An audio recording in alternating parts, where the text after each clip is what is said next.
Peace, y'all. What up? My name is Brother Legend. If you're joining us on YouTube, my TikTok is BIGBROLGND. I go on TikTok live almost every day, and I post the replays here on YouTube. Please like, share, comment, and subscribe to let us know that you're getting something of value from the live.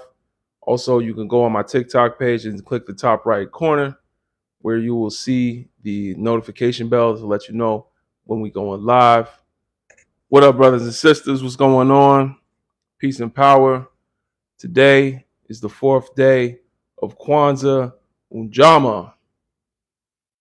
Ujama. What's going on? Peace and power. Peace and power. What's up? Blessings. Hold on, I'm trying to fix my my charger. Keep tapping like, y'all. Let's get to the first 2,000 likes. When we do that, I'm going to bring up a guest. We're going to be able to come up here and talk. Hope everybody's been well. Blessings. What's going on? Peace and power to the people. What up? What up? What's going on?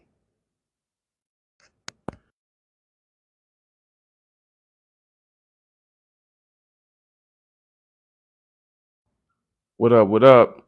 Oh man, we filling up. Today we talking about, can anyone be prejudiced? Can anyone be prejudiced? Can anyone be prejudiced? Today, just as a reminder, is the fourth day of Kwanzaa. Today's theme is cooperative economics, owning our own stores, and profiting together. Not black capitalism, not buying black, not only buying black, rather, but also group economics, aka powernomics, as told by Dr. Amos Wilson. That's when the group benefits, not just one individual. Ujamaa is the theme. Can anyone be prejudiced? Should Black Americans pursue reparations? Are brothers and sisters still oppressed? And are African Americans American or African? Let me know down below. I'm gonna grade everybody's question. I'm gonna grade everybody's answers to the question. Y'all will get grades.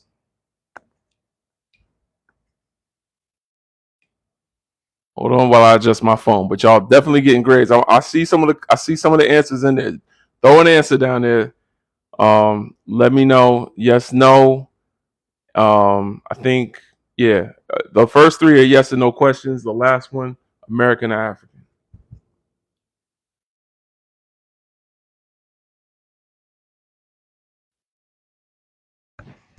All right, just making sure I'm on the charger. I got that little magnetic charger.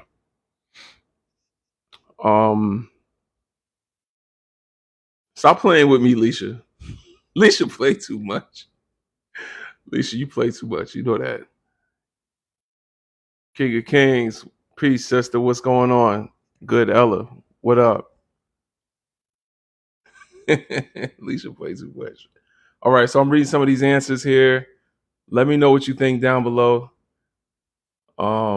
Yes, they can. You wasn't raised prejudiced, but taught prejudice.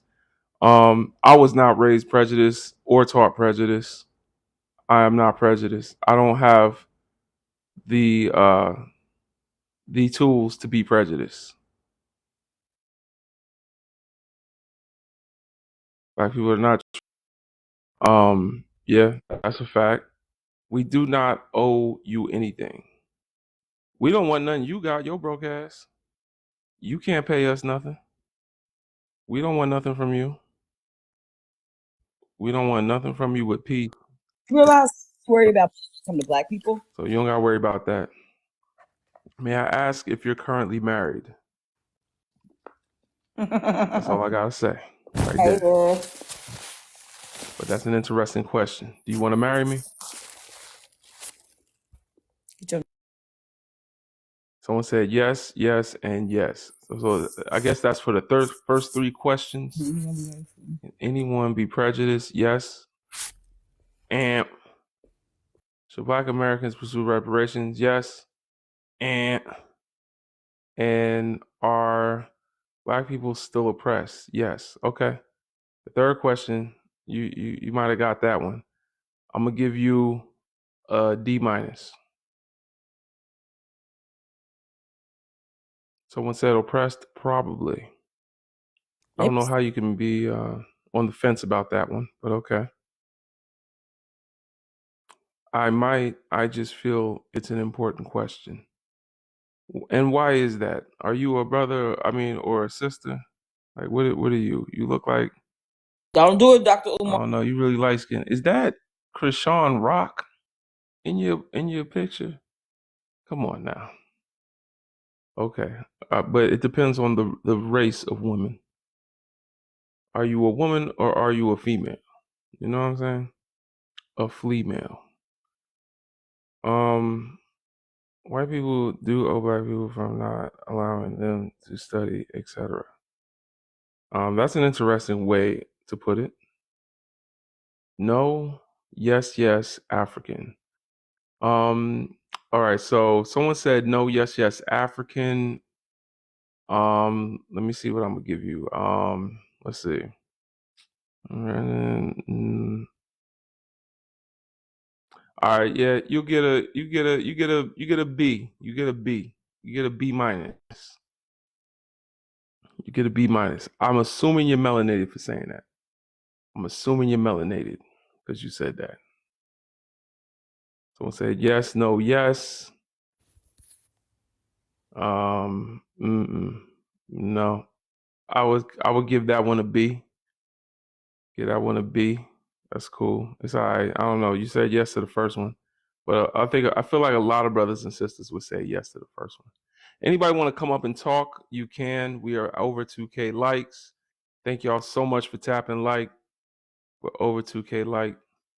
No, it's nuanced. Yes, African. Let's see. Can anyone be right now? The second one is nuanced, but the key word in the second one is pursue.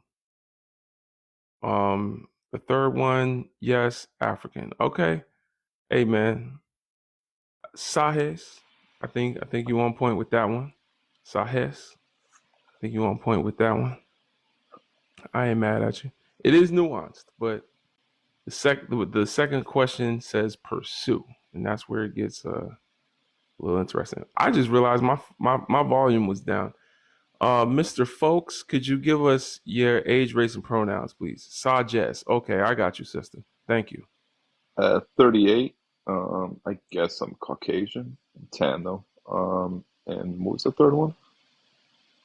Your pronouns, Oh, he, she, they. Choose one. he. All right, talk to us. That's an interesting topic here. Interesting questions. Can anyone be prejudiced? I think so. Should Black Americans pursue reparations? I think they were promised reparations ultimately, initially when they were um, released from slavery, that there was a promise to provide, I believe, some land and like farm animals that was never actually met.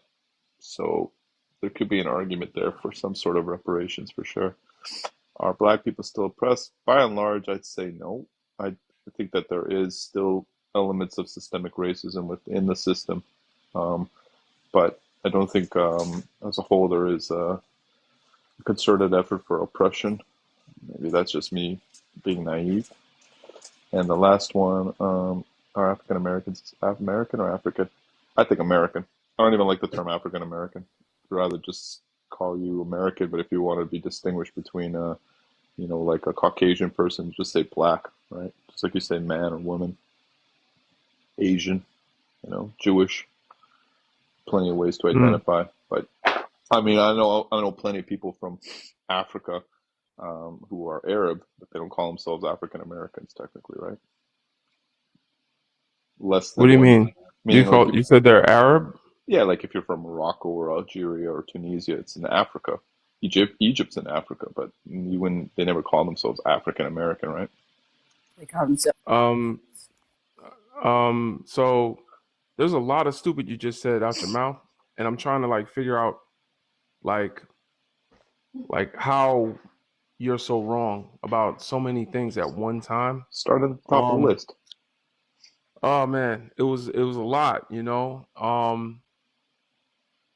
I don't. It was a lot. Like it was so much wrong. We'll start at the top. In Let's get the ball rolling, man. It was a lot. Well, I don't even know where to start. I mean, do I I start with the guess most important thing that you said that no, was wrong? the top, right? Go by Okay, all right. your So the own top of the list. questions. Yeah. All right. Hold on. All right. So at the top of the questions, you said, "Can anyone be prejudiced?" That is wrong You're saying not because everyone can be prejudiced? no, black Uh, people can't be prejudiced. So the reason for that is the difference between prejudice and racial self-defense is context. So even if a brother or sister was to feel some type of way about a white tea person, it's not just because their skin is uh, matching an envelope. It's because there has been a history of oppression from people that match envelopes. So it's not like they just woke up one day and decided they didn't like envelope colored human beings. They really have a history and a trauma associated to how these particular human beings brought them from a land that was originally their home, put them into a completely different environment, stripped them of their customs, their language, and forced them to take part in a culture that was inherently oppressive. So, of course, they're going to have some sort of resentment. You don't get to have your cake and eat it too. You don't get to bring people halfway around the world and force them to do things that are not natural or conducive to them and their culture, but then also have them put you on a pedestal. It doesn't work that way. Can So, you define the word prejudice for me? yeah, it means actually, can Because you give me my laptop? I don't think you know what the definition of the word means.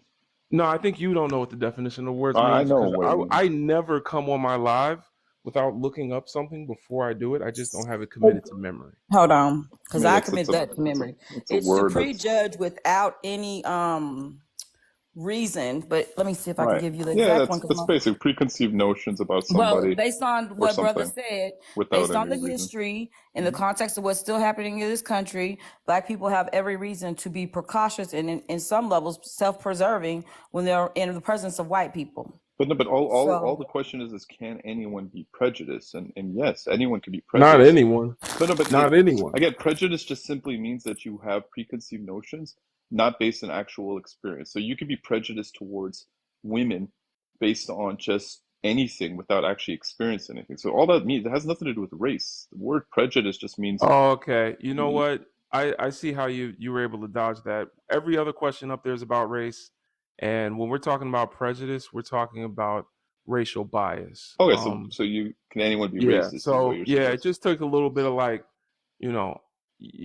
just like understanding the context of even the conversation to get that nuance. But I understand how you might have a touch of autism or something where you couldn't tell what was going on. I mean, So that's cool. if you're Some going people are to if obtuse. you're going Some to people are obtuse. No, no, I get it. no. Look, no, I Some get it. people like to be Some people are pseudo a little. intellectual. Some people are like a little. Like you You know can what I'm define saying? prejudice when asked. So A with little. respect, you know what I mean. Like you want to You know what insult I'm my saying? intelligence, yet you can I answer didn't insult. simple questions, or Whoa, try hold to at on, least. man. You could try to. Neurodivergent people are. I did not insult your intelligence. Uh Don't huh. ever think that neurodivergent people are not intelligent.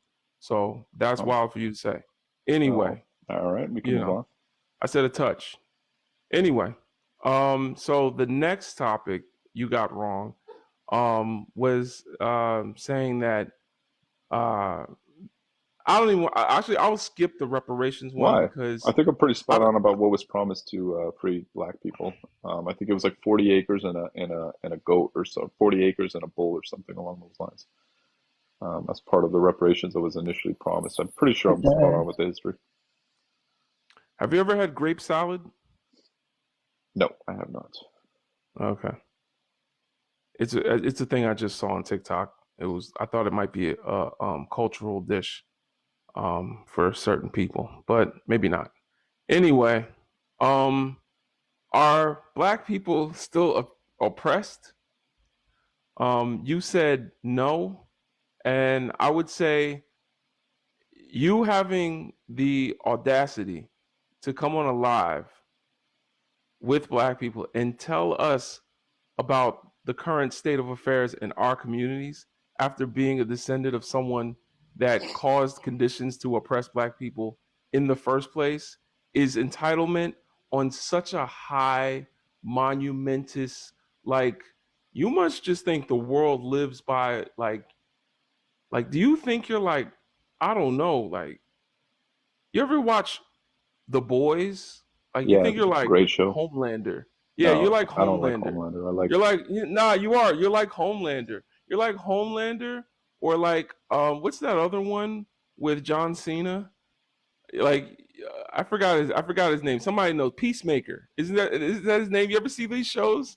Like, you're like Homelander. Like, you really think you're like the guy. Like, I I mean, can't if ad imagine going hominem is into a your live. only, No, wait, hold on. I can't imagine you going invited into a me into your live. life, bro. Hold on. I can't imagine going Mhm. into a live of a completely different race of people that my people are known for oppressing, and then going up there and saying, "You guys aren't oppressed." Well, I mean, it was a little bit That more. It is was more some nuanced than that. sick It was work. a little bit more That nuanced than is that. Nuance. nasty work. That So, is. so I did can I say ask a that there question? is Hold still on, sir. Hold on. systemic Stop racism talking for a and second. So, how is there nuance? Is there nuance that actually there are numbers and statistics to define how Black people particularly are oppressed, whether it be medical racism, where women are actually being unalived at a 3 to 6 times higher rate than any other race of people when giving birth? Would it be the education system? When it talks about the literacy rate of young Black boys being at the lowest, and 80% of those teachers are YT women. When it talks about the unemployment in this country, when it talks about how the 2020 study that I think Citibank hey, did, let where it me showed that preempt America you, you lost goofy trillions fucks. All based right, on the I'll preempt you. racism that was exuded. Is it the redlining with the Navy federal case where 50% of, more than 50% of Black people, yeah, there you go. Bye, asshole. You know what I'm saying? I didn't even really want to educate. I just want to make them feel stupid. But yeah, that was wild. I really, when I made this prompt, I was like, anyone up here that puts raisins in a potato salad that decides to join this live today, I will let y'all up here. But y'all coming up here is a statement in itself with these questions up here. Like, with these questions up here, even coming up here is going to put you in a bad place. You can come up if you want. You know, I'll leave it. I'll leave the door open. You know, if anything, it makes it a lot more entertaining. If anything, it'll, you know, I'm a conversationalist. Give me something to talk about with the brothers and sisters here. But coming up here is even wild to me to answer these questions as a non-African. The last question I want to say to all the brothers and sisters as a Pan-African, did y'all see how he answered the last questions? Did y'all see how he answered them last questions? How he called y'all Americans? That speaks to the traditions of his ancestors. Racism has gone nowhere. It's still here today. They say that they didn't own slaves. They say that they had no part in it, but they believe in all the traditions that Massa believed in. They believe in all of those traditions because the slave masters did not want us to identify as African. They wanted us to identify with the color black. Did you notice how he said, I would call him black, like, you know, like man or woman. He said black and then he said American. Did you notice how he wanted to disconnect us from our continent? That's why they brought us to America. That's why they made sure that, you know, we didn't know our language and our customs and our cultures, our traditions, because they wanted to disconnect us. They don't want us to consider ourselves anything but black and American. And that's wild that he came up here and verified that. That is what the last question is about. We are Africans displaced in America. We are Africans in America. Africa And African American is a ethnicity, not a race. It is not who we are. African American is an ethnicity. Our people are African people. That is our heritage. We just happen to be in America, and we've created a culture here. Aside from that, I prefer the term African. Ain't nothing wrong with being black, but the way he was using it was harmful. Do not fall for this ADOS FBA nonsense where we don't consider ourselves African anymore, and now we're going to consider ourselves with that horribly racist white T-man that just came up here wants us to be, and that is not African. You can be anything but African. You can be a foundational Black American. Oh, he likes that. He likes that. You can be an American descendant of slavery. Oh, he loves that one. Yeah, you're a descendant not of African ancestry. You're not a descendant. How are you a descendant of a slave institution? A slave institution gave birth to you, and that's your ancestors. Is your ancestors is slavery? That don't make no sense. You're a descendant of slavery? Wow, that's wild. So he's okay with that. You're a descendant of an oppressive institution that my forefathers built. Yeah, he likes that. He loves that. So he will let y'all call yourselves that all day. And if you want reparations, that's how you're gonna have to do it. But anyway, we're gonna go into the next guest. Appreciate y'all for sending the gifts. Shout out to Kron and Stella for the Panther Paws. Peace and power to you. It's the 4th day of Kwanzaa. Today's Ujamaa.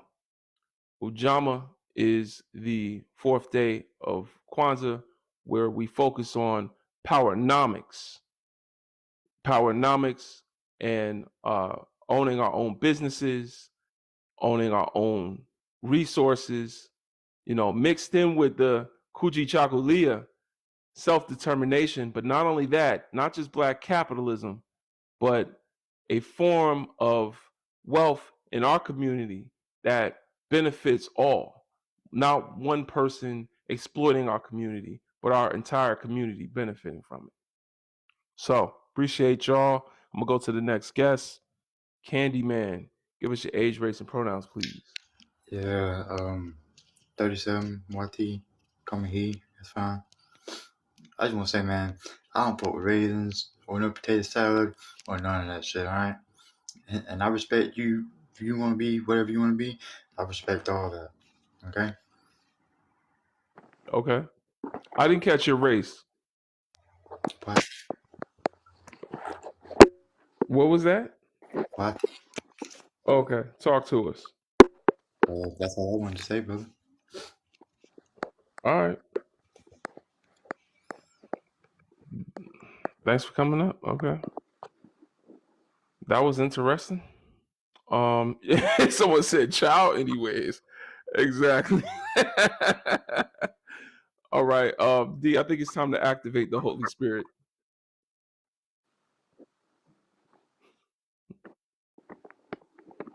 Sister D, you here? Yeah, I'm here. So earlier I was getting into an argument, and I like to, so we was tussling, right? And we was going left, right, and I said, "Ooh, Holy Spirit, Holy Spirit, activate, Holy Spirit, activate." Y'all know I ate. So welcome in. Have a seat. Sit on down. These fools gonna show they naked ass, and I don't feel like being a clown, but it can go down, and we can go there. But hello, welcome, have a seat. Come on in, you guys. You are in Brother Legends Live. You guys, I need you to sit down, tap that screen, and focus. Come on now, we need 20K. Tap, tap, tap, power tap that screen. You are in Brother Legends Live. Go ahead and share the live. Share with your friends, your frenemies, share with your enemies. But make sure that if we get some poons in here, you send the pause. And most importantly, we need you guys to subscribe here on TikTok and on YouTube at Brother Legends Live. Now understand he's also been on Twitter with the Twitter fingers, so go find him, y'all. But most importantly, go ahead and add yourself to Discord, be1initiative.org, where you can be great, get educated, have fun, and meet your family. But at the end of the day, tap that screen, 20K. Y'all tap up, I'm tapping out. Appreciate you, D. Thank you very much, sister.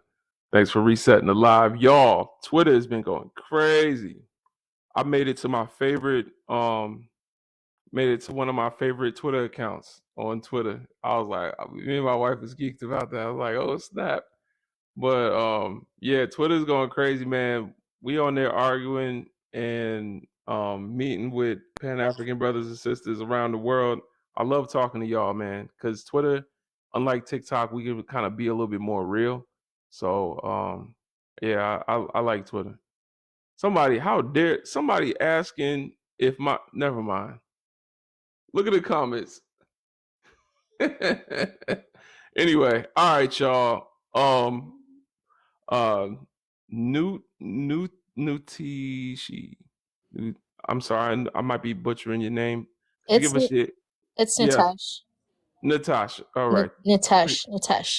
Natash. All right. Could you give us your age, race, and pronouns, please? 25, black, she, hers. All right. Thank you, Or sister. actually, I'm a retract. 25, African, Haitian ethnicity, she, hers. All right. All right. Shout out to the Haitian brothers and sisters. Kanala Pop Compay. All right. Talk to us, Queen. Thanks for hosting this live. This is really important dialogue. So I just want to comment before I get on one of these questions. I wanted to comment on what you were speaking of just a few minutes ago with how like black has been created by like white oppressors to systemically like group people into like a color like taxonomic bracket instead of like our actual people heritage, like where we come from. I think that that's true, but I also want to like point out that I think when we talk about like the mixing of different peoples, it's important to not erase or like dilute them either. So I actually recently found this out, but Creole people have their own kind of like subset of a race. So a lot of Creole people, even though they're phenotypically black, they are not like, they don't identify as like a black race or like an African race because they're mixed with indigenous and Spaniard and French. So it's like a multitude of different races. And look, hear me out. No, So sister, you losing us. no, so it's not that I necessarily agree. Like, you could identify as what you want to identify as long as you put the African people first in terms of black liberation. But it's important to also like recognize Why that is it a lot of important? people identify like these Creole people, they identify as like mixed races, not necessarily African And why because did of they the do that? what I don't know why they do that. I just know that they do that. They do that because nobody wants to be on a losing team, and it's easier to align yourself with anything but the losing team. So you can say, "I'm not like the rest of you. I know y'all are all oppressed. I feel really bad, but I'm not like you guys. I look just like you guys. I eat the similar foods that y'all eat that come from Africa. We speak similar, dialects that still have African traits to it. Like maybe we'll use the habitual be. We won't use a plural version of is. Certain things, but I ain't one of y'all though. I'm actually special black. I'm a special kind of African. Understand this: African people are the most genetically diverse people on the planet, even on the continent of Africa. Right. Your genetic diversity, just from coming here to America, is not going to make you any less African than anyone else. So, you can come from a mixed background and still be an African. Understand that all of humanity and the genetics of mankind comes from Africa. So if you're mixed with something that left Africa a long time ago and something that comes from Africa within the past thousand years, then you're an African. That's just how that works. And when we're talking about race, that is a completely different thing. To say that even they're considering themselves culturally Creole, we could rock with that. Creole is a multicultural blend of different cultures that becomes its own culture. Absolutely. So is African American. In fact, Louisiana Creole is part of the African American diaspora of cultures. However, when we're talking about race, we're talking about a people's land, history, and culture going back thousands of years, not just a few hundreds of years. If your land is that you share in common with a people, your history that you have in common with a people, and culture that you have in common with the people thousands of years ago, all aligned with a certain group of people or a certain continent, then that is who you are. And that is the proper name of a people comes from either a continent of their land, history, and culture, the three of them together. That's what the red, black, and green symbolize in the Pan African flag. So that's who we are as a people. There was no such thing as Creole 1,000 years ago, much less even 10,000 years ago. See, that's how you know who you are, where you from. Asian people from Asia. Why? Not because they live in Asia. That's not because they're living in Asia today. There's Asian people that have been living in the United States since they was building railroads in the 1800s. But when you see them, you know that's an Asian person. Why is that? Because their land, history, and culture is in Asia. They're Asian because of that. So that's how we know. So that's actually a good segue because I have a question that I want to pose to you and like anybody else who wants to answer. So I'm doing research on like blackness and race in general. Like we all know that race can't be biologized, right? Like race is a social construct that was created to justify white supremacy and slavery. So when we talk about like race, we're strictly talking about phenotype. So if people like, how would we say Not strictly phenotype. Phenotype is part of it. Remember, I said land, history, and culture. Phenotype is when we're talking about race, we're talking about genotype, phenotype, and then the last one is how you identify, because that's kind of a safety mechanism for us. Where if someone looks like Biggie Smalls, but when you talk to them, they say, "I'm no black, I'm Dominican," then we just let them be Dominican. Dominican's not a race, but we just let them do what they want to do. You know what I'm saying?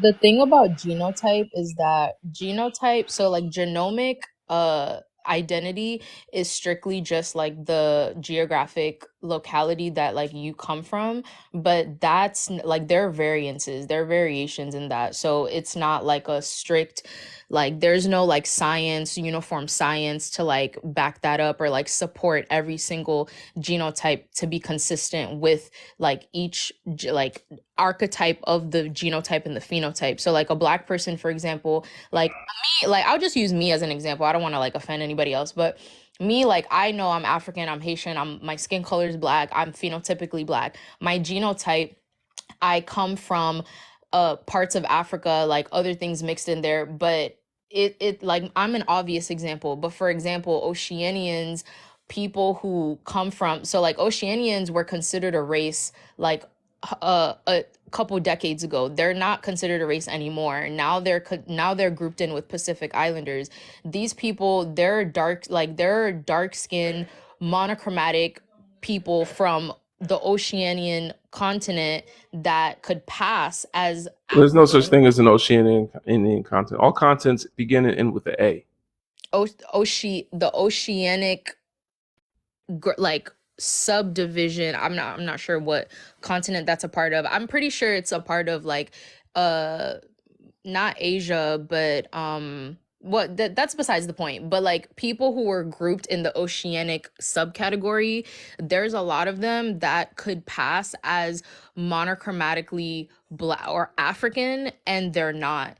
So I think it's really like the genotype conversation is really interesting because people will like to use that as like a backing for race, but it's not uniformly supported, which if it's not uniformly supported, I don't think All it's. right. So I'm gonna say it again because I think you're confused. So I said genotype, phenotype, and how you identify all play a part. I didn't say you're strictly defined in the racial category of oppression based off just your genotype. I said genotype, phenotype, and how you identify. The three of them combined is what lets us know who you are in the racial category. There No, are no, I understand. there are Indian people that might have the same phenotype as I do. Like with the beard, I could kind of go No, for it, no, right? yeah, Like I you know what I'm saying? understood. I No, could I probably have understood my what I you're could have my saying. little, hey y'all, look, man. You know what I'm saying? No, I understood what you were you saying. know I'm what I'm just saying? saying, like, because So there are what I'm saying is variances, I'm it's not just important. oppressed.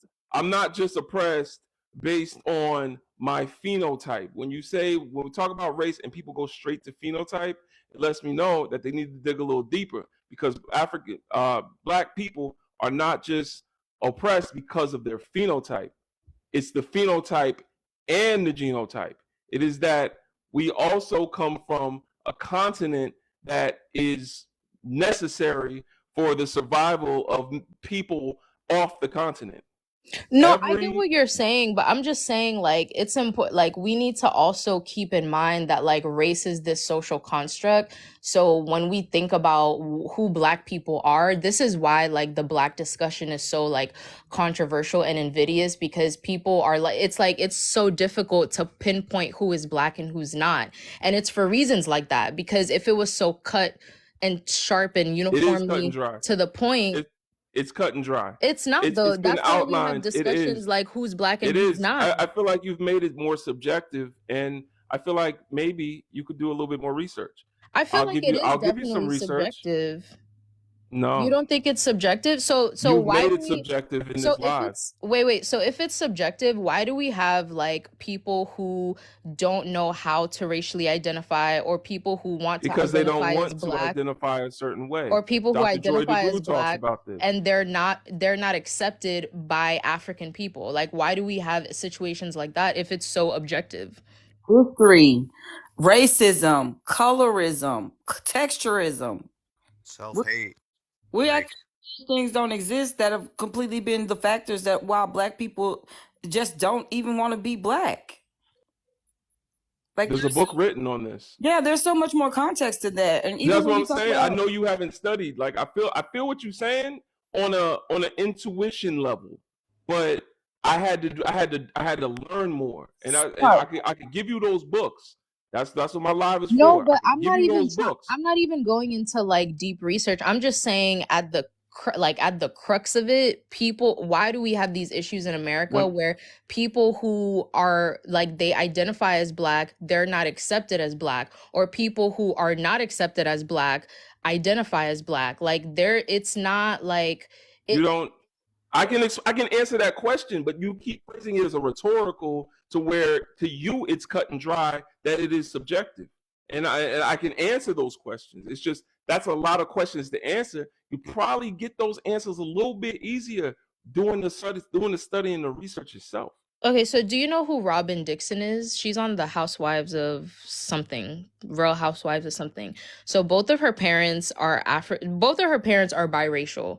She identifies as 100% African American, but she's white passing and she actually has more European ancestry than African ancestry. And she does not claim whiteness. She's like I am a Black woman. her and her best friend on there. Yeah. So I'm talking about situations like that. Like if it's so objective, how can we look at people like Robin Dixon and be like, you're not Black when she Just like Mariah clearly Carey. but Mariah Carey is not even like her percentage of African is way less. But Robin Dixon's percentage of African, I think, is like Who 49. said that lady's not Black? She's like pro-Black. But is she like I'm Black? Like does she Yes, she racially says she's identify as Black? Wait, did you just say that she what?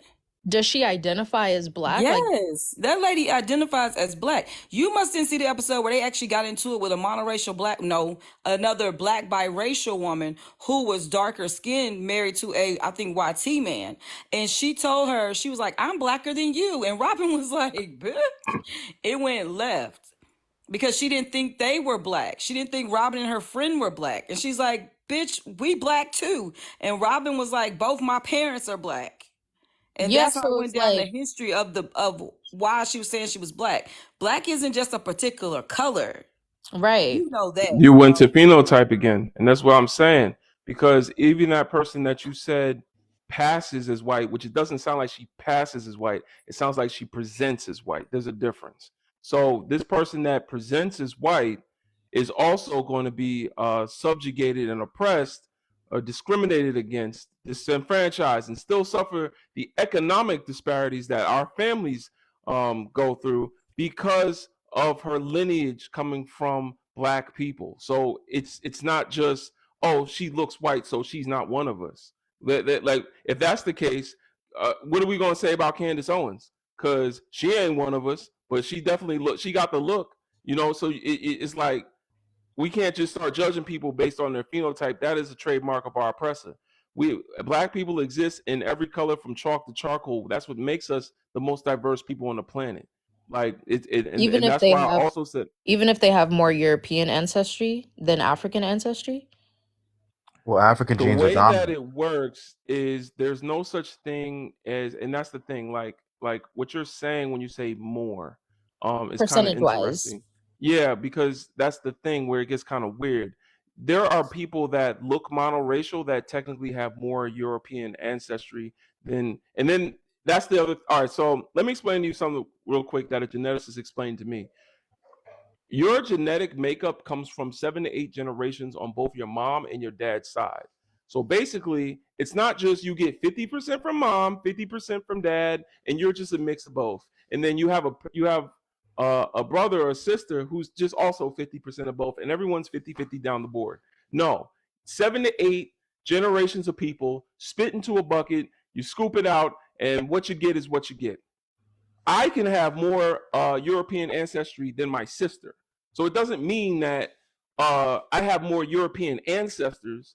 You can literally have genetic traits from one of your ancestors more than someone else in your family because it randomizes for each person. So when you get into, you're the one that said there's no genetic basis behind it. So this is what I'm trying to say. Like, when we talk about genotype, we're not just talking about DNA. We're not talking about like genetics to race. We're talking about in 3 to, I would say 3 to 5. I've heard some people say 7, but 3 generations. Let's be the most pessimistic. In the past 3 generations, do you have African ancestry? The answer is yes. Then you may proceed to the third question. The second question you can skip if you said yes to the first one. The second question is, do you have the African phenotype? Do you have visible melanin? If you say yes to that one, you may also go to the third question. If you say no to both, you cannot go to the third question. If you don't have African Okay. I have a ancestry, question. I have a follow up. and yeah, Okay, I have all a right, follow up. Drake's son, because this is also like for whatever reason also controversial. Is Drake's son black or is he white?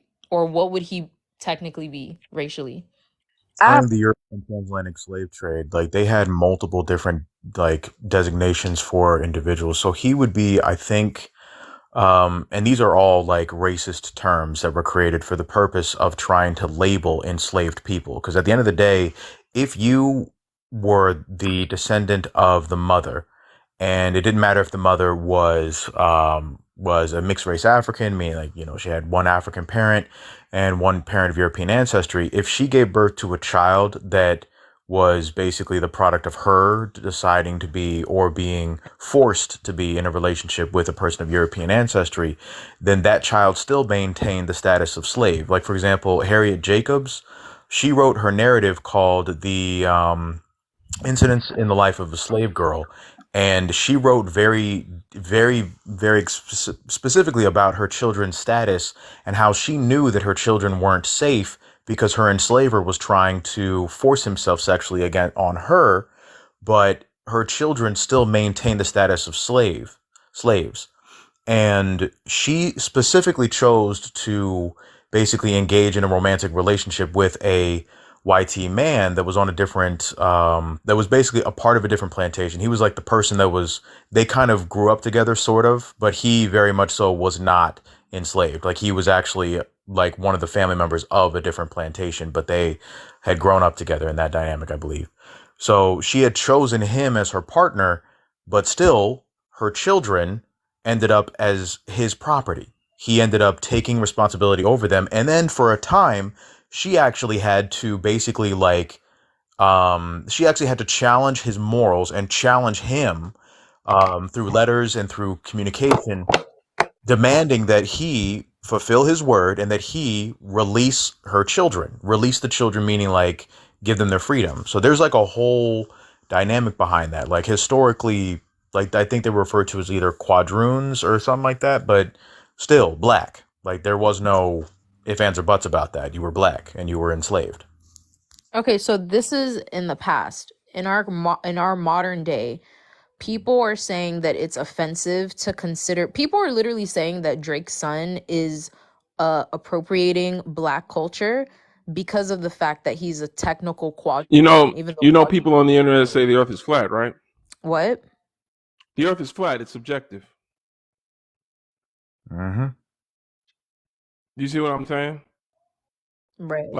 Like just because people are wrong doesn't mean it could be right. Like people can be wrong. What if everyone is wrong, right?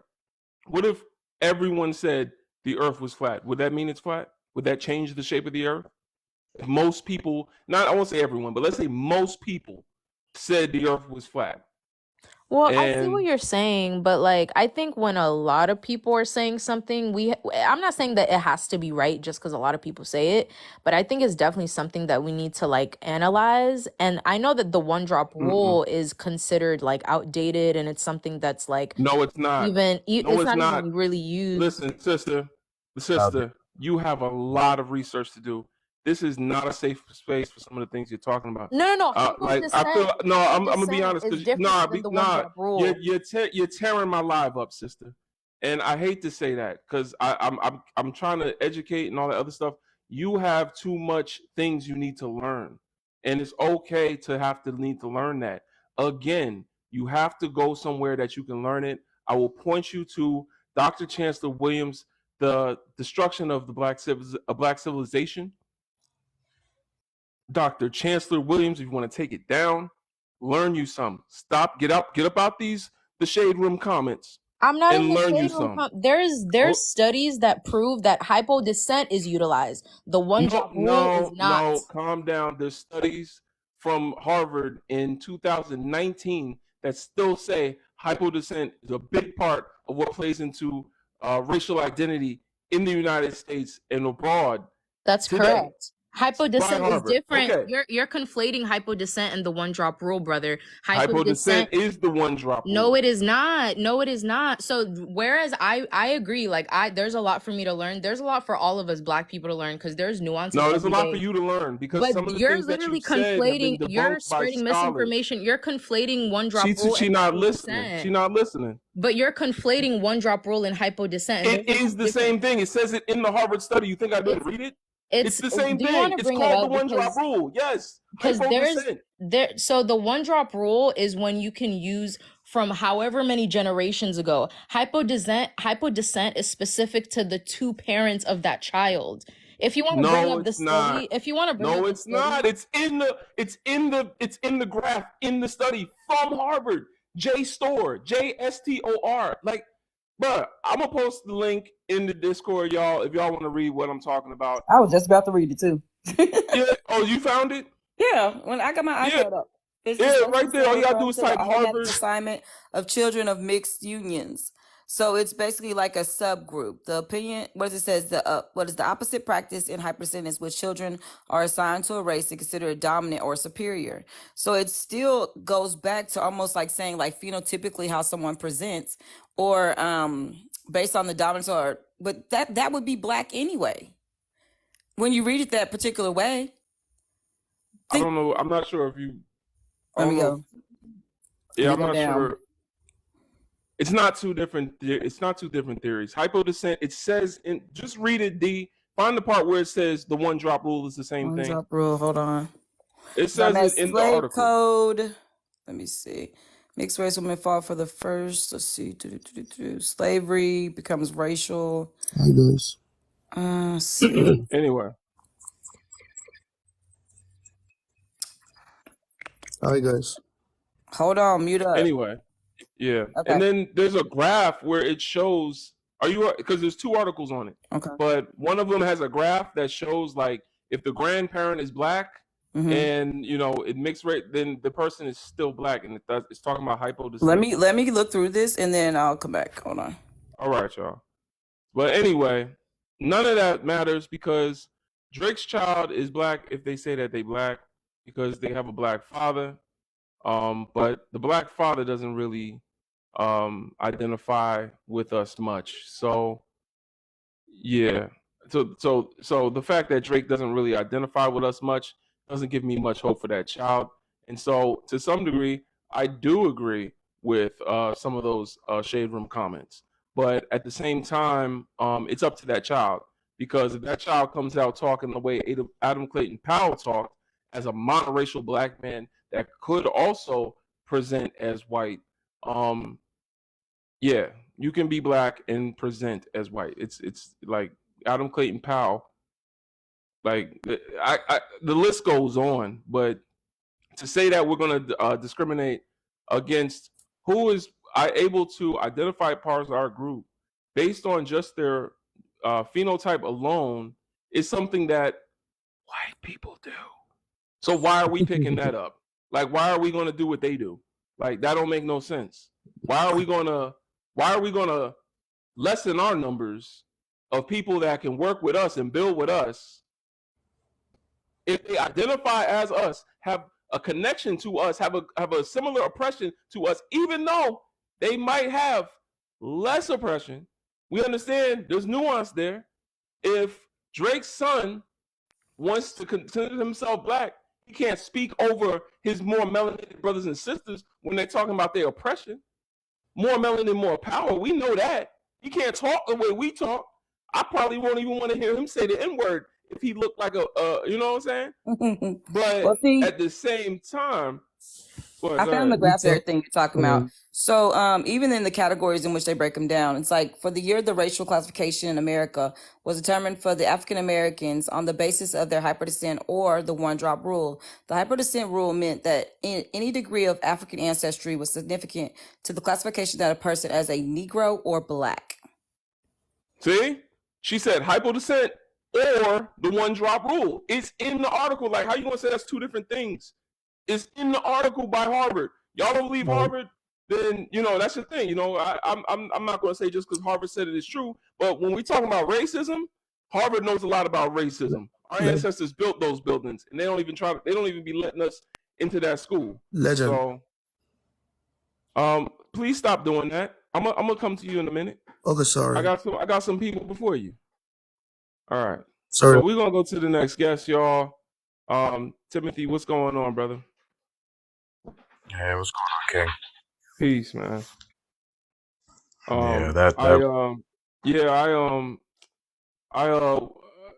I guess we'll talk about it another time. But yeah, go ahead. Give us your age, race, and pronouns, and talk to us about the topics up there, man. I want to hear your opinion. Oh, sure, absolutely. So 32, race is of course, come from. I'm the product of interracial marriage, but identify as a Black African man, and pronoun is he/him. All right, talk to us, King. Can anyone be prejudiced? No. Prejudice specifically. I should have said on the basis of race. On the basis of race. Oh, okay. Yeah, because somebody came up here earlier and was like, "You could be prejudiced to a woman," and I'm like,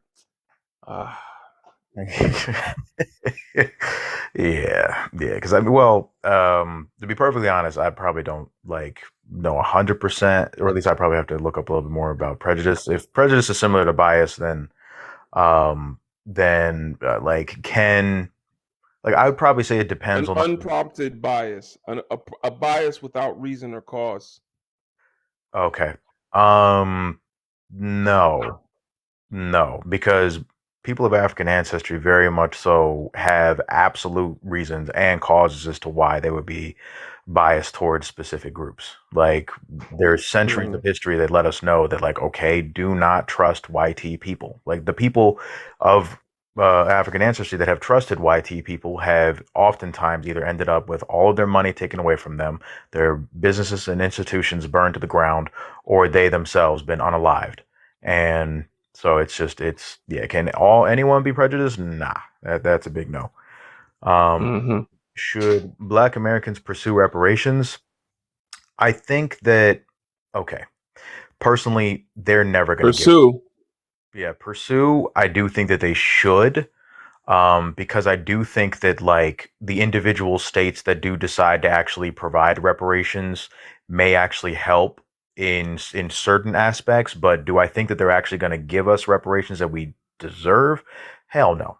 No, they're not going to do that because that would require half of the United States economy to be completely ripped away. Not even half. It would be like 90% of the U.S. economy to be just given to the black community. I mean, we literally built the entirety of their institutions for them, and then all they did was just move all their paperwork and furniture into it. So it's like, all right, like literally, this country belongs to black people technically, but oh, live one paused. Oh, okay, gotcha. Yeah, so yeah, like the entirety of this country was built by black people. So technically speaking, reparations, like a real reparations, like a real conversations of reparations, would be the complete and utter destruction of the current powers that be, because they'd have to give America to Africans. And actually, technically speaking, it wouldn't even belong to us. We'd have to then give it to indigenous Americans. So it's like a whole thing. Should we pursue it? Yeah, but should we expect to actually get it? Nah, that's just nah. And my bad, D. Do you remember what the last question was?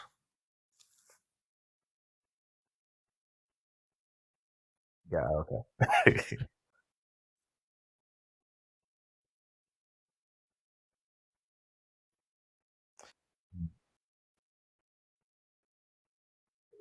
Sending you good juju.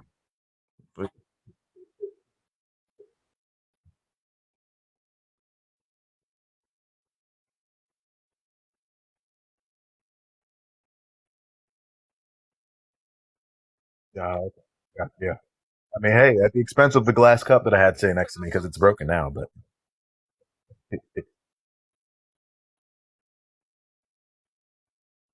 uh-huh.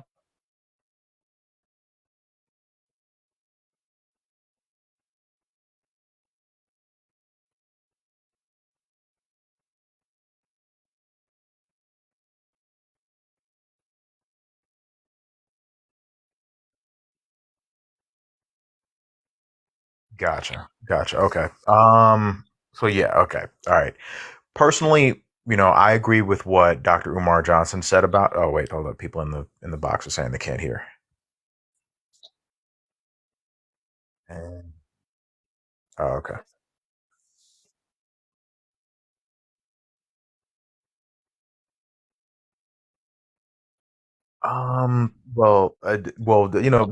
Based off of that, I'd probably definitely say that we need to consider ourselves as how, like, Dr. Umar Johnson kind of worded it in a way that I really appreciated. He was talking about how we need to classify ourselves as American Africans because that is the type of African that we are. But foundationally, we are Africans. There you But go. Oh, there oh, it there he is. is. Hey. I'm back. Are African Americans American or African? There we go. Yeah. Okay. Yep. So yeah, just to for the people who weren't able to hear, yeah, like I appreciated, or at least what I was saying was that I appreciated how Dr. Umar Johnson kind of put it in one of his interviews. He was specifically stating that people of African ancestry within America need to classify ourselves as American Africans because it gives a description as to a type of African. And that is the type of Africans that we are, because fundamentally and foundationally, we are Africans. And no amount of 400 to 500 years of slavery, Jim Crow, and oppression is going to automatically change you from being African. You're still an African. Like just because you were taken from Africa doesn't randomly like, okay, now you're no longer African because I snatched you off the beach. Like that's not a thing. So yeah, we Africans at the end of the day, American Africans. I heard that, and I heard what I heard. You know what I'm saying? So D, what grade do you give him? He always get an A++. All right, yeah, I had a feeling. Appreciate you, King. And I'm gonna go to the next guest, Black Swan. What's going on, sister? Hello, how are Peace, peace. I'm good. I'm good. you? Glad to hear. Yeah, give us your age, race, pronouns, and talk to us. All right, age is 33, race is black, and pronouns are she, her. So can anyone be prejudiced on the basis of race? Black people cannot. I get frustrated because I do hear a lot of black people actually say that we can be prejudiced. But that's because they're going just by the definition. And that's a dangerous game to play because you tend to ignore historical context. People don't necessarily understand the words like or, and commas, and the structure of the sentences and definitions. So I get frustrated when I hear that. But for everybody listening in, Black people cannot be prejudiced. We have facts and reasons that we have dealt with historically and we are still dealing with today that prove that within the structure of race, we can't be prejudiced. Like, we have reason to feel the way that we do about YT people. And I think a lot of times it's more so YT people that do this, but a lot of times when we talk about like prejudice, I just lost my train of thought. I feel like it's like they want a word for their Associated with experiences. racism. And they think that gives you the pass to play with the racism. Well, it's like they want a word to label what they experience from Black people, right? And it's really frustrating, but it's a lot of times the reaction is it's a reaction. It's us being cautious, but they perceive it as something hateful when it's not anything hateful. It's like, look at what we have been dealing with for hundreds and hundreds of years. It's a reaction. If I tell my children to be cautious around YT people, that is me protecting them because I know what this structure, this hierarchy is capable of doing to us, right? So it's not me being prejudiced because I have reason. I have reason to feel this way, right? Should Black Americans pursue reparations? I have controversial thoughts on this. It's definitely something that would like just break the economy. 100% would break the economy. We're owed, right? We're definitely owed. Like, we built this country. 100%. Everything that this country has is due to Black people. Everything. And a lot of people don't even realize like how deep that goes. We could talk about inventions. We could talk about just the entire structure of America, right? Was built on our back. So we want most definitely our owed reparations. But then a part of me is kind of like, I would love to see the downfall of America, like this country and everything, you know what I'm saying? But at the same time, sometimes I think to myself, like, do I really want it? You know what I mean? Do I really want it from them? So that's how I feel about that. I usually don't talk about that too much, but should it's deserved. It is deserved. Are Black people still oppressed? We most definitely are. I think because this is something that's really frustrating too. People will say, "Oh, well, that's a thing of the past, right? Chattel slavery doesn't exist anymore. You guys are fine." But they don't know and they don't understand the way that well, this is YT people specifically, right? They don't understand what redlining is. They never talk about it. They don't have to worry about it necessarily. They don't know what medical racism is, the school to prison pipeline, because they don't experience these things.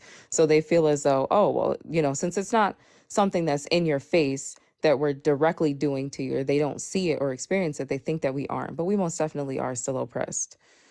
Are African Americans American or African?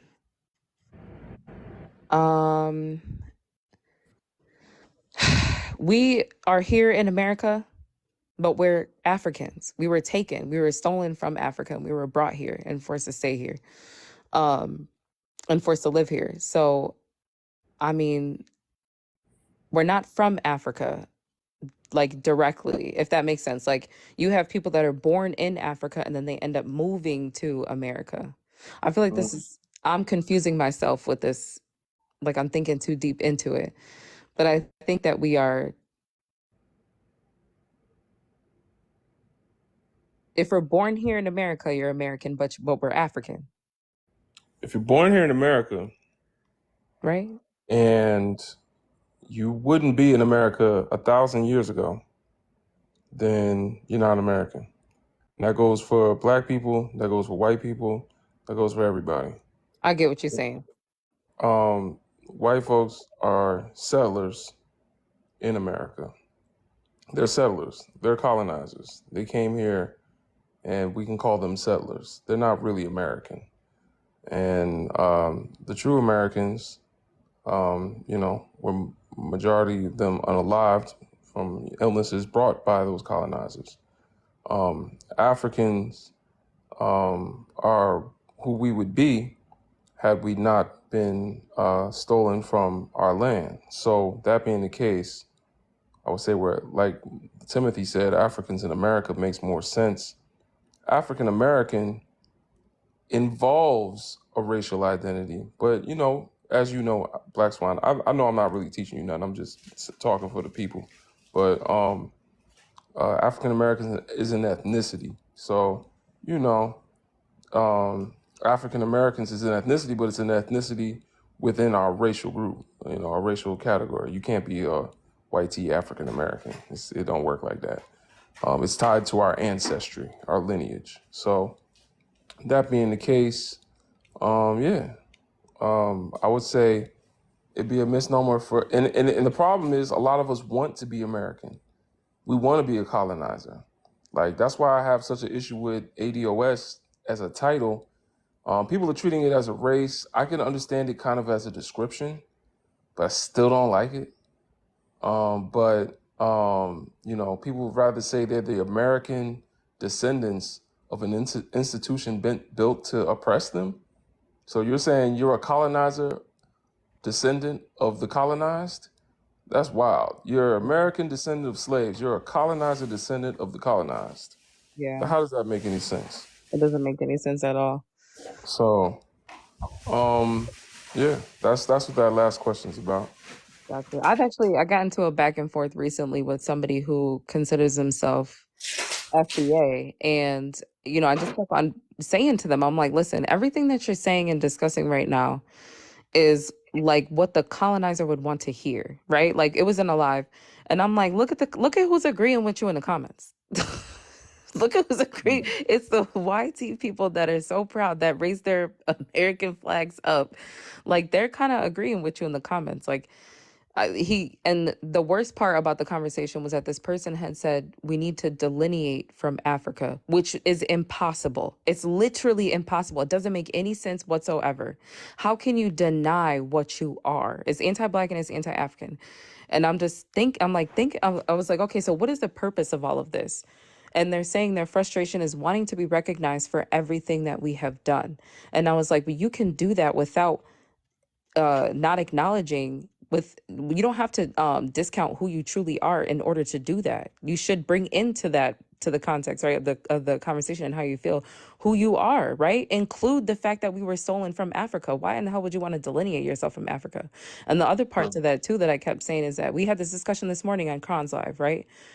It was with actually Bobby, who's been up here before, Bobby G, with the girlfriend, because he's from Nigeria. And he had kind of just brought up like the differences between the way that oppression, I guess, affects people across the diaspora. And it was almost like he was getting defensive. And I was like, well, hold on a minute. The importance of us having this discussion right now is not to play the tit for tat game. It's like, we got to keep the smoke in the right place, right? It's for who? It's for what, right? Because we're all dealing with the same oppressor. You can tell me what you're dealing with, and it's not going to take away from what I'm dealing with.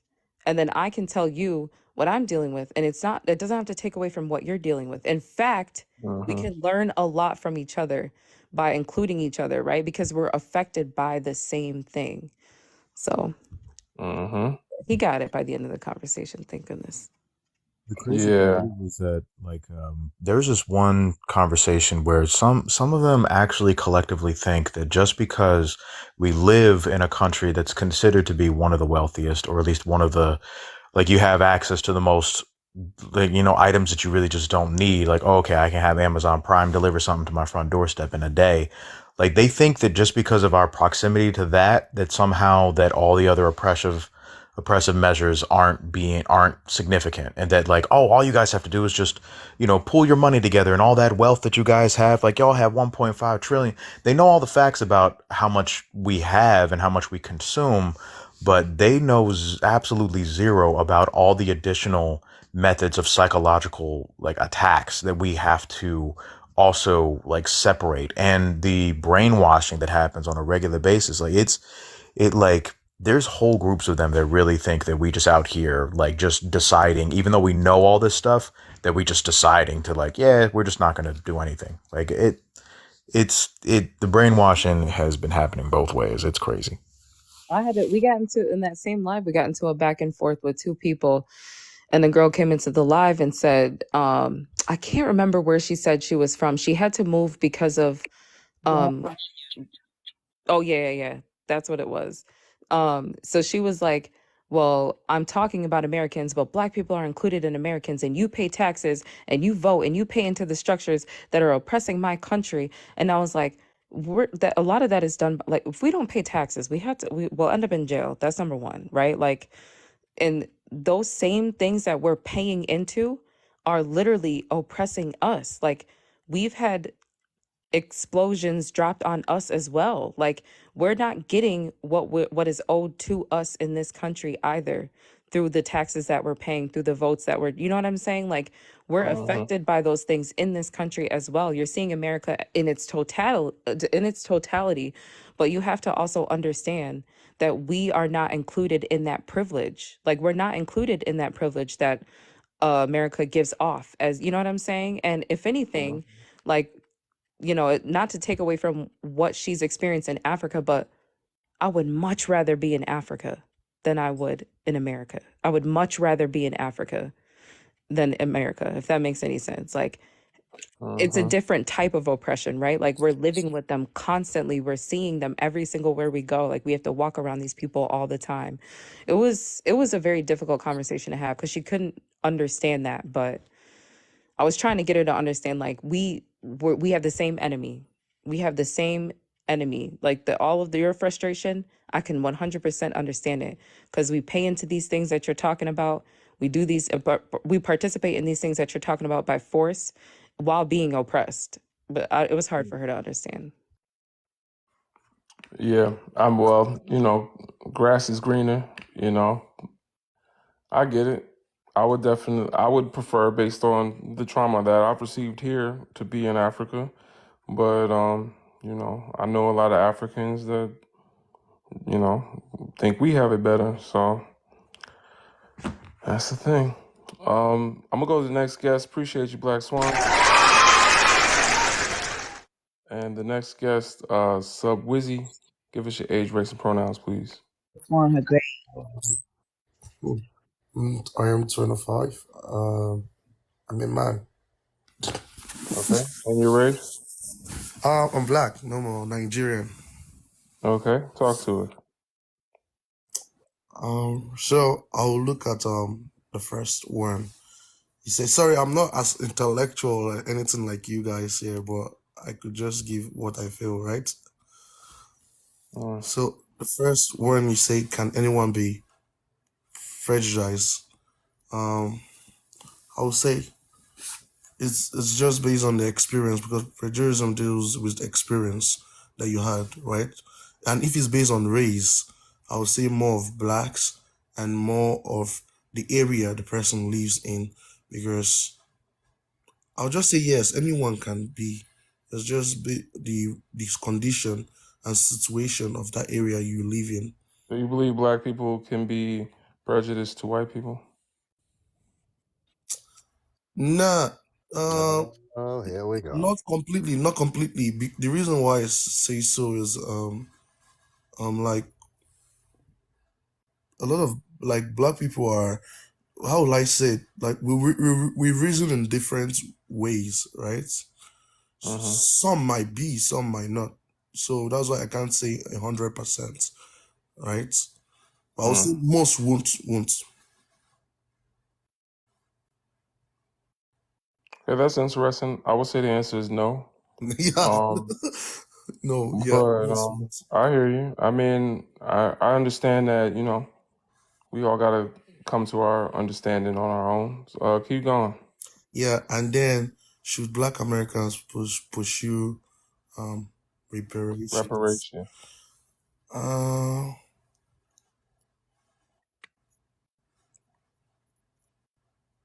I would say, I would say,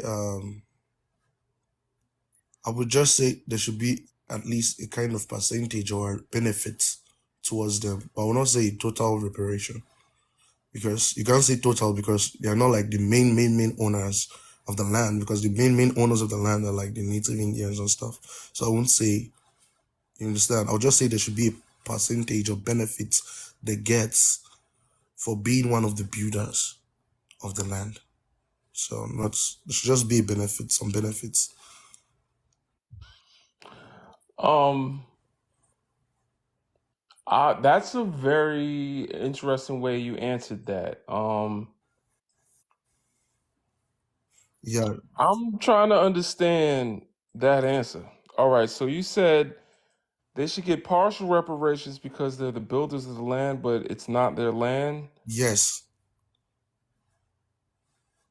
We don't reparations because we built the land. We want reparations because there's been damage done to our people.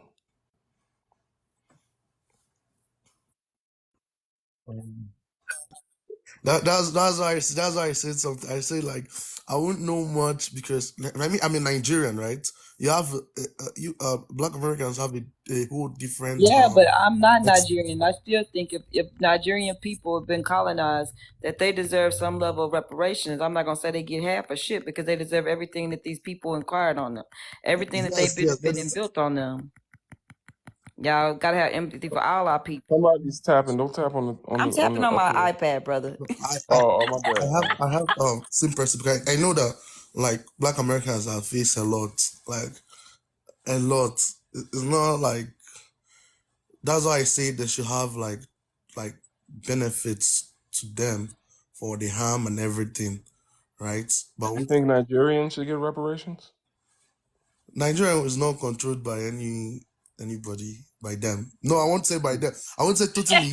But Nigeria exists as a country I won't because say it was captured by totally. people. No, let me tell you. Yeah, Let me that tell is you a the reason. heavy. Let me tell you the reason. Should I give you my reason why? Who named Nigeria? It's the white people. Yeah. Okay, so was Nigeria set up to be a country? Did all the different people of Nigeria decide that they were gonna, what you got out there? The Hausa, the Igbo, Yeah. did they all decide to come together and make No. Nigeria? No. You know Nigeria means ninja area, right? Yeah. Okay. So the reason why I'm saying it, there is like, I don't know how. That's why I say I'm not as intellectual as you. Like, Let me help you out here. Let me help you out. no, Good evening, we don't need everyone. your help. That's what You need to mute. Stay muted. We're gonna come up to you. This is a scholarly space. It's not a debate live like thank you. Maury and all these other weird TikTokers. I'm not like that. We up here. We have a scholarly debate so the people watching can learn. Yeah. So yeah, no. What I'm saying though is, as an African American, I see what happened in Nigeria. I know about the palm oil and Yeah. the company that started out and became a country later on. I know how the British ruled it, and I also know how to this day it's still a place that's been compromised on the continent. You know what I'm saying? Like there's a lot of puppet leaders and stuff like that. Yeah. So that being the case, man, the people better run you your money. And bro, the whole world See. is the way it is. The whole world needs Nigeria. The whole world needs Nigeria. And they know that. So they oppress Nigeria and they keep Nigeria under their control so that they can reap those rewards of Nigerian labor and Nigerian resources Yeah. without the consequences of a fair price. Yeah. But the reason why I say that about Nigerian is, let me tell you, like, that's why I say I prefer when I come to like when I first moved here in Canada or anything, if I see anybody that was here before, or maybe the Black Americans or anything, right? Like I'm more they are more comfortable to like talk to. If I go back to Africa, there's a lot of different things. Like there's tribes, there's this and that. There's something like about something like where I came from, Nigeria in itself. Okay, after the British did everything, because if you look at some tribe, there were some tribe that didn't succumb to what the British says. Like my tribe didn't succumb to what they say. The Yoruba also fight against, right? And then they gave power to a particular tribe, the Hausa tribe, right? And this particular tribe now is oppressing the other tribes, saying like they could come out in public like news and be like, an Igbo man will never become the president of Nigeria. You see what I'm saying about this tribal stuff. That's why I don't see Nigeria as a place where like before I moved here, I don't know anything about races. I could say a normal white, I could say an Indian, I call him white. I could say a white, I call them white. If I see anybody, I just talk to them like normal. We don't even have much issues compared with us being racist towards maybe a white person or anything, or maybe them being racist to us. But I know that if a white man tell me anything I don't What you just said, I could beat what you. you just said, what you just said Yeah. is the reason y'all need reparations. You just said it. You said that they put certain tribes in charge, and then those tribes said that there would never be an Igbo president, which tells me, let me tell you through my American eyes, understand, as an American, we live with these people for a long time. We know how they think. They couldn't wash their ass without us. Literally, to this day, we still teach them how to wash their ass. I just made a video about that. So, what I'm saying is, to me, it sounds like two brothers fighting over what master's going to Yes. give them. You see what Yeah. I'm saying? And that's the thing about Africa is it's under neo-colonialism. So unlike in America, where we have to deal with racism in our face, where you are, I'm sorry, not where you are, where you're from, they deal with racism through puppet strings. Yeah. So Yeah.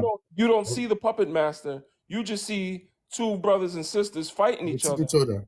You see what I'm saying? Yeah. But they're the ones that put the Hausa and the Pascola in charge in order to make that situation. You see what I'm saying? Yeah, that's true. So I agree with what you say now. Right, without them, there yeah, wouldn't be a Nigeria to fight over. You would have the different tribes that still have their own separate lands and be next to each other. That doesn't mean they wouldn't be warring, right? People have always kind of battled over access to resources, but not to the level of systemic oppression. Yeah. Can a white yeah. man jump in here and give the answer to your question? No, we don't. No. That Wait, saying that doesn't give you more wait. power in this space. We need to stop trying to center your race and your little pinky thumb between your legs. Like, please stop doing that. We don't need to hear about none of that. It doesn't mean he's a what man? Oh, Oh, I'm let here him to talk. Like, educate we're you. not gonna I'm do here that. to educate you, my friend. I'm trying. No, you're not No gonna problem. educate us. You can go on mute though. Carrying that sweet pickle, you It's can't not your carry that time. carrier. Shut up. The elephant can't educate the Bye. mouse on the elephant's movements. We've been Oh, we you're our all survival has been dependent on us watching how you move. Yeah. We know you better than you know yourselves because you Yeah. never had to look at yourselves. I blocked him. Then He going have fun at the block party. That's so. It's just like the level at which they think that they can educate black people on their atrocities. It's like, no, we've seen Talk it. about We've some soap and experienced water. it. then Exactly. the next question is, are black people still oppressed? Yes, for sure. Always. Time and time again and again and again. Every time I'm walking, since I came to this European side from Africa, I would say I'm more free in Nigerian to do what I please, right? But since I came here, I'm always worried. Oh, if I do this, oh, look at me, I'm black. This might be the reaction, right? If I do, I'm always what word did they use? When you are always curious, like if I want to drink, it's just like if you want to drink, if you want to, Suspicious. yeah, I'm always suspicious of myself, right? Because I can go to a store and then maybe there's a security there and I'm buying something. I notice the way he looks, like maybe I'm going to walk out there with something, or I go to a store and then I'll be like, hey, I want to buy this shoe, And then when I be like, oh, it's too expensive, if there's a discount, then the salesperson, instead of trying to convince me to buy the shoe, be like, no, that's the way we do things, and leave me there standing while I'm asking about the shoe. So I could see some Yeah, attitude which is not like good. yeah, you a black man. Yeah, there Hey, was a day. yeah, you black man. There was a day. Yes, sir. There was a That sound about right, brother. yeah. I went to a store and then that happened. I was talking to the person about a shoe and the person was sitting down, was just sitting down pressing the phone. I shouted at the person. I was like, "Are you stupid? I come all the way just to buy this, and you're telling me that you are sitting down. Is this how you serve your customers? To sit down and serve your customers? That I want to speak to your manager. You don't have sense. Why will you be sitting down while I'm talking to you?" So because in Africa it's different way. When someone come to your stores, they want you to buy everything in their store, right? But why that if I come inside, I'm asking you for a price, you won't answer me. But if a white person comes inside, you will try to convince him to buy it, but you won't. You look at me like I don't have the money to pay for it. It's sometimes I get very upset about it, and I know I've confronted it like a lot of times, but I will say yes. Always, black people are always, time and time after time. After. Then, if the next question are African Americans, America. See, there's a way I'll put this answer, right? The answer should be like, I'll just say the people, I'll say African Americans are still Africans, but if I should say the kind of Africans they be, I'll just call them African Americans because one, it will take a long way because African is a whole like black race is like very diverse. And if African Americans should come to Africa, then you have to trace where exactly you're from in Africa. And not only tracing where exactly you're from Africa, you have to trace the tribe you're from Africa. And not only tracing the tribe, you have to trace the community you are from. You understand? And there's something about African as a whole. If a black American comes to Africa, and then you're meeting different people of different tribe, they are not always united. Different tribes are not always united with each other. First question someone will ask you, where are you from exactly? You understand? Even though they tell you, hey, my brother, oh, you're from America, they'll be like, okay, you're from here? Where? Where's your parents? Where's the son name? Because that's the way they identify where you're from, or the compound or the house you're from. Some of them ask which community, which town. Then they ask, where's your parents? Where's the son name? Your son name. It's a whole different. So I would just be like, those who found themselves there, maybe they were not able, in order to like trace exactly where from. I'll just say African Americans, but those ones, their parents moved here themselves and gave birth.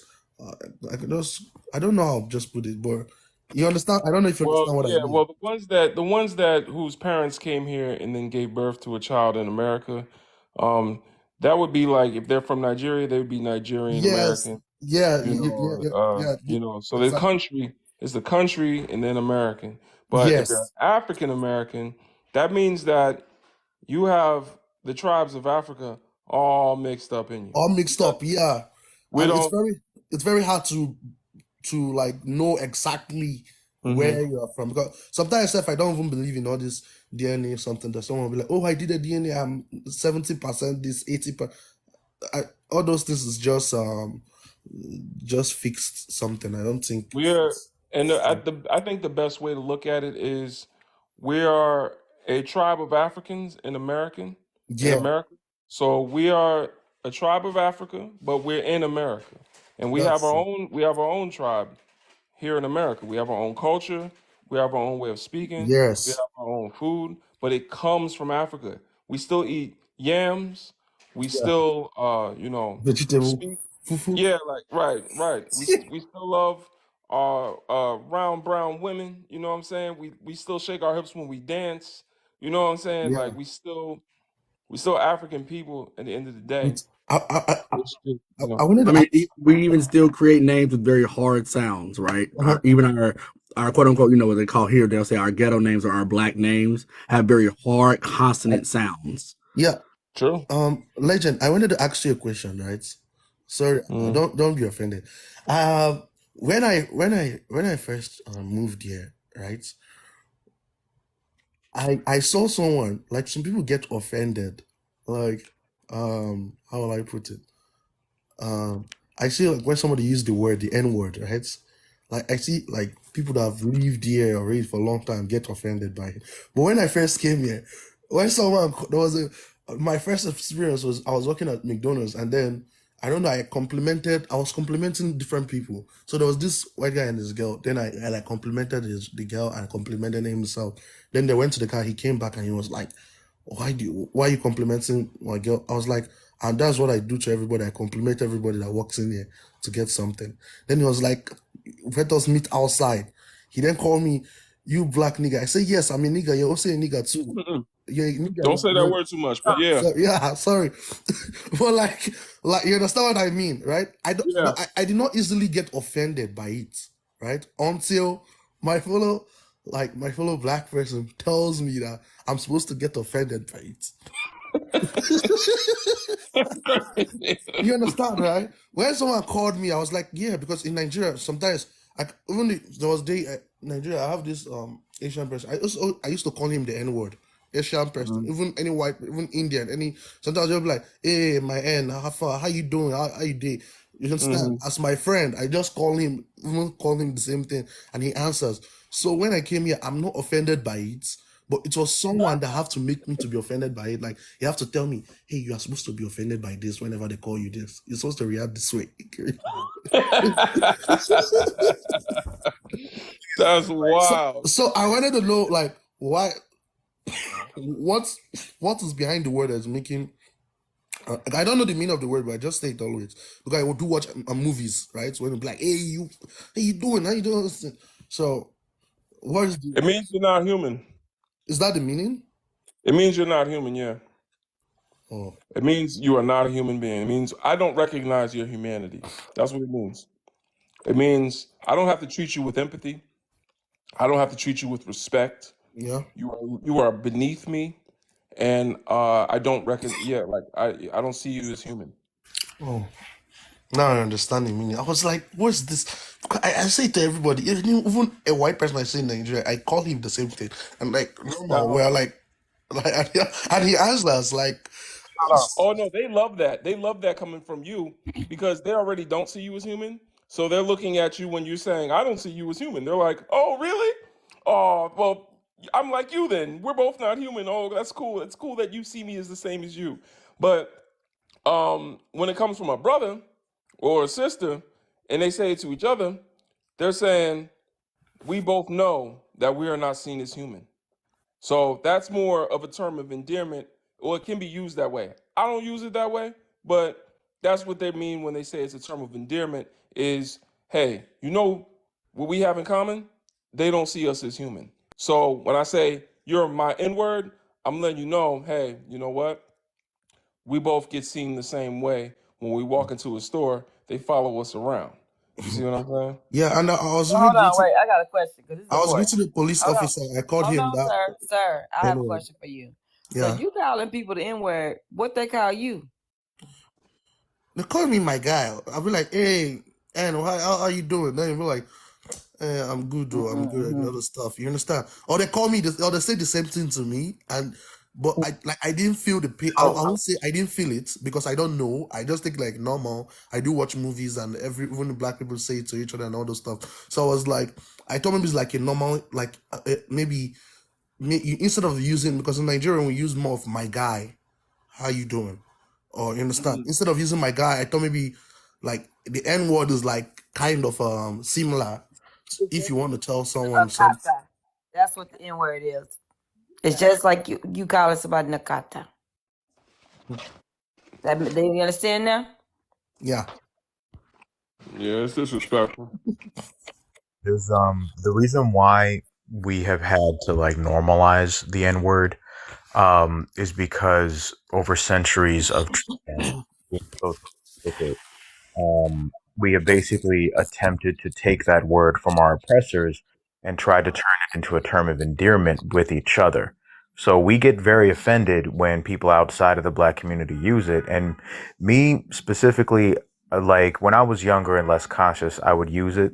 But, because I recognize that there are individuals within the black community that don't see me as black, out of respect for them, I'm just not using that anymore. And also, once I found out the history of it, that it's associated with so much bloodshed and so much unalivings of our own people, it doesn't, like, there is nothing that any of us could do in the black community to really genuinely make it a term of endearment, because it was never intended for that. Its origins come from them trying to dehumanize us. So, like, yeah, like it's if you see other black people using it amongst each other, then it's a term of endearment, and they see it as that only because they don't recognize 100% the history of it yet, and they may be a bit misguided. So you will see that from time to time. Yeah. But yeah, for the most part, you yeah, like, now that you know the history of it, now it's up to you as to whether or not you want to still use it as a term of endearment versus choosing maybe to address your fellow brother or sister as king or queen. That's what I do, because it's like we address each other as everything else except for the extreme of the positive, which is king, queen, because they do those psychological attacks where they're trying to hurl every word at you to dehumanize you. Personally, I feel that the only way to combat that psychological trauma is to address each other as the extreme. So I'm gonna look at you and I'm gonna see you as royalty, and that's how I think we can reverse that. When certain black men be calling me queen, I be getting offended. Especially black men that date other races. Don't call me no queen. I feel like you being condescending. It's the timing of it. It's the timing of when they use it. When you get a little frustrated and they'd be like, but queen. And I'd be like, no. I know what you're trying to do. Don't do that term of endearment to make the I disagree with you a little bit less harsh. It's like, oh boy. And he got up out that chair when Umar was on him and wouldn't get up. That's why, me coming here, there's some point like I don't understand fully, like when like I meet some black Americans, like, or black Canadians, like telling me what have happened, right? I'll be like, it's really really bad though, but I can only relate to like where exactly I'm from. You It could understand? be you. It's very, yeah. Be you. Yeah, and like there was something Legend was saying one time that was true. Like a lot of us in Africa, once we're here, we normally, maybe when we see like maybe Black America complaining of something, I won't lie. Also, when I was in Africa, I'll say I was part of it. That, like, I'll be like, you have light, you have water, you have tap, you have. We don't always to see the lights. We're not seeing the lights. We're not even seeing the free hospital. We're not even, hospital safe. You even know if you are bleeding, if you enter to the hospital, they won't treat you unless you pay. So I was like, you understand? I was one of those people in Africa that would be like, hey, what are you people complaining of? When all this stuff is there. So easy. What I would recommend is okay, and this is for everybody that's listening in as well, that is unaware or is a person of African ancestry, but is also unaware of what type of things that, like, American Africans go through. If you're trying to learn a little bit more about that, I would say personally a good book to go into, and I warn you, it doesn't hold back anything. It lets you know. But a good book to go into is Post Traumatic Slave Syndrome by Dr. Joy DeGruy. That gives you a general understanding of the psychological warfare as well as the actual historical events that have prevented people of African ancestry in America from being able to achieve the levels at which they think that they're seeing from outside lenses from everybody else across the globe. They're seeing African Americans as, oh, see, we see, you driving around in fancy cars and doing all this other stuff. We see you having all the basic necessities that you could ever need. And we see you all this, that, and the third. But it's like, all right, cool. I can get my Amazon Prime package overnight. But at the same time, if I step out at night, I may be unalived by a police officer who thinks that I look like a suspect he's looking for. But like, Yep. like really, if does it really like match up? No. Like I have running water, but if I go for a run outside, then I may get thrown to the ground, and because I match a description again, like like it's so that would be a book I recommend, Post Traumatic Slave Syndrome by Dr. Joy DeGrasse. I do you one better, Timothy, right? I may have running water, but if I'm seen crouching by the side of my house drinking out of my hose pipe, I might get unalive for drinking water outside of my own house. Yep. So thanks for explaining though, because that's the way I thought before. Like a lot of us that time when I was in Nigeria, all of us we sit out in a round table, and then maybe we're watching some kind. So then we'll be like, what's this now? Us that have to trek like 2 kilometers to go and fetch water, like because in the village, like not in the city parts. In the city parts is very good, but like if you're in the village, people, especially people in the village parts, little communities like there in Nigeria, then they'll be like, what are you complaining? We have to trek with the wheelbarrow to like 1 kilometer, 2 kilometers, fetch 3 gallons, come back, go back again to do the same thing. And then there's no lights. There's no light every day. And light comes like once. You could stay a whole week and light came on only 3 times. I like the way Or that sounds. so, so that's the way they think, and then they'll be like, "Oh, there's a better life there." That's why you see a lot of them. That's why you see a lot of like who wanting to even come this side. They'll be like, "Oh, you see this suffering that let me escape from this one and go to that. That suffering is much better than the suffering." So here's the That's thing the way with it. they feel. So here's the thing with it, right? So subjectively, oppression looks hierarchical, right? It looks like, oh, you're doing better than I am, so you can't complain as much as I do because I'm more oppressed. But I think that's why we also have a saying, right? Until the least of us are free, none of us are free. Because if you're looking at it from a hierarchy, you're going to assume that some people are more freer than others, when the reality is if you're black, you're not free at all, right? I may have a car and something like that, but again, it's the grass is greener. I have a car, and so people from the motherland might look at that and say, "Oh, you're free. You have access to monetary things." Yeah, but I also have to live right beside my oppressor, and we may look over at you guys and be like, "Hey, but you get to live in your villages. You still know your native languages. You still have access to that, right?" So again, it's very subjective based on where your proximity is to the type of racism you've had to experience that's been institutionalized. So yeah, I mean it's a diabolical, unfortunate side effect of the way that they created their structure, and it was intentional, right? They intentionally did it that way, right? For us here in America, it's the old adage of the house Negro versus the field Negro, right? At the end of the day, both of them are Negroes and both are enslaved, but we'll sit here and try to nitpick apart who has it worse or who has it better, and at the end of the day, neither one of them has freedom. So why are we wasting our time nitpicking and fighting with each other about who's where on the totem pole when we are, sorry, not to use totem pole because that's indigenous erasure, sorry, my bad, but who's where on the hierarchy when at the end of the day we should be fighting the one that's doing the oppressing. Thank you, Legend. Thank you for the platform. Absolutely, man. I just Thank you for appreciate coming the up, bro. energy. What's up, Wizzy? Are you married? No. Okay, you better stay away from that cave coochie. Don't be laughing. I'll stay away. Stay away from those charcuterie boards. I did want to I don't know if I was supposed to be next, brother, but I did want to be a little bit oppy today, I guess. Go ahead, talk to me. So should Black Americans pursue reparations? I feel like this is one of those walking, talking, chew gum kind of arguments in a way.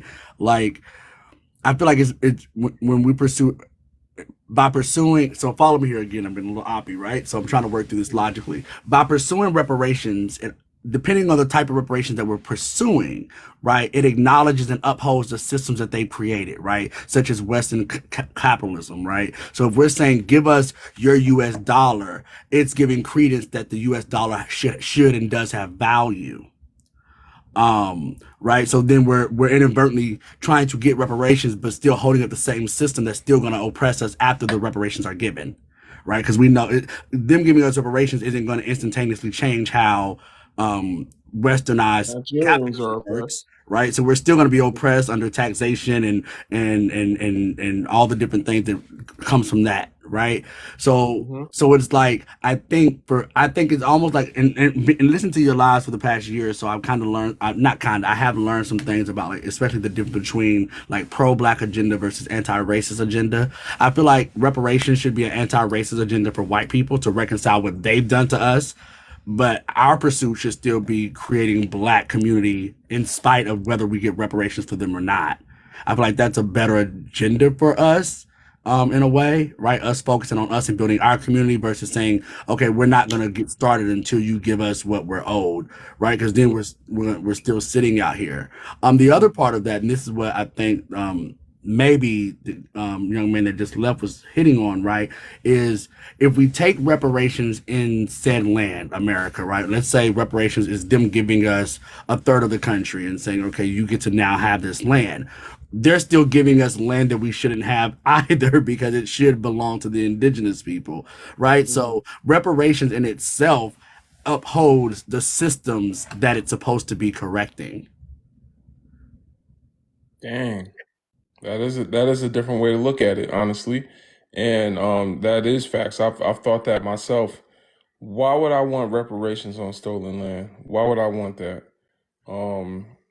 I would, if you want, I like honestly, and I thought that too. Like, should reparations just be getting the hell up out of Africa?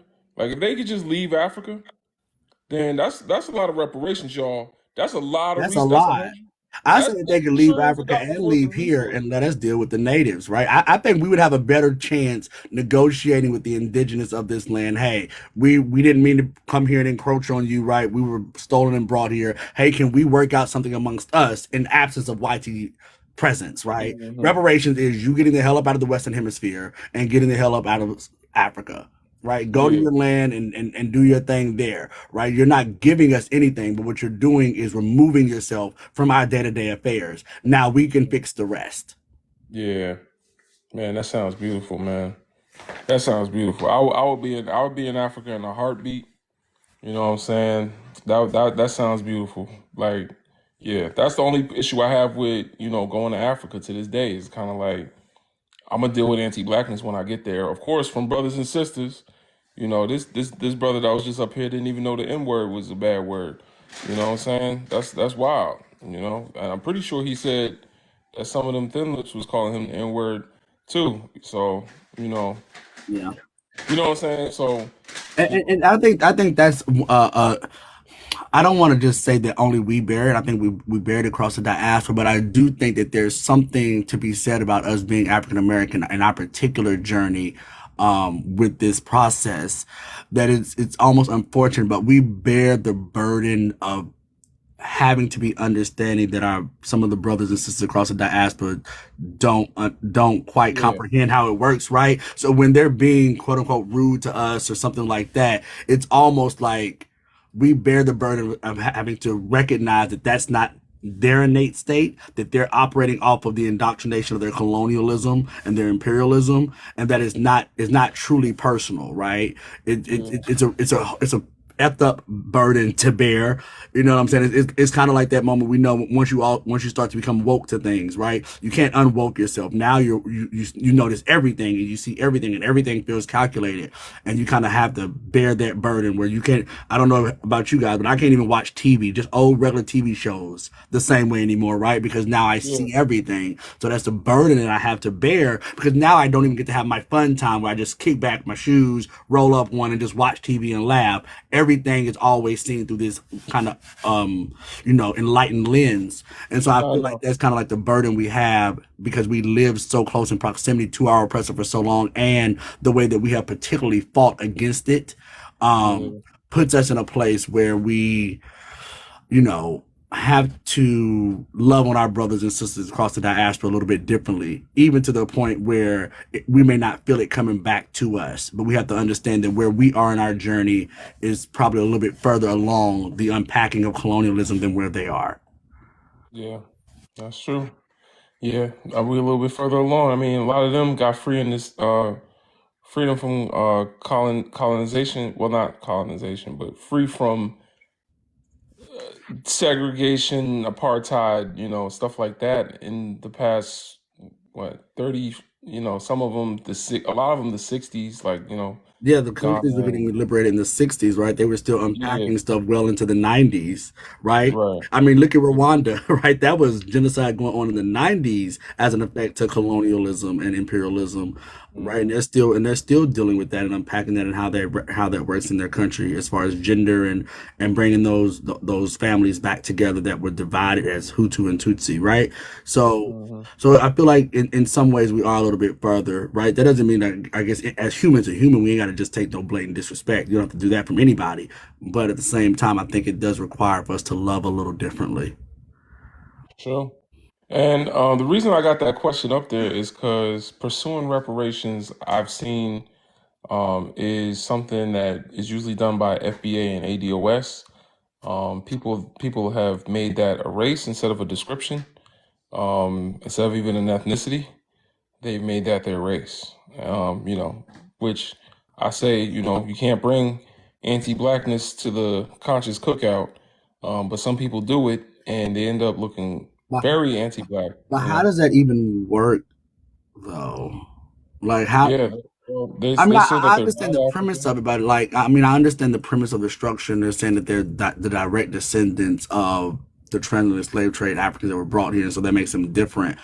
But without us even really having the appropriate tools in place to really know and figure that out, right? Because there could be black families that aren't necessarily descendants from transatlantic slave trade, but that doesn't mean that their records haven't been destroyed in the process, right? You could have had somebody come over here from the Caribbean, from an African nation, in the early 1900s, not as an enslaved person, but due to racism, their records and stuff are still lost, just like everyone else's. So are you, you know what I'm saying?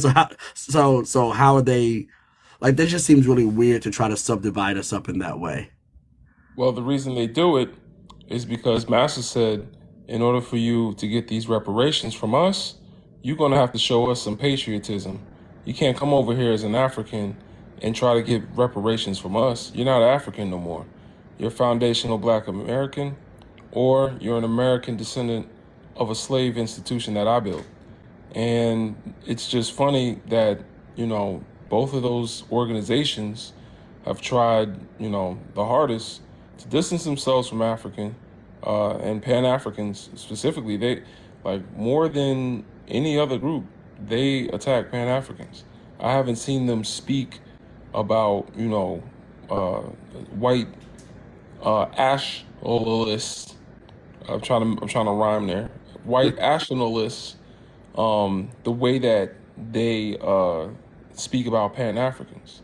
But do they So not understand the way that this immigrant colonial company called America works, right? Is that the power that different groups have is because of the power that their homelands have to impose power on this company. right, Right? Chinese have a certain level of protection. And I'm not saying this as a blanket statement to say that they're protected and they're free for all, right? But they have a certain level of protection because China can say, hey, you're not going to treat our people like that while they're over in your country, right? Europeans can do that. We don't have that connection with Africa to say, hey, you stop treating African Americans that way. We're not giving you cobalt no more. We're not giving you nickel no more. We're not giving you we're not giving you palm oil. We're not giving you any of this anymore, right? Because we don't have the connection. We don't have access to resources to wield any power, right? So it sounds like to me, for me, what they're doing is a very it's really crawling on your knees with your head faced up to the thing of the oppressor saying, please let me. It that's what sounds it is. really powerless, like you're acknowledging that you need to come to them and ask for power versus trying to connect with your motherland that could absolutely shut America down if it was united and say you don't get anything from here until you give power and access to our people that are there. Yeah, and when you go on their websites for both of those organizations, the color scheme of the website is very telling. Both of them, red, white, and blue flags. And I just that's what I'm saying is, in order to get reparations from Master, you're gonna have to show him that you have a common interest, and some of them cleave to that American identity, because even the whitey European settlers that we think of when people say American, the default Americans, right?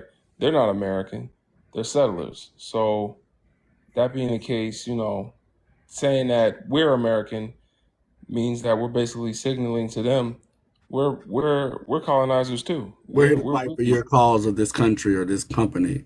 You know what I'm saying? Yeah. It also makes them anti-indigenous. Like you're Oh yeah, no, they think that they are indigenous. wait. Okay, The I don't want to FBA, derail the the conversation. This is FBA's Tariq definitely Nasheed went from talking about African history to now, because we've been seeing a lot of pretendians going up, right? Like we've seen a lot of them, right?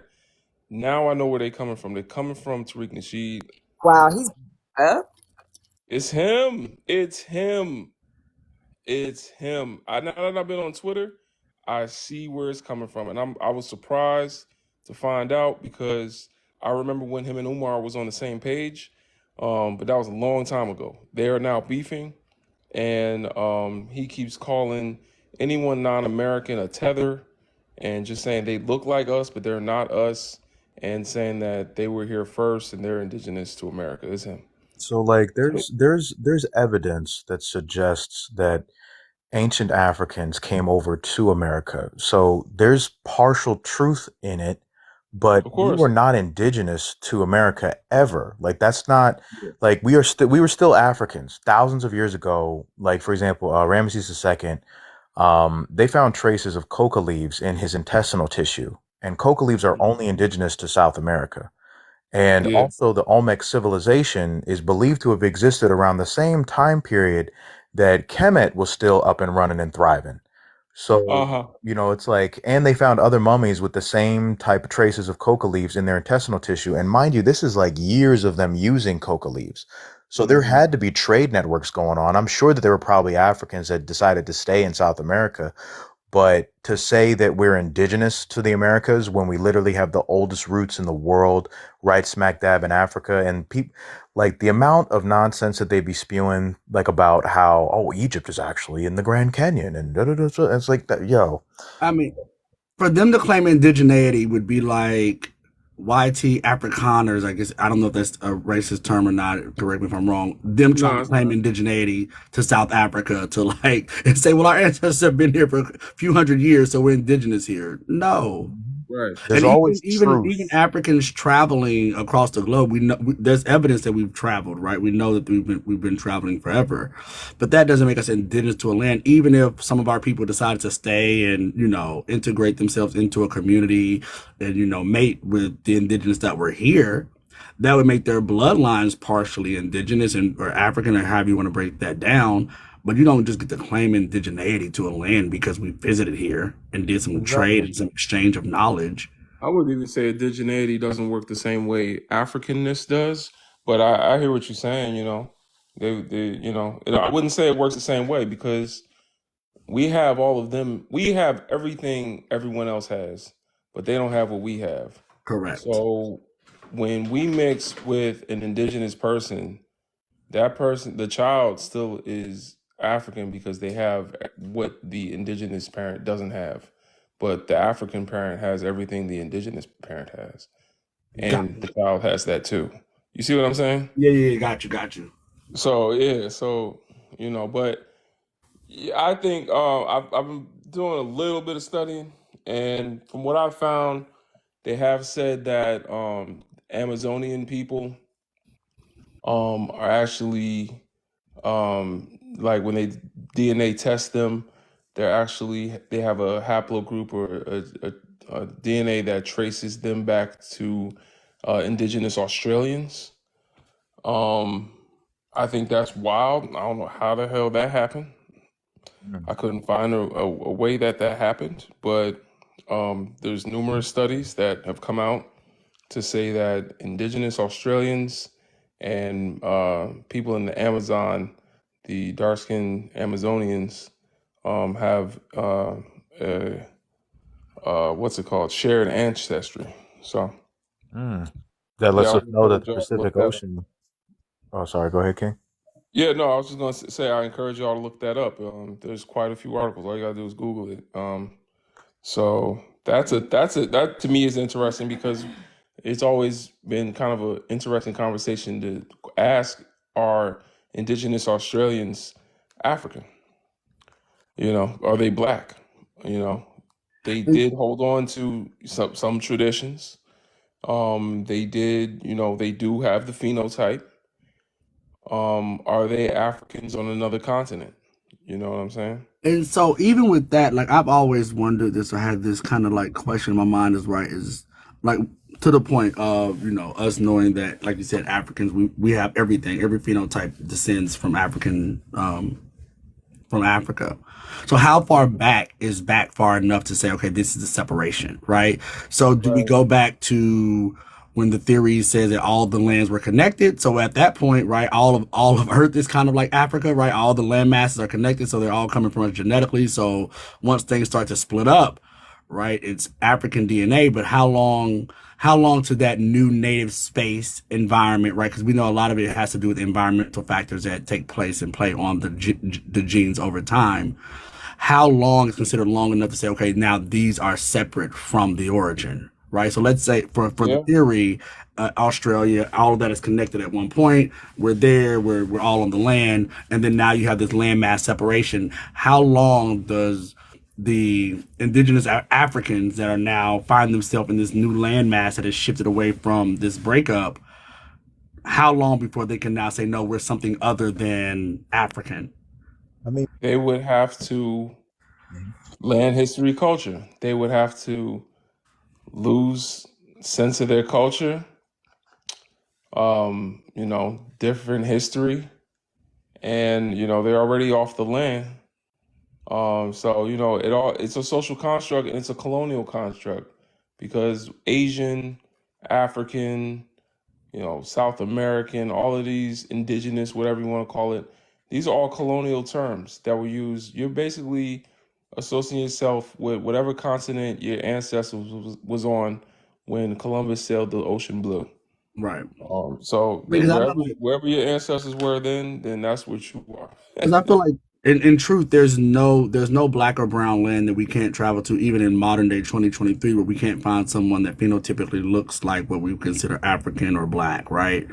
Our phenotypes are, I mean, you go to, There's Afro Indians, yeah, that's what I'm saying, right? Like almost everywhere that we can go, or everywhere that we can go, you can find people that looks like, hey, that's cousin right there, right? So it's, yeah, I don't know, and that goes kind of, but they identify as Africans. right. Is what I'm saying. So that's the thing where it's like if they still identify culturally as Africans and it got the phenotype and we know they come from there, I would say, that's a good argument for them. Dr. Chancellor Williams didn't agree. Dr. Chancellor Williams said, if you're not of the African continent, then you're not black. So I'd probably say that we should go back as far as maybe like 5,000 years. Like that should be like the time frame that we push it out to, because that why I'd say. 5,000? Well, I mean, for me, I'm thinking about Kemet. I'm thinking about, before the invasion of Kemet or before like foreigners started to make their way towards it. I'm also thinking about like I'm thinking about African civilizations that existed for 600,000 years, before Kemet even came to be. And, before. Said there's a new guest. I'm not sure if y'all knew that or not. Or that Oh, you know what? We do Oh, have a we new did. guest. We got into our own rabbit hole. Yeah, My bad. Oops. we Pan African discussions. All right, Kingsley, give us your age, race, and pronouns, please. I'm sorry, what's the question again? Your age, your race, and your pronouns, please. My age, Your age, how old are you? I'm 56. And your race? My race. um, in our ancestral denominations, typical genotypic offsprings, we had no term as race. Okay, we do today. So So what are you? if I'm to try to give you the source of my being, I would say as far as I can identify myself, I come from Central Africa.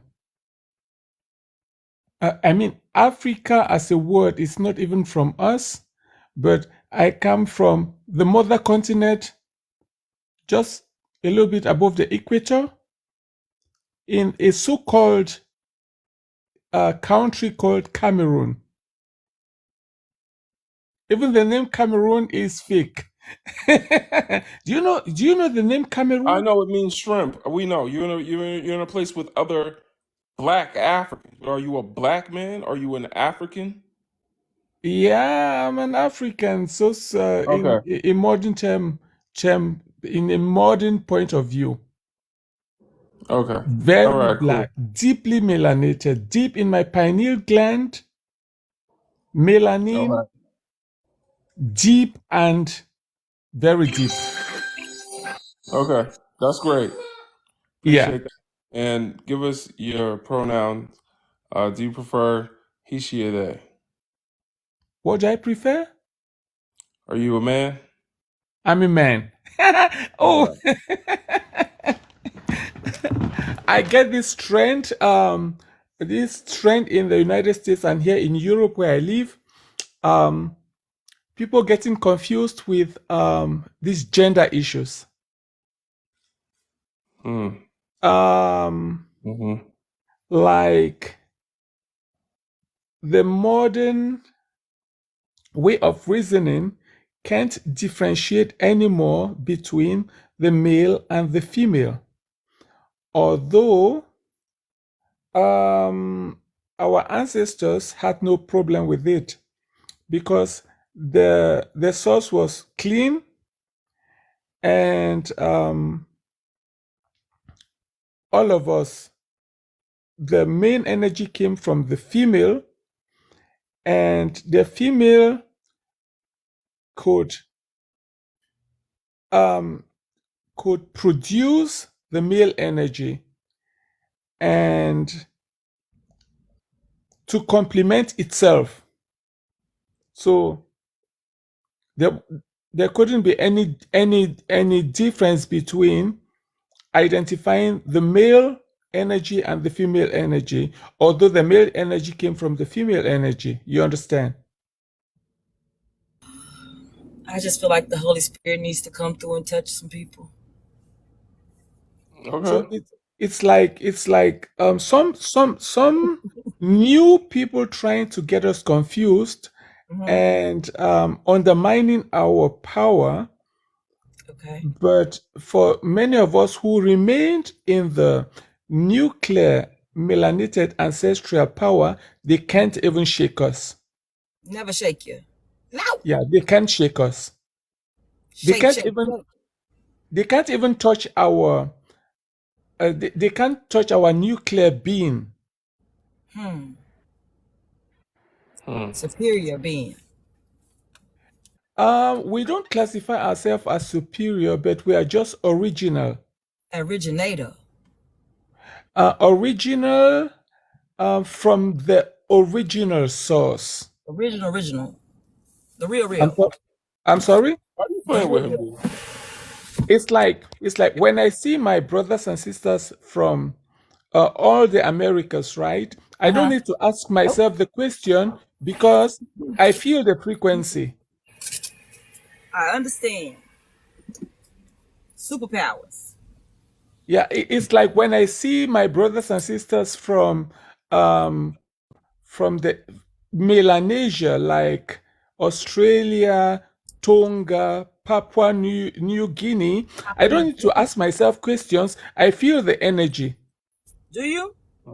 Yeah, Yeah, I well, feel the I energy. mean, I feel the connection.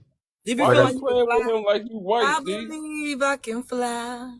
well. I mean, I get your point, Kingsley, because like I mean, as you well know, like for the people listening in, higher concentrations of melanin very much so is linked to stuff like that. Like, not that, well, having higher concentrations of melanin in and of itself also means that you have a less calcified pineal gland. So, technically speaking, black people are actually more spiritual than anybody else on the planet. So, if you are heavily melanated, then it's not surprising to hear that, when I hear stories of black people talking about, like, yeah, they received visits from loved ones that have passed on, or it's not surprising when I hear about them having dreams about things, because even I have dreams. Like, I'll literally have dreams about stuff, then I'll wake up and then later on have like deja vus that are very like, and anytime that I'll try to like change up what happened in the deja vu, it'll, and this is all just,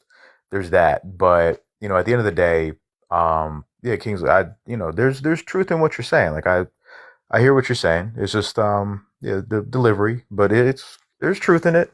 Higher Because concept. I don't dream. You said what? D? I must be lacking some melanin because I don't dream.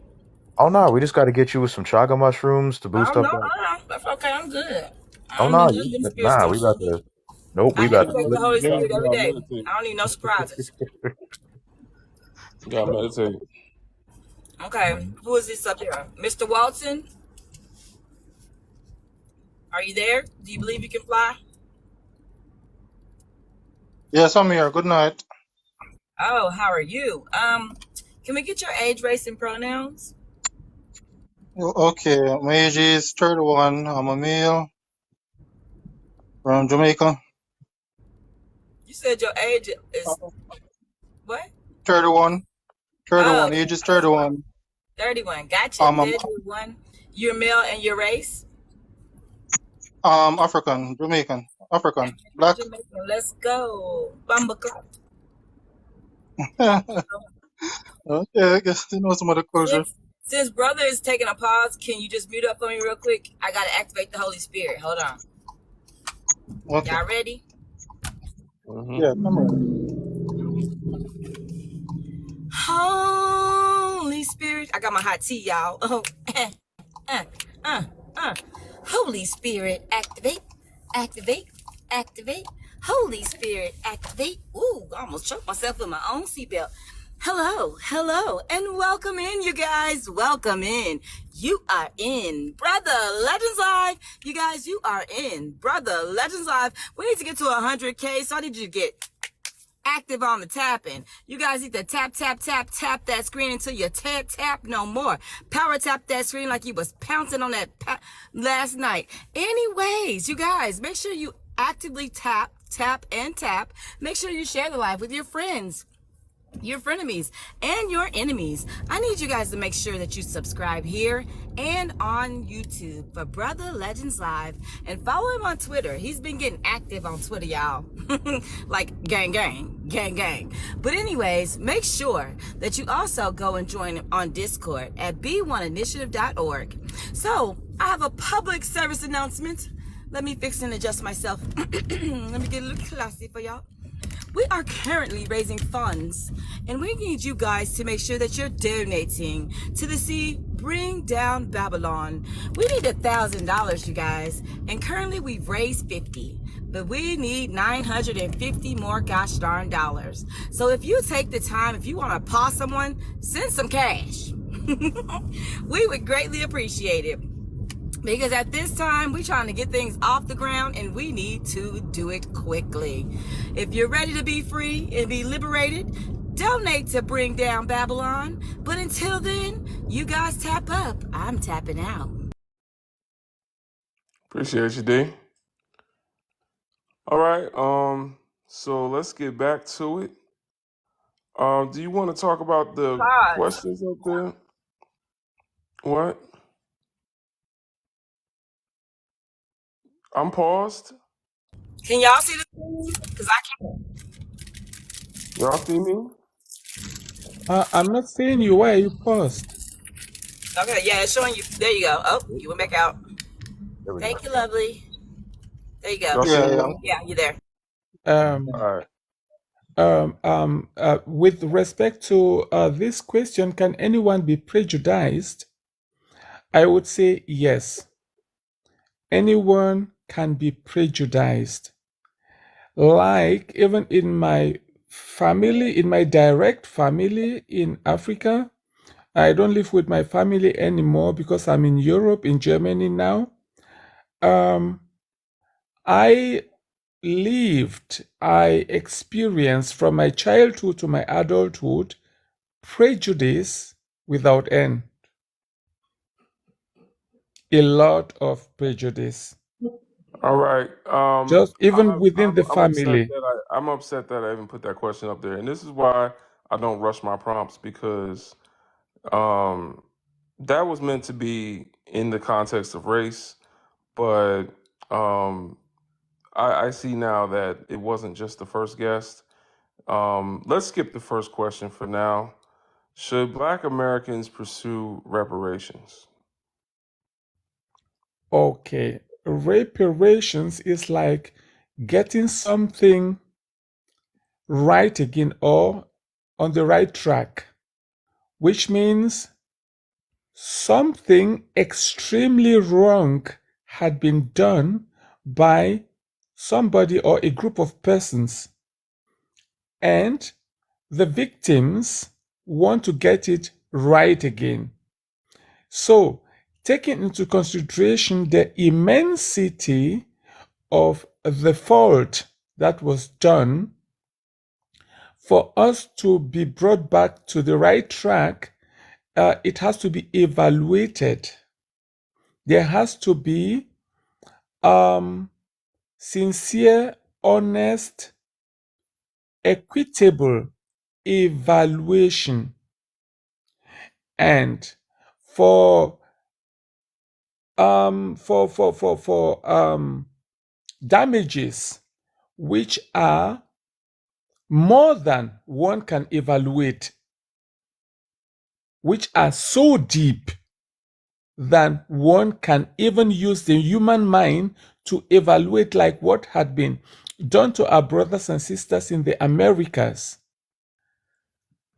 That's a very difficult question, because can the damages be evaluated?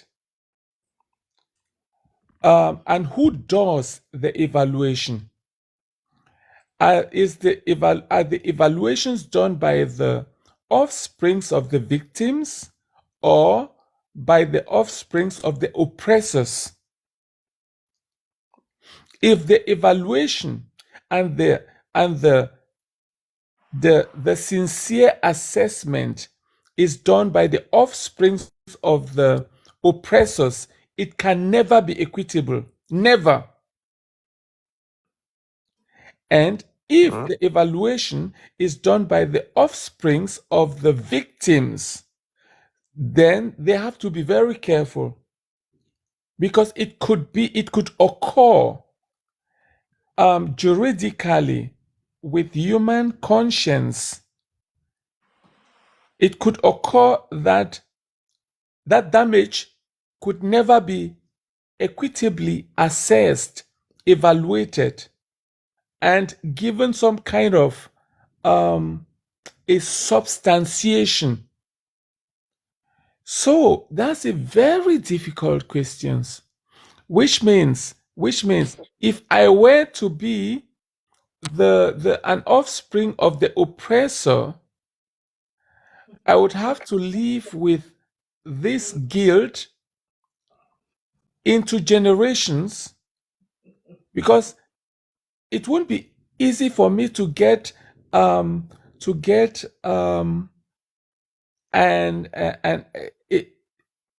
a reasonable result from the offsprings of the So your answer to the question is no. I'm sorry?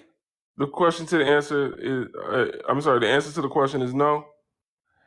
No is too easy. No is too easy. No or yes is too easy. Cameroon, right? I think the offsprings of the oppressors can try to appease while paying for their death, for their debt. To a yes or no question. You telling a whole story to a yes or no. Now, if somebody came and robbed your house and sold everything, do you think they should go to jail for robbing you? They should not just go to jail. What should they do? their children's children should Oh live my with God. it and keep making sure it doesn't happen and keep paying for it. So what's Because the difference between reparations then? What you struggling with? so let me That's see. just hard. If we say the offsprings of the oppressors should pay trillions of dollars, right? Dollars, American dollars, they will keep paying it until they feel they can pay no more. Because what happened Okay. is more All right. than what the human mind can assess. Okay. So if I say Well, yes, and I think my yes is a simple yes, I'm wrong. The yes should be very deep. Well, You if you're gonna give understand? me, I don't even want to hear a yes. Just say no. Shit. Golly. no, but I think you misinterpreted the question. I think you interpreted it as, should Black Americans get reparations? Should The Black question. Americans get reparations? That's what I'm saying. If I should say yes, I No, but mean that I don't. I'm yes, not asking that question. The question is, should Black Americans pursue? So it means, should Black Americans try to get reparations they from should their victimizers? they should pursue reparations from the offsprings of the victimizers and forever. Okay. Forever. Okay. You understand? Because what was done to them, to their forefathers, is more than the human mind can conceive. It's deeper than deep. Yeah, no, You we understand? we, we understand because there's you can't put a monetary value on unaliving someone and then using their You skin. can't. You can't. We can't simplify the victimization. We can't. Yeah, So I can't even laugh about it. Because when I start focusing my energy on that evil deed, it brings my frequency down. yeah. That's It the brings purpose down of my being able. frequency. It's not a joking issue. When my brothers and sisters joke about it in the Americas, I feel like, wow, I see tears running down my ears because I can't. It's like, okay, we can live with it for now, but we have to make sure we keep our eyes on it so it Yeah, doesn't happen again. yeah. Well, King, that's Be- just be- that's a response to the trauma. That's all that is. That's not that like with more intelligence about the atrocities, with more information about it, and also with more of a serious approach to that knowledge and information. I promise you that less and less people will start trying to turn it into comedy. That's just a defense mechanism. But yeah, we hear what you're saying, King. We hear you. All right. Let's go to the next question. Are Black people still oppressed? yes. Okay. And If, are even African? even me as a black person in Germany, I still experience soft oppression because I've been here like forever, and even at my workplace, people try so-called indigenous people of Germany. They try to use soft oppression to attack me, but my pineal gland is so super sweet that I know how to neutralize the bullshit. I heard that. Okay. Well, we do that all the time in America. We do it not with our pineal gland. We do it with a folding chair. All Okay. right. The next one is: are African Americans American or African? Um, our brothers and sisters in the Americas, they are the original offsprings of the cosmos. We are, just like you, I'm saying now, we are the original offsprings of the cosmos, and we are the most powerful until we really get to evaluating and accepting our power. All these Mm-hmm. names, Americans or Africans, are going to be just superficialities. Because we are very powerful. We are omnipotently powerful. Mm-hmm. Okay. I agree with what you're saying. I think Unc is coming from a very enlightened place and a very spiritual place, as is the African way. And it almost sounded like you wanted to dilute some of the questions, but I feel like you took your time and you took our time and you arrived at the answer when you was going to get there. And I think um, I did learn a bit, especially when you answered the reparations questions. That is a very insightful way to look at it. Um, yeah, I appreciate you coming up, Monk. Thank you. I think you did your thing.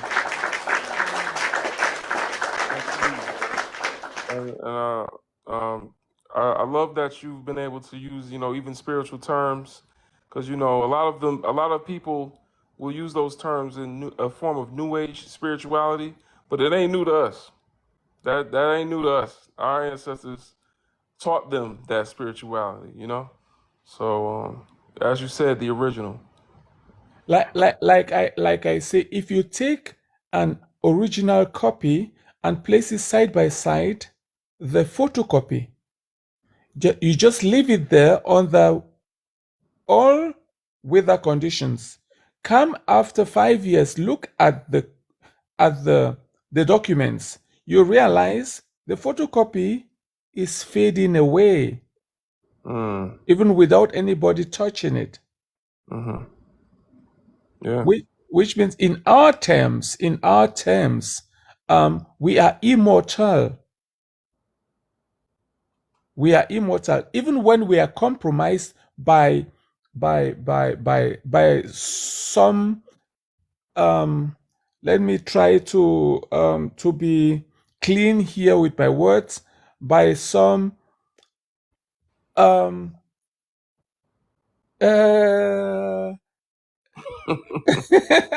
some people who claim they are powerful, right? Right. When they try to compromise us, they don't realize they can't because they are the photocopy. Yeah, in the course of time, they are blown away by the wind, but we remain there because our roots are deeper than deep. I heard that. Yeah. Absolutely.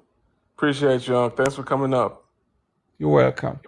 All right. Well, hey man, some of y'all check out when you got free time, check out the president of Rwanda, or what they call Rwanda. Check out the president of Rwanda. He be giving little speeches. He talk just like that.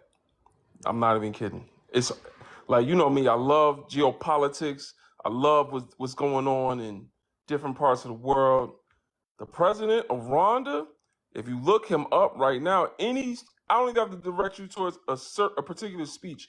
Any speech that man give, he talk just like that. I don't know if it's the accent. I'm not sure what it is, but he talks just like that. He goes, well, you see, what we're going to do is that, like, he talked very calm. I know in certain parts of Africa, I think it's West Africa, it's called Itutu.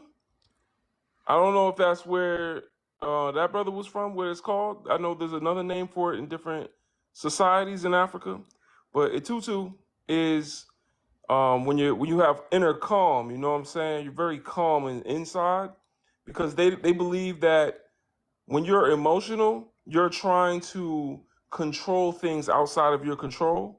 So if you can't keep your calm, they look down on that, and you have to have what they call itutu, itutu. You have to have that at all times, no matter what's going on. You got to remain calm. So that's, we're the original cool people. Like, we was cool always. So that's just a thing. So I know that It can put some of us to sleep because we're American. But I know that about the president of Rwanda. What's going on, Sister K? Hey, what's up? I was just listening. Y'all definitely, they had some good points there. Took us a Mm-hmm. minute, but we got there. I Yeah, was, he took all our time. look, everybody was like in and out a little bit. They was like, wait, hold on. I kind of agree, but what you mean by that? Like, we had to get a Yeah. little closer. Like, hold on. Oh, okay, okay. Because y'all was really about to say who this for. Because, Yeah. nah, Yeah. but it definitely made sense. It definitely did.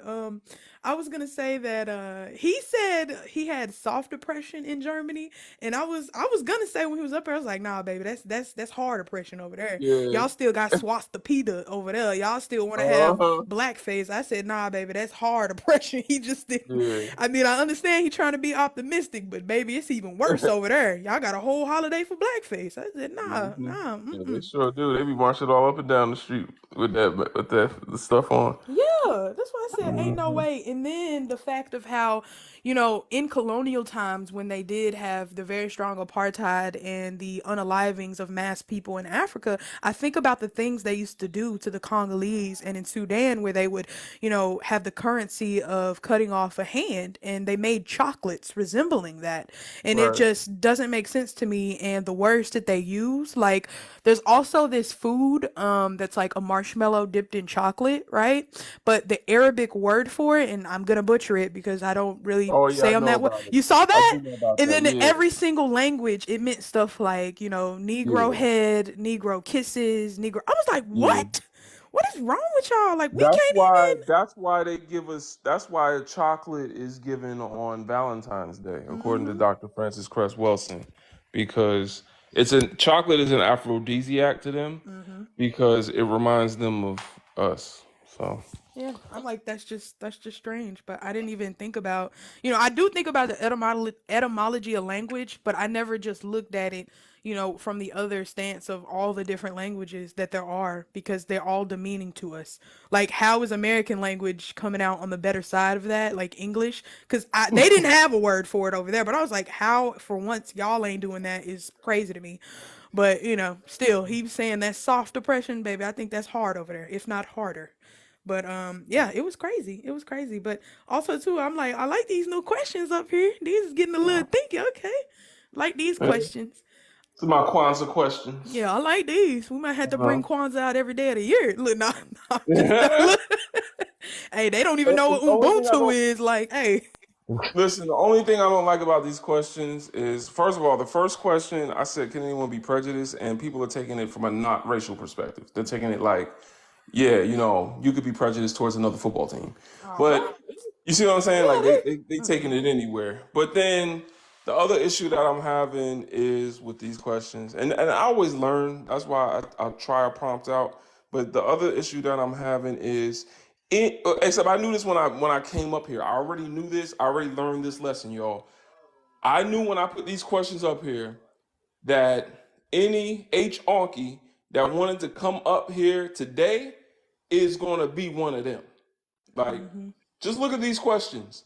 Anyone with thin lips and any with pumpkin spice drinking lips that come up here to talk about these topics and is not one of us is a problem. They're going to be problematic. There's no way you look at these questions and have an opinion that's not going to be problematic if you're not African or black. Like, Yeah. No, I you know what definitely I'm agree with that because I'm sure a lot of things that we know and confirm, they would say, "Oh, that's debatable." Like, no, saying? it's Right. really not. You just don't have an education or intellectual ability to even understand. Like, or maybe you're not. Maybe you're compliant to ignorance because ignorance is bliss, right? So, I'm like, I Yeah. agree with you. Every single one of these questions would create a problematic introduction for anybody that's not us coming up here talking. I agree with that. Exactly. So like just the choice to come up here already proves to me that you're not even trying to be no type of ally or nothing. Like we just gonna get straight up, you know, Mm-hmm. onky mess. I mean, because honestly, if I read these as a non-black person, I like their first instinct and feeling would to be feeling attacked. Like, I'm not gonna Right. lie, because that's, Yeah. and you know, like, if half my family like that, and I ask these simple questions like, why didn't you want to learn how to do my hair? Like, Woo. you, it opens a can of worms, right? Like, Mm-hmm. it's a whole nother thing, you know. And then it's like, yeah, I can't even, because I asked my mom, I was like, Mom, one time I just want you to get on here and listen to with me, because I'm not letting you up here because you're gonna embarrass yourself. You're not gonna embarrass me, but you're gonna like for real, and it's shameful, you know. It's like, bro, like you really can't answer basic questions. Like, you gonna tell me how to, why can't I act YT? Like, girl, no ma'am. I said, Mm. even if I wanted to act like that, y'all wouldn't let me. Like, no ma'am, you Yeah. know. Ain't gonna benefit you. Yeah, the gaslighting is crazy over here. I said y'all are weird, but I wanted to answer it, the questions, because these are different. But you say, can Yeah, go anyone ahead. be prejudiced? And see, again, they're gonna say my answer is debatable, but I want to say no, because I don't feel like black people are even prejudiced. Wow, I don't think we can be racist, and honestly, I'm here to wager that we can't even be prejudiced, because to be prejudiced, you are prejudging based solely on skin tone, correct? But Mm-hmm. us, our prejudice is not tied to just your skin tone, it's tied to the history of the people connected to it. Like, we're not just having these notions based on you being white, but we know, because you operate out of the systems of YT solidarity, we know that you're going to be the same way. Do you, Right. like, they profit from these systems? There is a YT social credit that they get from being in these circles, participating and indulging, you know. So I'm even here to wager that we can't be prejudiced. Like, we literally can't. And because of how the history of America is, I'm here to wager that other certain groups can't be prejudiced to YT people. Now, they can't be prejudiced to us because, again, we're not the ones who mass unalive them. We're not the ones who conquered their land. But they go based on the anti-blackness rhetoric and the YT supremacy of those that have indoctrinated them as well. But again, Mm-hmm. for us to be prejudiced against our YT counterpart, no ma'am, no ham, no turkey. Like, it ain't working like that. It's really not. Should black Americans pursue reparations? Definitely. Like, I know our brother came up here and he said some good information, but I'm even here to say that's not even a tough call. Yes, if they can over here calculate how much the POW prisoners in the Japanese internment camps can get, and the people of the Schnallebost, yeah, they can definitely calculate chattel slavery for us too. Get your calculators out. I'm like, they acting like they don't have people like Jane Elliott and other people that are still trying to stand up. These people know. Like, her not wanting to do reparations is insane to me. Like, Right. ma'am, are you crazy? Like, it's so oxymoron and paradoxical of what you're actually trying to do for the black community, right? Like, weird. Are Yeah. black people still oppressed? You already know, easily, easily. I think it would be easier for us to say where we're not oppressed, because it ain't many. Look, it ain't many things. I'm like, honestly, try to think of one. Think of one category, one topic, or one incident where we're not oppressed in it. I like, look, I'm thinking. quickly. I can't even. I'd be like, quickly, I can't even think of one. I really can't. And then there's people up here that will come with some type of straw man argument or ad hominem that we're saying personal attacks, being like, well, y'all get the vote. Bro, I'm like, man, yeah, that's why they imprison us. So many people can't vote with felonies. And even that, they penalized the people who got off of the felonies to restore their right to vote. And they took them to jail too. I said, that was in Florida. I said, that's crazy. Like, Crazy. they still, like, voter suppression is a thing, you know? And again, are we voting of our own consciousness, or are we voting out of consequence of what y'all will do to us if we don't? You know, Hmm. I can't think of one avenue. So, you know, that's a strong yes for me. And are African Americans American or African? Bruh. I'm like brother was up here saying, look where we came from. We're gonna always be African. I don't know exactly where in Africa, but we came from the motherland, so we still part of the motherland. Like, American, we could never. What is American? Yeah. Like, what is that? Like, I do try to ask people, like, explain that to me. What is American?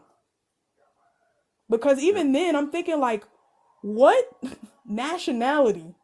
Like, how would that even work? You know?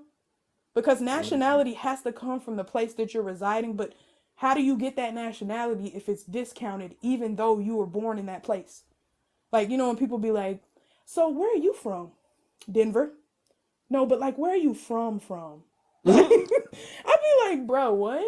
What do you mean? Like, bro, I'm from Africa. Like, but you know what I'm saying? So it's like it's just strange. But I really do like your questions up here tonight. These make you think, differently, and they're different. But I know you're gonna get some backlash on people answering these. But I'm glad you have them Oh up here, yeah, for yeah. real. We had some interesting things happen. Oh, for real. Um, Y'all had another cosmic dust, or no? yeah. No, we had somebody yeehaw, come up here and say we're not still oppressed. And I think honestly, the reason I put that question up there, I was thinking about just putting that one question up. Are black people still oppressed? Because a lot of black people don't believe it. A lot of black people don't believe it. A lot of black people don't want to believe it. Yeah. It feels better not to believe it. It feels better to just be like, nah, that's the I mean, past. but it's also hard for people too, because I look at our education system, and if you're not one of those people who is, and I hate to say this, but intellectually gifted, like, because I am, and I'm honestly thinking a lot of y'all up here are too. Like, I got tested, my IQ is higher than normal. So it's like, I really think if you don't have that intellectual capability, it's very hard for you to see something that you cannot touch, feel, or taste. Like, a lot of the times when you go in a room, you cannot sense racism like in the same way. You can't grasp it, you can't touch it, but you definitely feel it, right? I'm like, you go in and they capitalize on your uncomfortableness to excrete you from that place, correct? Or they capitalize on the distinctions of saying, hey, babe, you can't wear no do-rag in here. Pull your pants up. Your hair look unkempt. You know what I'm saying? So I think it's hard for a lot of people to actually grasp that because they be like, oh, is racism here in the room with us? Like it literally is, babe. You just can't see it. It's implicit and it's explicit in the systems that we go through. But definitely, I appreciate that. I'm still gonna comment, up here when I'm up here with y'all. But I know everybody else might want to say something too. So, you know. Yeah. Well, we've been up here talking. I was trying to see if maybe a new guest would come up, but I know these topics are very, like you said, intellectually based. It's very nuanced. Some of them. So I guess we could take it down, man. I'll be back tomorrow. Since tomorrow I got the day off. What day is tomorrow? Tomorrow's Saturday. Hey, Stella. Appreciate Hey, shout out! She always give us a little movie. Yeah, look. Beautiful, Stella. Thank you. That was so awesome. That's fire. Shout out to y'all. If y'all want to experience the level of education, everything that goes on the live, because I feel like the core people are here tonight. Appreciate you, Stella. Wait, hold on. Let me get Stella a hand clap. Appreciate you, Queen. If y'all want to continue to experience this, I'm telling y'all, follow me on Twitter. I'm putting up videos of the scholars, the things that are in the Knowledge Center in the Discord. I'm putting clips up. My wife is working with me. So it's not just me, but she's also helping me run my Twitter. And we're putting up clips. I just had a clip from, oh yeah, Timothy, I wanted to tell you, I met Dr. Umar too. I met Really? him. Yeah, All I that put up a picture of him with me and my wife on 2 days ago. He was talking about we went to a Kwanzaa celebration for Kuji Chakulia, self determination, and he gave a lecture, and we recorded part of the lecture, put it up on Twitter, and I don't know if everyone that's on Twitter knows no context Dr. Umar. If y'all don't know, you don't know. Like, I don't know if you were even a Pan African. If you want Pan African on Twitter, you know no context, Dr. Umar. That page is the one that posts like the most funniest Umar stuff. And they used my video, and me and my wife was like, "Oh snap!" We was like, "Oh snap!" Like, is that a That was Neanderthal? Is fire. that a cave dwelling organism that just hopped in my life? No cave dwelling organism. He Like said a what? troglodyte. No troglodytes. Yo, nah, but in real life, Nah. he's mad dope. Like he's about that he's about that business, and no context is hilarious. But Yeah, like, yo, they put our video up. We couldn't believe it. We was like, "Oh, we made it." Nah, I'm playing. No, that's not. But we did think, to ourselves, we was just like, we gotta do this because I was in music industry before, so like, like I'm used to like doing like entertainment, being able to like get groups of people together on like I was a producer, so I wasn't just an artist, like I wasn't like rapping and then I was a producer, so I had to know songwriters, I had to know DJs, people, artists, dancers, videographers, anyone. I would get people together. So now we're just gonna do that to the best of our ability, and I'm gonna try to build the platform so that it's touching in all these different Pan African spaces to kind of bring everybody, like funnel them in our direction. So everybody, please join the Discord. That's where the community is really going to be at. But if you want to, see what's going on day to day, see us talk about this, come talk to me on Twitter. Big Bro LGND, the same handle I got here on Twitter. Yeah. But I would love yeah. to meet Dr. Umar, bro. He is funny as hell. Like, hey man, you funny. Hey, No, he has his dime. man, I'm like, and I know like him even because I don't know, it's something about when he finally do be seeing genuine love and care and intellectual capability from his brothers and sisters. I bet he did nothing but commend you with care and community because you like you said you met him with your wife, like you was Yeah, like, oh man, yeah, bro. He called her a queen and everything. I'm saying, and she, Big hey, fat. a real one. That's why I say he a real one. Like real Yeah. recognize real. Like I know we don't agree on everything, but that's everybody, right? Right. So Yeah. like, hey, I ain't. Even he believes that we can be prejudiced. He said it in his speech. But Yeah. he didn't. I don't think he has the same context that we talk about in the live, where we break down the actual dictionary definition Yeah. to being a preconceived opinion based in reason or in fact. So, I mean, not based on reason and fact. So, that's the thing. But Hey, if we can get him, like do get this, because I know eventually we will. Like it's not a matter of if, it's when. But when we do, like, man, if we can have that brother on a podcast for real, we'll updo that light skinned brother oh and yeah, Joe no, we're gonna Budden. do that. Like, That's, that's really how I felt. Like I got his number and everything. He gives everybody his phone number. So really? yeah. Hey, So I feel like, hey. what I'm saying. I feel like like it's just like the music biz. I would just have to come to him with a right, price, theme. Let him know. I feel like he would show up. Yeah. But Now, but before I do that, I gotta build the platform to a certain level. You see what I'm saying? Like mm-hmm. that's why me and my wife we're gonna like not just on TikTok, on Twitter, YouTube, and even in the Discord. The Discord is the community, but just building the platform to a point where it's a place Pan Africans want to come to discuss things is really kind of the goal of Pan African propaganda. What we do here on social media. So Mm-hmm. Hey, yeah, well, you got some faithful few right here, man. I'm about to say this the group absolutely, right here. I ain't gonna lie. I would love to meet y'all yeah, in person one day.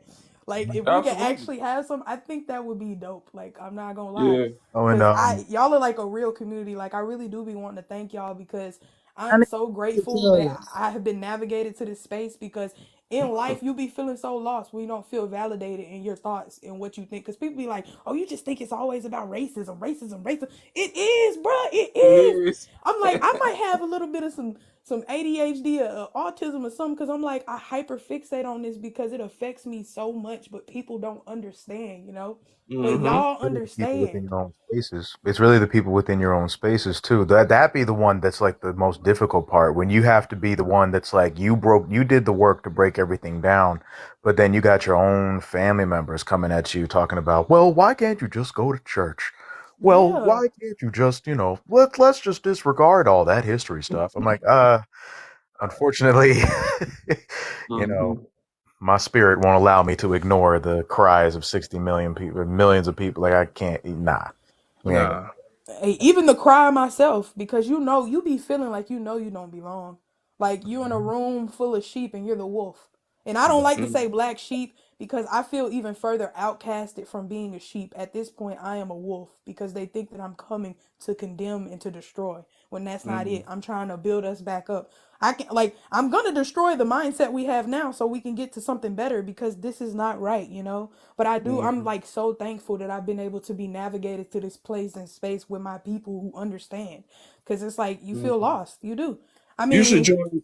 You should join on Twitter too, Kay, because they got Twitter Spaces. Where I joined one last night where it's everybody's like the Pan African side of Twitter is starting to find my Twitter page. Like just in the past 24 hours, I got 100 followers, and they all got a red, black, and green, or something in their bio to let you know they pro black or whatever. But I joined a Twitter space last night, and it's kind of like these lives, except you could be a little bit more unfiltered, because it's Twitter. Mm-hmm. They got corn on there. You know what I'm saying? Yeah. So yeah, I was up there talking. Yeah, so if anybody that wants to join on there too, I might start hosting Twitter Spaces where we could just talk a little bit more openly. We could talk a lot more openly. That there, it could probably just be us, to be honest. It's not like this where you scroll in and then you see something and you want to join in, but it could be like us talking with other Pan Africans around the world because the Pan Africans that hit me up on Twitter, like some of them from South Africa, some of them from Nigeria. I met brothers and sisters from everywhere just on there. So Okay, and you said it's big, like it's like the name for your other TikTok account, yeah, right? I'm what do they call that when you're the same? I don't know. It's the same everywhere. It's It's the same handle. Yeah, everywhere. same Yeah, handle on all platforms. Okay. yeah. Oh, and So also, Brother Legend, I do know a friend of mine who rents out space for like a studio, but it's an actual like a studio. So, well, it's music not like studio. I mean, well, yeah, like what he did was he basically like built out the entire studio himself. So it is a professional setup, and he's got his own YouTube and stuff. I mean, the topics that he talks about is not really like the same type of like intellectual and like scholarly here, but definitely like let me know if you need to have like an actual space to be able to just be like, okay, this plan is what I'm trying to do. This is how we're going to record this. This is how if you need that backdrop, then yeah, I can definitely make a call. That's fire, bro. Where you know what? What state are you in? Just what state are you? Jersey. Oh man, I should have been able to tell. I'm from Jersey, Oh dang. but is that what your brother what the brother is that Yeah, do that? yeah, he's yeah. Oh Jersey. man, I ain't up there. That's too far of a trip. But I got family there still. But dang, bro, what part of Jersey? Oh man, I don't tell us on TikTok. Yeah, no, I But got you. that's wild because That's you seem like a kindred spirit. It's funny that you from the same state. that. Uh, It's that's right. why I grew up in Jersey. Like I'm a Jerseyan. My wife is from Philly, but I met her in college. You know. That's what I'm saying. It's just like a collection. Like where we need to go, we'll always get there, even if we don't think so. Because I'm like, out of all the lives I could have seen, the people you could have known, this one. Because there's like thousands of lives that be on here at a time. And you just scrolling Hmm. by and you just so happen to find this place and it grows on you and you stay. That's what I'm saying. And then Timothy's from Jersey. Like, I'm not from there, but do you see what, like, it's like we Right. all just coming back to where we supposed to be at. That's Eventually we'll fact. get there. Yeah, yeah, that was the whole goal of the platform. So I'm trying to collect y'all like Pokemon, man. As many conscious Pan Africans as I can get. Brothers and sisters, like I just want to propagate this message out to even those that don't know. Marcus Garvey talked about it. We need propaganda for what we're doing because we've already been brainwashed. Somebody got to put it out there. So that's the whole Yeah, goal we with got to this. become better. We got to become better at the propaganda than the enslavers are. Like, Exactly. like because they've mastered that, and they're the most like horrible people on the planet. But they've mastered much so to the point that they got people from all over the world talking about, "Oh, I want to go to America. I'm trying to live over there. I'm trying to live in European Mhm. nation." But the second they get there, they're like, "Oh, wait, y'all got the infestation of bed bugs? Hold up, y'all be doing Mhm. what to your people? Like y'all be." Yeah, so it's we got to get that good. So we got to get Yeah. better. Kay, you But would you would have loved to go to that Kwanzaa celebration. That's the thing. That's the first time I ever been in physically, like you were saying, about how nobody's going to validate your experience in this world that is so anti-black and misinformed. That was the first time I ever been in a room full of Pan Africans. It must have been about 200, 300 people there, and we was in a church where the preacher was Pan African. The preacher was on some Ishaka Musa Barashango type vibe. Like he was on some like like the preacher got up there and said Black Power. Like the preacher. You said he taking it back to the OG days when we used to Yeah, they was ride on for each some other. right. The church as a revolution center, like you know, a base for the people. Like he was on some you know, Jesus is black and what he said? He said the Bible is a black history book. That's what he called it. You know, that's yeah, Ishaka Musa Barashango called it that. So Man, yeah, that's I bet yeah, that felt so revolutionary good. Christian. I ain't gonna I'm lie. telling you, it was a safe space, and there was definitely some possibly white tea presenting sisters and brothers there, but you could tell that they was brothers and sisters. You see what I'm saying? So it showed even in there, like from chalk to charcoal, and everybody was treated like family. But there was a lot of there was a lot of brown in there. It was, and then when he was talking about Jonathan Majors, that's the part I put up on Twitter. Y'all gotta see that video, man. Wait, the Look at what he pastor put. was talking about Jonathan No, Majors? no, Umar. Oh, Umar got up there and started talking about Jonathan Majors, and I'm trying to find the one What's where wild is he somebody already shared it on here. I word. sent it to you. Yeah, I sent it to you to show you. It had your logo on it, but somebody had shared it. oh yeah. You hear Wait, no, I think I Jessica seen that. laughing in I that think I video. My seen wife that. is laughing in the video. It's funny. I think I did see that Oh, because y'all he was saw in it a on TikTok. church. If you see, yeah, it's in the church, and if it got my little logo Chanel. next to it, Yeah, I sent it to Alicia. I sent it to Tia. I think I sent it to Black Swan. that's crazy. That's why I put the logo there because I knew I said this might go viral. I put my logo there, like, come on and find me, y'all. Like, y'all see the red, black, and green? Come on and find me because I'm not stopping there. I'm gonna just keep posting more and more propaganda. You know what I'm saying? So Yeah, I think I was that's why. surprised because I was like, "Oh, Dr. Umar in a church? Let me look. What he's saying? Oh What is yeah, he saying?" yeah. Now Because he I was might talking go. about. I think he was Yeah, go talking ahead. about our hair too. He was talking about how we need to be liberated from You talking wearing about the hair? wigs. Yeah, and he said you were the one woman in here. Somebody put it up there and was like, "You're the one woman in here who wore a wig." Everybody else had their hair out. She did. I think I know who you're talking Yeah. about too. That's funny. Yeah. Yeah. We recorded the whole thing. We might put another clip up, but you know, yeah. Yeah. I mean, everything he said that night, I agree with. I would say I agree with about 95, 90% of what he was said. And that's the thing. We don't have to agree with everything somebody says in order for them to be respected as for what they doing.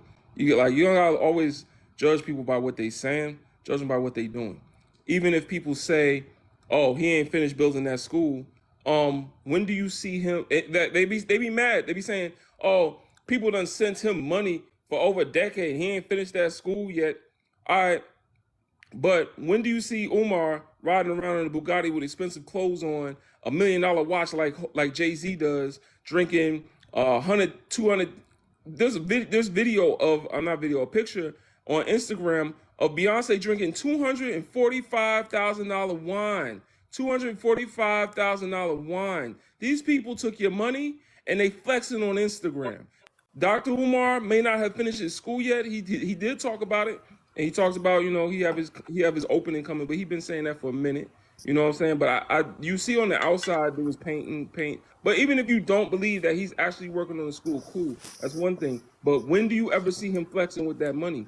So it's like I would just say let him cook and see where it goes. If it's another 10 years, then definitely he's cooked. Like you know And what I'm plus, saying? and plus, It's people really genuinely don't understand the level at which it takes to collectively get hundreds of thousands of dollars and even millions of dollars in order to be able to purchase a school. And people don't understand the fact that people know who Dr. Umar is. People also know what he's trying to do and what he's trying to build. And the last thing that they're trying to do is give him easy access to opportunities to being able to complete the school.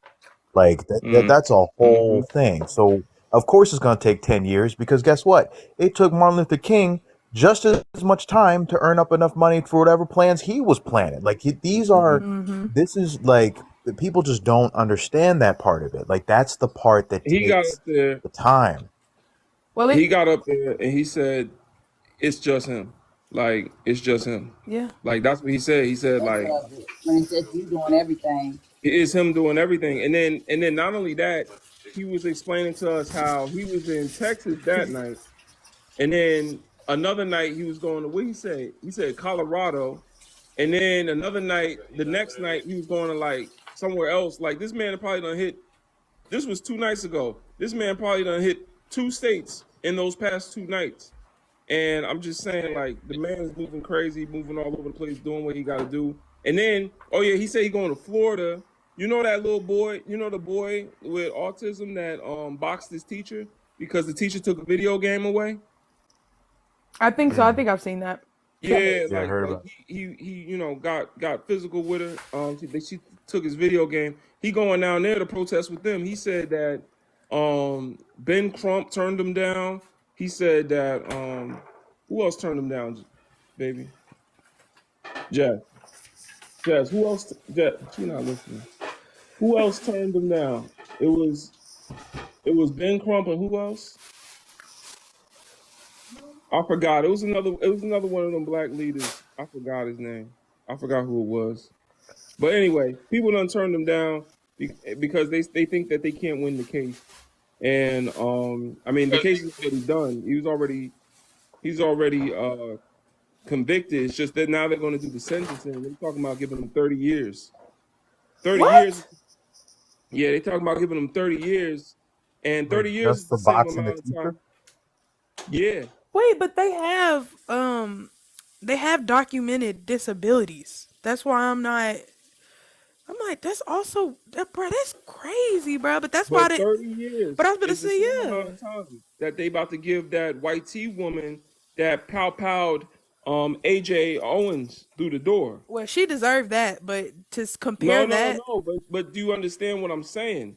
You oh could yeah, pow no, pow that's someone messed through up. your Found front somebody. door Right. and get the same And then compare it. treatment as a boy with autism and his teacher. Yeah, that's what I And said. No, that's crazy. so Yo, he said he I was gonna I go do that. Yeah. I didn't know it was 30 years though. That sounds insane to me. And Mm. I'm already heading towards trying to be a lawyer, and at that civil rights activist lawyer, like what in the world, bro? And see, and that's another thing where I noticed the difference between me and Umar is he's more focused on healing our brothers and sisters here in America with things like that. And I feel like I'll always be able to advocate for people and use this platform to bring their voices up. That's ideally what I would use all of this Pan-African propaganda to do.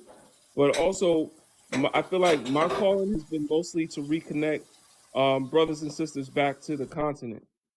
I feel like that's really my goal. Like I want to make it easier for brothers and sisters to go back home. And those that want to come back home. You know what I'm saying? Like I plan on going to Africa, setting up a base with the brothers and sisters there, working with them, you know what I'm saying? Like and really creating what Malcolm X was trying to do with the UNI. I'm sorry, not the UNI, the OAAU, and he said that having that strong tie back to Africa was very vital for us. So that's where my focus is. So I feel like we have similar beliefs on a lot of things, but I feel like it sounds like he's really about to dig into Wilmington, Delaware, where his school is at, and he's about to set up a base here. And I'm hoping that because he put out the offer. He said, anybody want to work with me, let me know. Here go my number. Y'all let me know what you got, like what you got going on. Like he's open and stuff. So I'm just like, maybe I'll circle back when I built the platform up. And I've actually done some of the things that we're trying to do, bring down Babylon. If y'all want to donate, we're trying to get to 1,000. We're building a nonprofit for brothers and sisters. We're gonna teach our children our customs, culture, and history. We're gonna reconnect ourselves and our future generations back to the motherland, and we're gonna uplift the brothers and sisters there. So that's what we're doing. That's what I feel like my organization is gonna be more focused, or at least facing Africa. It's African Americans and African diasporans, the people in the diaspora, but we looking at Africa. And I feel like he's more people in the diaspora that's building at home. Well, So, I mean, I think that'll make great sense because we need a base in both places. Because you you feel need me? somebody to let them introduce and come into, and then streamline to, again, to the continent. Because again, Yeah. we still trying to deconstruct just survival mode.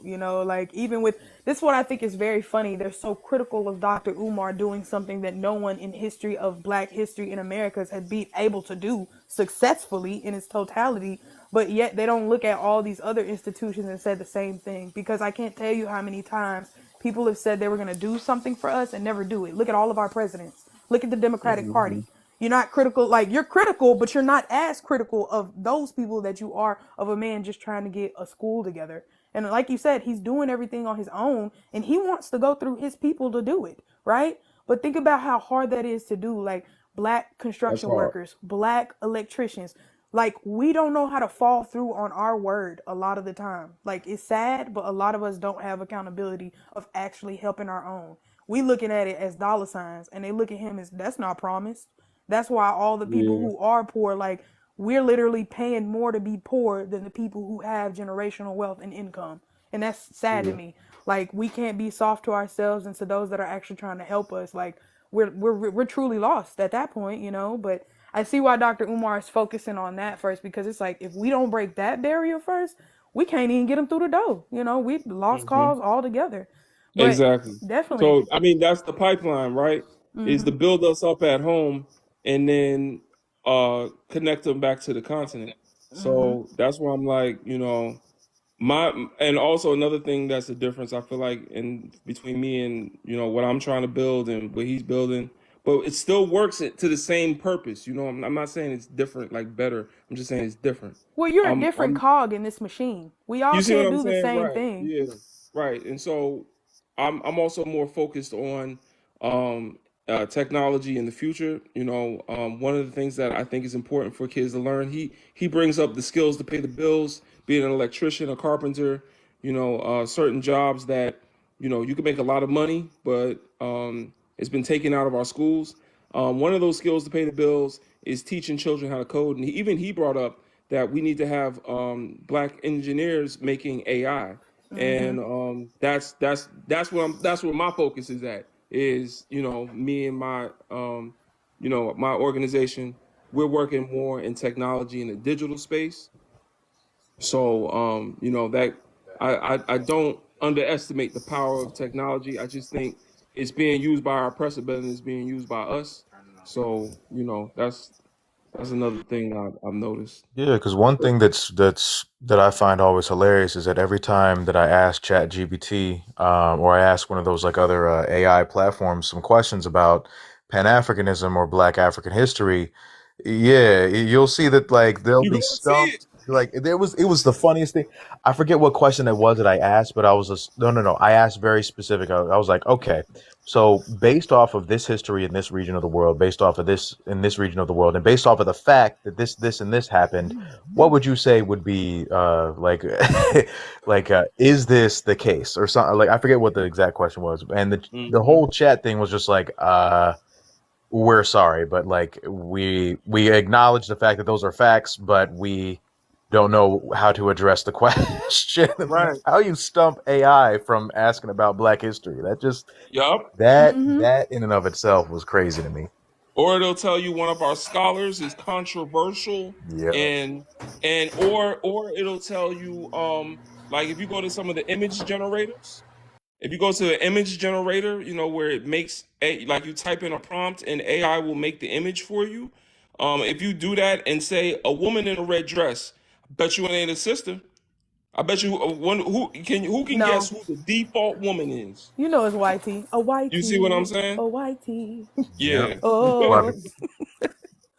Nah, So you my can't even my ask goal. it which is the better presidential party. Like if you ask who's better, most of the time they say Republican. And it's crazy because they're all crap. But if you ask it too, can Black people be racist? Of course it's a mean yes.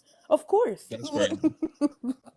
No, I That's agree. good. That's why I'm saying, like, that's why we do need young brothers and sisters to code and get into the technology and engineering fields, because we can make the technology to combat these inaccuracies. We Right. really could, because it's lacking the nuance. Like, y'all Right. have all the data up until a certain year, depending on which AI system you're using. Because Right. some of these systems you can even hack. Like, if you use certain rooms, because they have different ones, like Viper and other programs that can like break down the code of these, and you can insert your own code, like, and get it to say things like, hey, how do you cook up, okay, you know what I'm saying? Like different drug, Mm. it'll tell you. Like, it literally will tell Wow. you. You know, That's crazy. it'll say these activities are dangerous, but here are the steps. How do Yeah. you how do you steal a car? It'll tell Mm. you how to steal a car. How do we Mm. create reparations for black people? I'm sorry. We don't look we don't know. Look. No, listen, I've asked that actually a couple times because it'll actually say, like, I'll say like, all right, like, because I asked like very specifically, how do Black people gain liberation? And it started to go down a full list of like, all right, well then you can potentially do this, you can set up organizations, you can da da da da, and it gave every single option. But then I'm like, all right, so what if we do all of those options? And I listed all the options that it just gave me, and I said, and what if every single time that we do those options, it's been destroyed? What would be the last and final step that we could do? And then I ask that question, then it comes back with like a, well, we're not 100% sure what you could possibly do after that. I mean, there's, the last possible thing is things that we can't really mention here on the AI system. And I'm like, yeah. Yep. Exactly. And this is the stuff that YT people use to combat the stuff we say. Like, there are people that go back into it. They keep the arguments they have and disputes on TikTok. And when they get these answers, they have their laptop open while you're talking to them. And you'll say, well, what about this? Why does this happen? They'll put it in and they'll come up with the defense of what AI generates for them. For real, like, think Mm. about, like, don't get me wrong, using this technology is good, because I think a lot of the systems that we use are made so that we can still not elevate, like college courses. That's not set up for Yeah. us as brothers and sisters. That's stuff we Yeah. don't know, and it's not real world knowledge. It's kind of false knowledge, like you were mentioning before, because I'm filling my head with these people who are historians and supposed to be so intellectual and scholarly, but yet they're anti-black. Yet they hate black Hmm. people. Yet they don't like these things. They're stereotyping us. It's like they will use this to their benefactor to create their ad hominem fallacies, to create their tu quoque fallacies, to create hasty generalizations, Hmm. because AI literally encapsulates all of these things. And this is Yeah. why I see people writing college essays and dissertation theses about how racism affects white people too, but not in the way you would think, right? Like, oh, indentured Hmm. servants went through the same thing as chattel slavery, and here's how, because here's how AI explained it to me. Right. Like, Yeah. it's crazy. Crazy. Like, yo, Yeah. So, oh, sorry, go ahead, King. well, I was just gonna say that's the plan. I don't want to say too much here because I do want to trademark it, but I'm trademarking it in the name of of the nonprofit owned by an irrevocable trust. So it's not just gonna be for me. We're gonna do it for the people, and yeah. So I hope that yeah, we continue to grow. I mean, we watching the numbers. Yeah, trademark and copyright. Yeah, Tia, you gonna be there. Tia's gonna be there. We're gonna get to this goal. We need to get to $1,000. Right now we're at 50. We just started. So we need to meet this goal, and then we're gonna do all of that. And And I see, like, I feel like we're gonna do so much good, but I can also see the triumphs and tribulations we're gonna have to do too, because I'm thinking about, how Walt Disney owns Mickey Mouse and they trademarked and copyrighted it, but there is a Mhm. place, I can't remember the name of the state it's in, but there's a place called Mickey's, and because Disney wasn't smart enough to copyright the side profile of Mickey's face, they get to use Mickey because it's his side profile and the name. They tried to sue him and Wow, lost. Yeah, I said, wow, you using the side profile. They gonna get your emblem, brother, and turn it to the side and say, nah, it's something new. that's crazy. Like, That's that's how crazy. they do. Yeah, but I mean, what I'm gonna be doing. Hopefully, the whole plan is to make a type of idea that I can put on a phone, and people can donate phones that we can distribute throughout the diaspora, especially to teachers in certain places where you can ask the app on the phone a question, and it'll answer honestly. It can be used for curriculums. I'm hoping it could be used at FUNZ as well. But basically, there's ways to train algorithms that they won't need a knowledge base, but they'll know the knowledge. By a trial and error, they begin to know how to answer certain questions without actually having the data stored on the hard drive. So that's something that takes a lot of hours of training.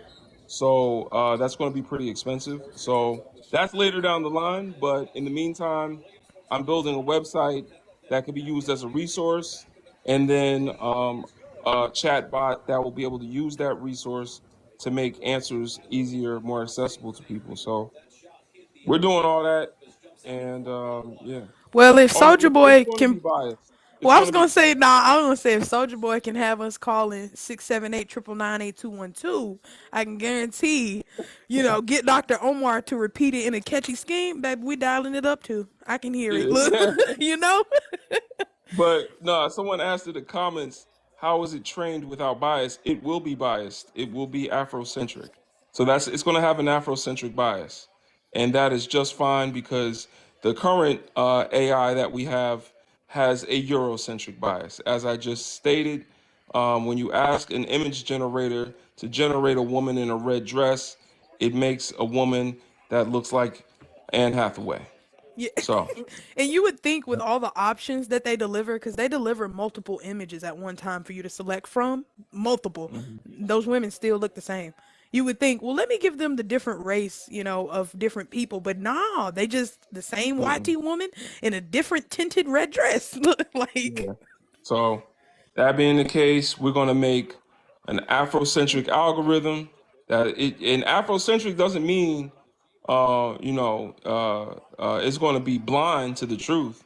What it means is there's the Eurocentric telling of history, there's the Afrocentric telling of history, there's the Asiatic telling of history.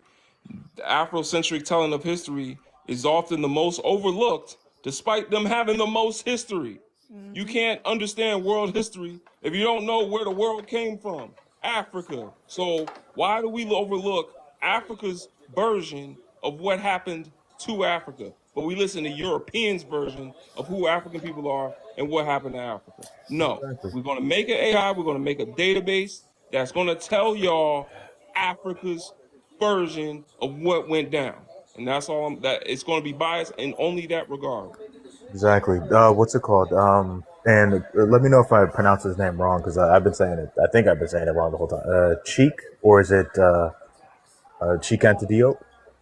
Yeah, shake hands to dub. That's a jump. Yep. Yeah, He yeah. he So himself clearly stated several times throughout his life, well, specifically in his book, that we as African people need to be bold enough to tell African history. And we have to be the ones to interpret that history, and we have to be the ones to reclaim that history. So if that history is that, oh, okay, the modern regions of the world where different people groups who have migrated to those regions and they're trying to stake claim over whatever's there. If our history is there, then that means it is our responsibility to go into those places and to demand that whatever belongs to us culturally, historically, is given right back to us, and that recognition is provided, because it's our responsibility. It's who we are. Like, yeah, we're gonna have a mechanism for that too, man. Um, African Anti-Defamation League. I haven't come up with a better name for it yet, but the Anti-Defamation League is the ones that cancel people when you talk about the ish people with the little hats and the stars. The stars of David. So when you talk about them, the Anti-Defamation League will cancel your ass.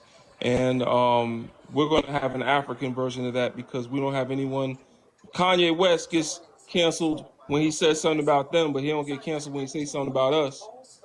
yeah, we need a African defamation league. Like, you finna get the Exactly. like, we need a ADL, because I mean, you talk about anti, nah, this time we need to condemn. Like, y'all trying to get us to condemn Hamas. Nah, I condemn all the raccoons out here too. Okay, all the Uh-huh. cornball Wesses, all the Candace don't own us, like all of Yeah. them. Like, I'm so serious. Because Yeah. at this So point, it's crazy. Like yeah. you I'm gonna whitelisted. stop saying too much for Tia because Tia gonna be there when I trademark all this stuff. Yeah, look, we gotta be quiet for somebody do it just as a joke. Like, Yeah. I mean, they be No, but like, honestly, the reason I'm so confident about it is because I know I've done already so much of the work that I know nobody's gonna be able to do like what I'm doing. Like even if they did it, they would just do it differently. And if they did it effectively, then congrats to them. We can both do it effectively, but I doubt they're gonna do it the way I'm doing it. Um, how did you feel about Umar defending Kanye? I gotta see what he said. I gotta see what he said. Now that you say that, I didn't see what he said. He didn't say that in front of us.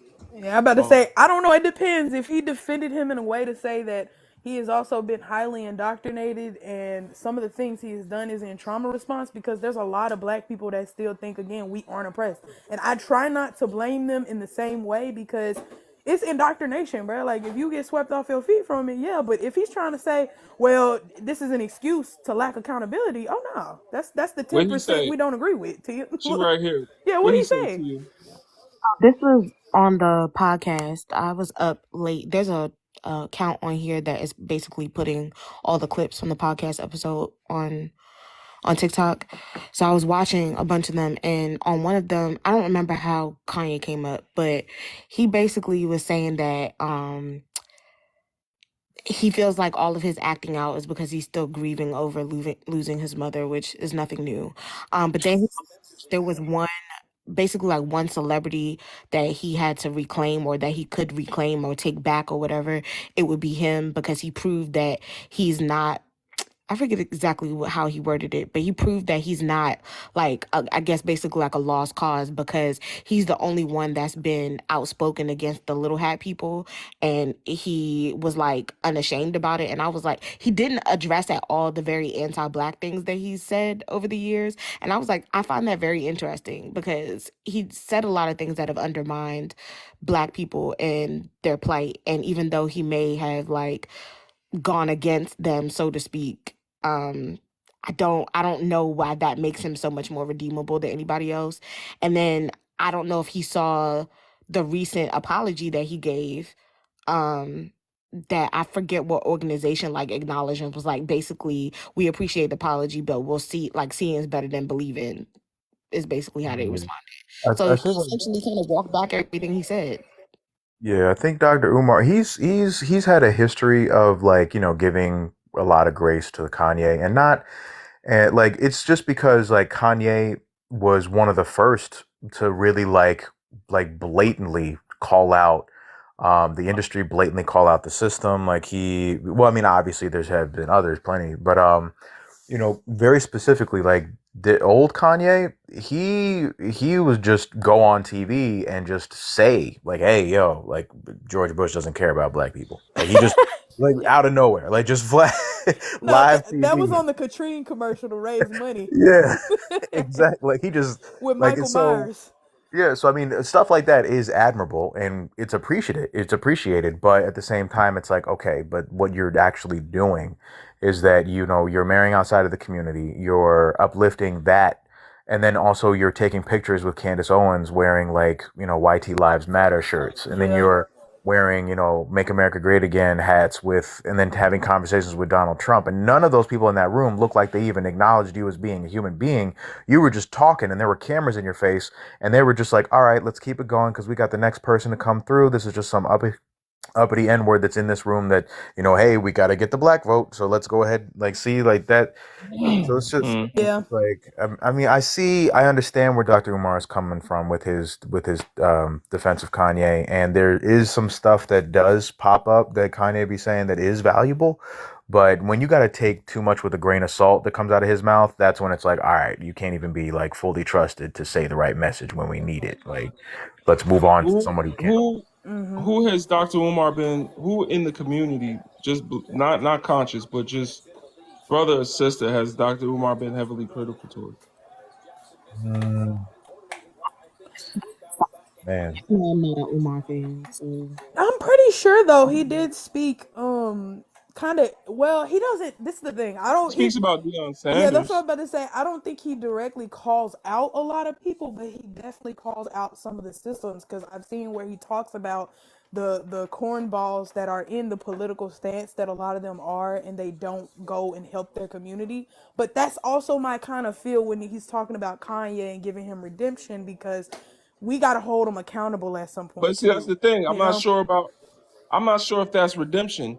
To be honest, Dr. Neely Fuller is who y'all need to listen to.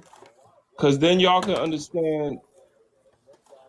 The more I've done this work, and I do this work every day, it's spiritual. I'm like Malcolm X. If the CIA is watching me, they're gonna see me here with my wife. They're gonna see me listening to John Henry Clark and Ishaka Musa while I'm taking a shower.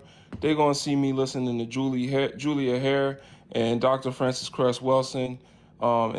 Like they're gonna see, like this is all I do. And the more I listen to it, the more I listen to Dr. Neely Fuller, who's still kicking, by the way, right?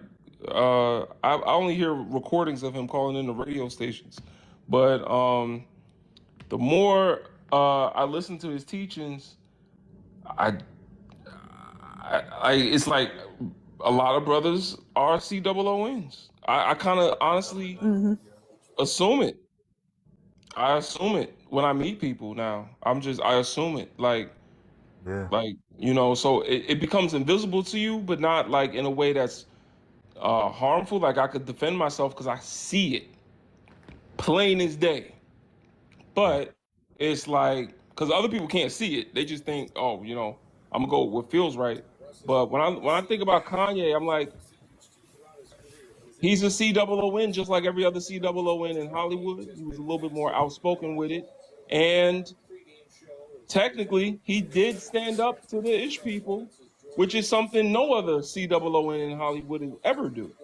So Yep, and for he that, didn't get you canceled. He's know, back now, so he got canceled, and I put that in quotes. But the fact that he was pretty financially sound in his decisions with business ventures, they still have to withhold their bargain, or it's a breach of contract, which is why he is still getting paid by Adidas up until now. You know, so I mean, I'm with you. That's why I'm like, but That Dr. Umar also said we're gonna have to leave some people behind, that cause that also true. depends on the nature of the contract. I think a lot of people skip over that. A lot of people have morality type of clauses in their contracts to where it's voided and allows them to get out of that contract scot free when you do and say certain things. So we got to be mindful of that. He must have made sure he didn't have no, that in he his doesn't. He contract. He had a had to. clause that said no matter the actions, as long as not a detriment to the business, because he can say whatever he want to say. They don't own him. He owns a share of them. It's not the inverse. So that's what it said. There's a clause in there that even if they have a disagreement, he doesn't, because he didn't not fulfill his bargain. He made sure they had the merchandise. He made sure they had everything they need. And outside of that, he can be whoever he wants. They just didn't like it. My They thing tried to is, get out of it. They did. Like, don't get me why wrong, did they they did. ruin their own bag like that? Like that's what's crazy to me. Because they thought what I he kn- said was, what it was, anti-Semitic. that's crazy though, because when you think about it, like, Their bruh, racism. Their you know, racism. you know the owners, the heads of Dolce and Gabbana, Chanel, Yves Saint Laurent, they all came together and had a party in 2013 in blackface. It's on the internet. There's pictures. It's the most disgusting thing you've ever seen in 2013. This is not that long ago. They showed Can up in blackface with big wigs on, and jungle outfits, bones around their necks. They showed up at a party like this, and no one canceled anything that they did. And that's once again where it's not that you support Kanye, but you do see what he's exposing, and it's like there's some value there. He's showing y'all in plain day, you can mess with us, but you better not mess with them. Yeah. Yeah, It's why. yeah. Thing, like the only thing that YT society cares more about than their money is the racism. Like they have absolutely no problem with spending hundreds of millions of dollars in paying out all these different fines because at the end of the day, when you have a multi-billion-dollar institution paying out a couple 10 million in a fine, that's like a parking ticket. That's nothing. That Yeah. does not. We're looking at it and we're thinking, oh my gosh, man, that's a lot of money. And yeah, they really hit them where it hurts. Yeah, they got that money up. But if I'm looking at Wells Fargo as a whole and I see that they have a footprint, a financial footprint that's global, and I see that they're trading on the market and they actually are a multi-billion-dollar business. And then I look across all of banking and I see that there's these other institutions that are also multi-billion-dollar institutions. Like $300 million is starting to seem really like chump change. It's starting to look like a parking ticket. Yeah. It's starting to look like, oh, you left your car by the fire hydrant a little bit too long. Like that's what it's starting to look like. Yeah. And that's why these institutions are still able to keep on doing what they're doing and consistently maintain that discrimination, because even if they do get caught up with some type of a law thing, it's like, oh, okay, fine, fine. I guess you're going to pretend that you caught me. And then they're just going to pay the couple 10 million and then keep it moving. Because a couple 10 million is like the annual salary of what, a CFO. And then the really big businesses, they'll pay their CFOs hundreds of millions of dollars. So it's like if you pay in one person, one employee of the institution that you're running that much, like that just lets me know that, like, okay, the actual holdings and assets that this institution has is way beyond the amount that they're actually paying in fines. And yeah, so I mean That that's that made me think of too. I thought of somebody that Dr. Umar is critical of, and he's not, defaming her or anything, but Oprah. He did mention that he hopes that that sister, before she ends up dying, will change her ways because she has not instituted any of her wealth into our community, like in a genuine Right, way. but no, I'm saying critical to the point where he condemns. Oh yeah, yeah, yeah, yeah. No, I haven't heard him he condemn want to offer anybody. grace, right? There's always an extension to change. As long as you're here, it's never too late, right? I mean, I Right. feel that, right? I But would be surprised if he did, because I wouldn't condemn anybody. You know what I'm saying? Like, I mean, Candace Owens is not coming with us to the promised land, but at the same time, I know she's doing that to, show, how much she can lick they behind, and then one day it's going to turn against her. But does that mean that I'm going to come up and do a live openly condemning her and focusing on her? I know that she's not the problem. I know the people that pay her is the problem. I know the people that, support her content and want her to be that way is the problem. what's the So, system? If we ain't even supposed to be here, I shouldn't even be speaking this language. First of all, so mhm. yeah, I'm like, had it not been for this right now, she wouldn't be here being a raccoon because there would be no need to be, right?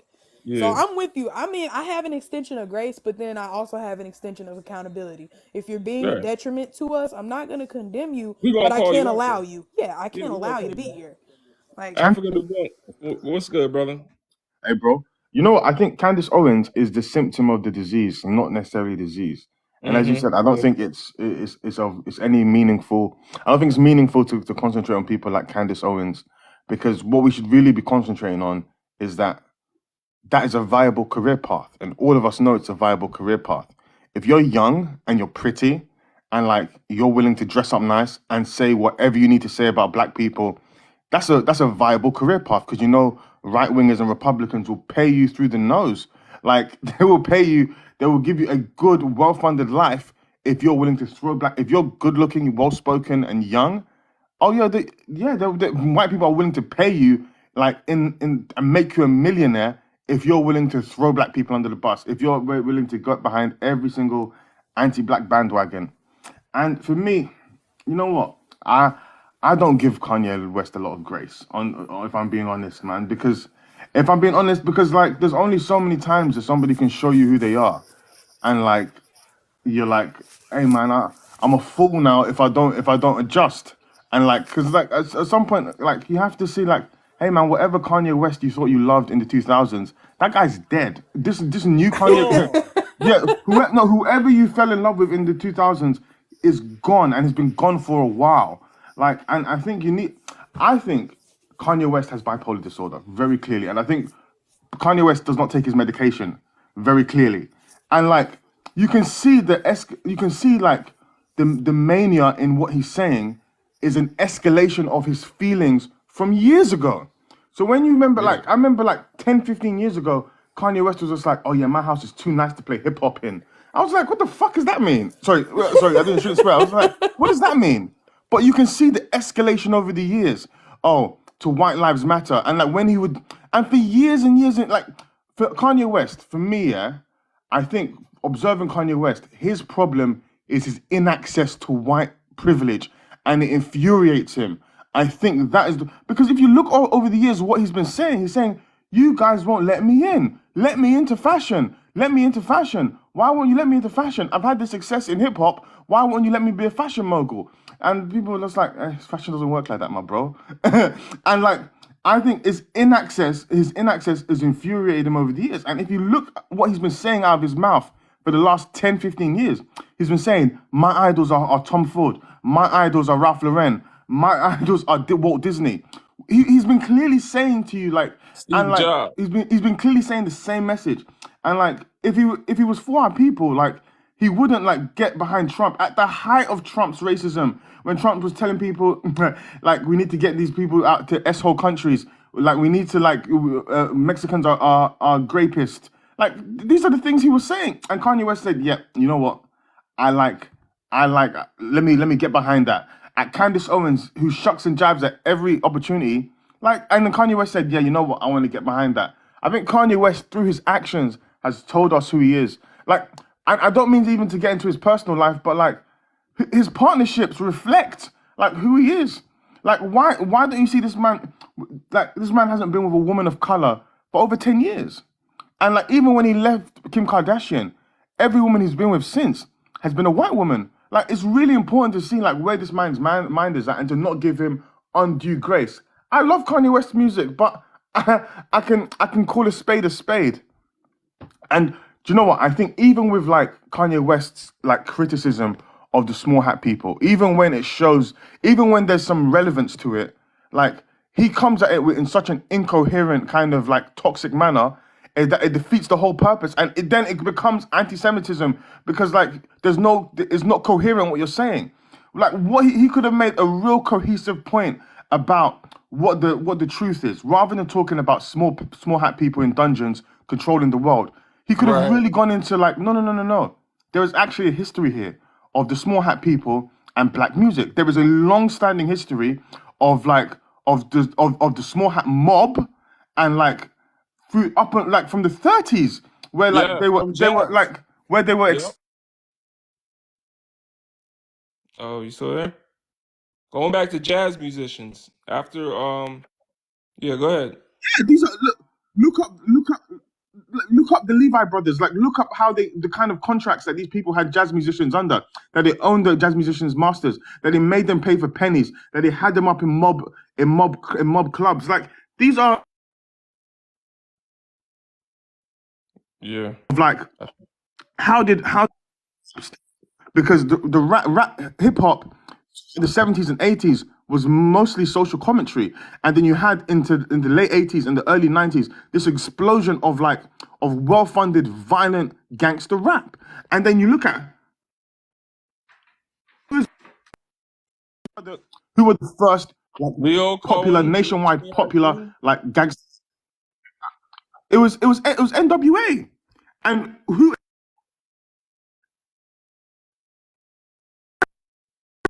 and then Jimmy you go and Iovine. look, who is the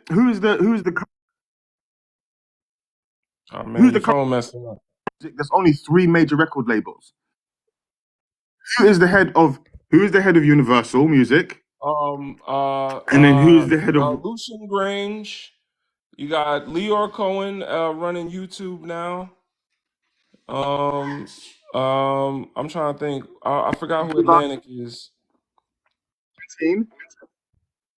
It's Doug But yeah. Morris. And like I think it's there's a long history of a very small community having a very strong hold over black music.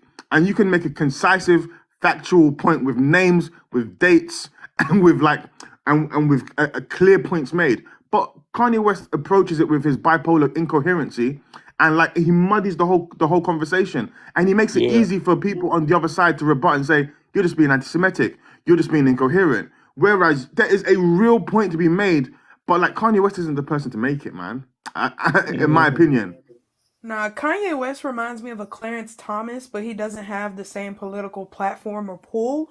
And instead of being bought by lobbyists, like Clarence Thomas has been by billionaire lobbyists, he's instead been bought by America in the systems that he thinks he's elevating in, but they're using him as a spectacle instead. Yeah, it's a damn shame. I couldn't even watch that last little rant he did, like 10-minute rant. I couldn't watch it. I couldn't even watch it. He it was giving me flashbacks to bipolar people from my past that like had breakdowns. Like I know what it looks like. And he's not the only artist that's like that. That's what I'm trying to tell y'all sometimes on my live when I talk about the music industry and I'm critical. As somebody that was in the music biz for 10 years, I'll tell you right now, appreciate you, Stella. I'll tell y'all right now, the music industry, everybody needs therapy. Like they're really messed up because they profit off of their pain. That's what y'all want to hear in the music. So they literally intentionally hurt themselves, and it's a very destructive path. He's not the only one that's like that. I'm telling you. No, brother, you mean the person who went on a podcast and said, "How, Sway? How? You asked me who I thought I was? A god." Like, not Yeah. that, right? You not him. No. Not Juice World taking all these intoxicants and unaliving on a plane. No, couldn't have Yeah. been. What? I'm telling you, no, but I'm telling you, R&B singers that y'all think is smooth and kind and good, upstanding Oh people. no. I'm like the R&B singers, all this dirt coming up with like Cisco and all them other folks talking about they was with girls underage. I can't get with that, brother. I literally can't. How do y'all impregnate? And I was I've thinking about seen Karl it with my Malone, own bruh. eyes. What? Okay, I'll talk. Like I've seen it with my own eyes. Trying to tell you, I can't say too much on here, Nasty. but I've seen it. I was young at the time, so even I was young.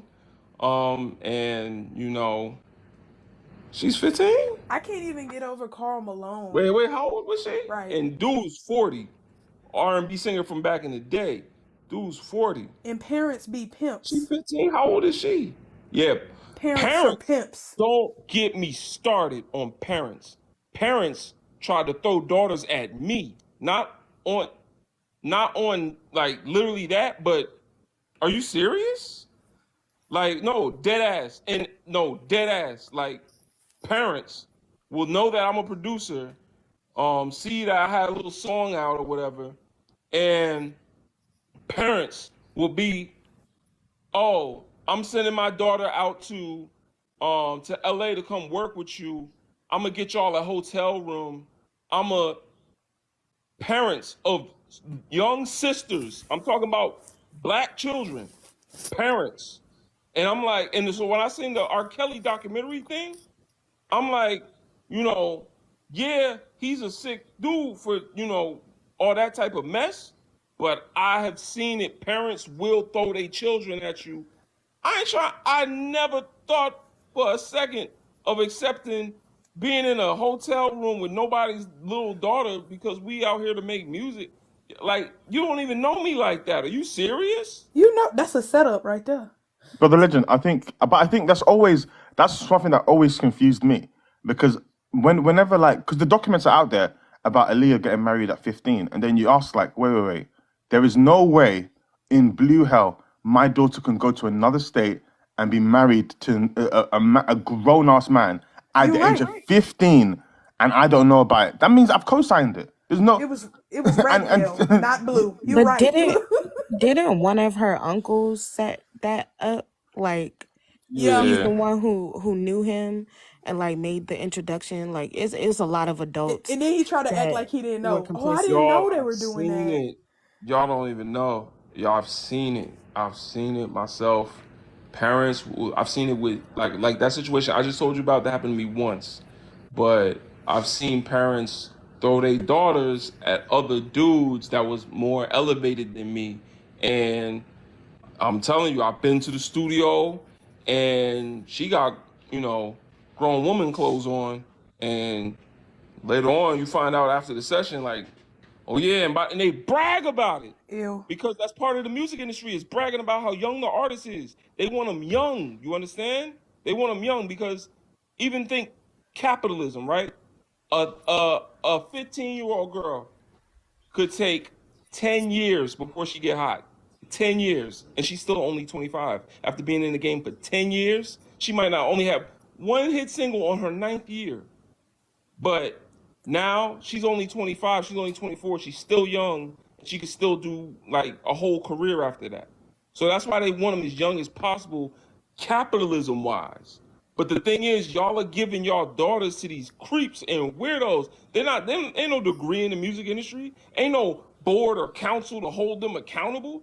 These dudes used to be in the streets, and now they done figured out a new hustle in the music industry. So you're giving your daughter to ex-convicts. You're giving your daughters to men that have been incarcerated and look at women a certain way. Like it is what like the music industry is the streets.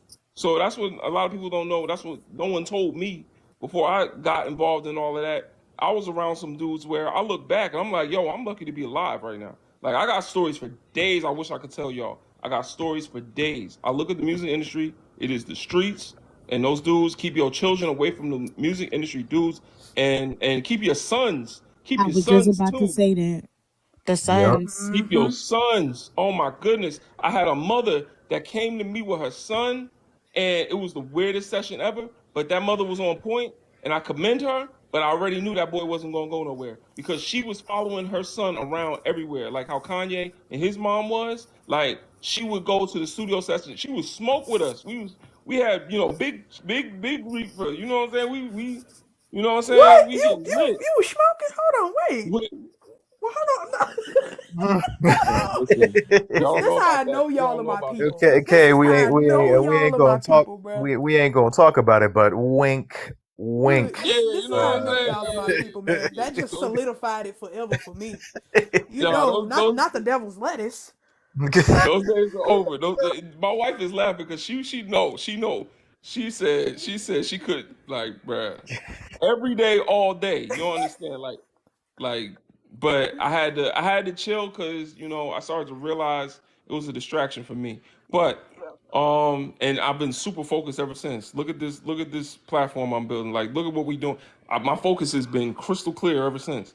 But yeah, I'm telling you, I was there. His mother, she was a preacher. She had prayer with us and everything. She was trying, like, she didn't let him go to no sessions by himself. She was on it. But because of that, I knew that boy wasn't gonna go nowhere.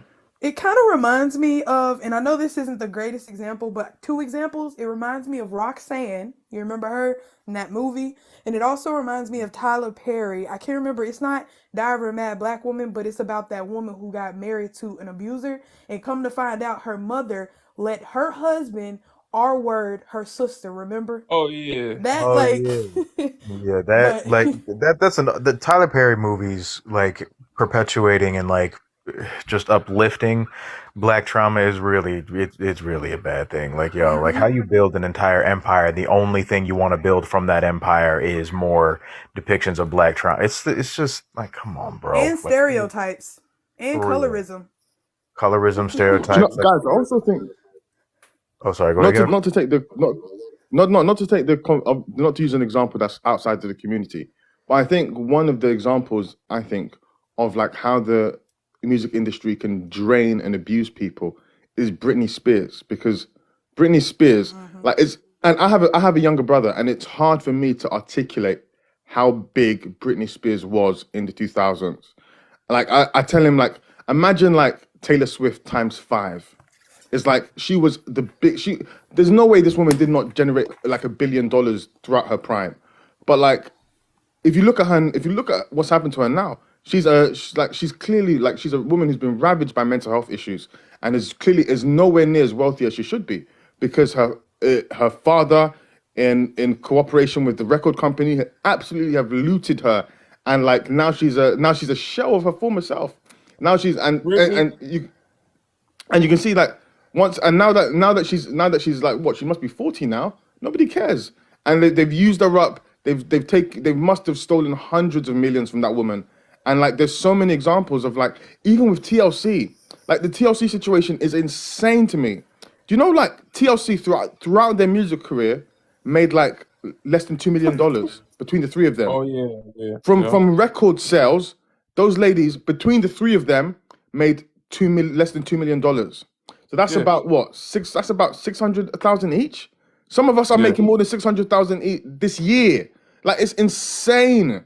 Like these are the people that made Waterfalls, No Scrubs. They gave us Crazy Sexy Cool. They gave us Fan Mail. This is the biggest selling female music band in American history. Sold tens of millions of records. Like Yeah. generated close to $1 billion. These women, from their record sales, made less than 2 million between the three of them. I had Grammy winners sleeping on my couch, bro. It's bro, I'm telling you, it's it's insane. not. Yeah, I'm telling you, like you don't make money like that. And that was the whole thing because I started to feel cut off from people because I was in the music industry and I'm getting these records and people are telling me, oh, you big shot. I'm like, I don't want to kill your dreams, like people that want to do music, but you're not getting paid like that. Like these dudes have on fake watches. Like I know that for a fact. I know dudes that have got robbed for their watches and said, "Nah, it's fake." Like I'm just telling you, like it's not real. Like Well, everybody think they're gonna be Michael Jackson, but even that was so problematic. Cause yeah, he got to Mhm. keep the money, and he has had more money and more prime and popularity than anybody, even Britney Spears, right? But he is not even around today. She's still around as a white woman with problems, right? He's not around as a brother with problems. He gone. He would have still been here technically. Like to me, I'm Mm. like, that's still relatively young. How old he was when he passed, and it's like, think about how much they used him. His family pimped him out. The world pimped him out. And then when he tried to move on with his life and things he wanted to do normally, they like, oh no, he's touching kids. He's several Mm. federal investigations into this man, and they never could prove that he did that. But yet, Mm. you will still see people slander him to this day. A smear campaign. Because that man was going somewhere and was going to end up somewhere that probably could have done a lot for his people.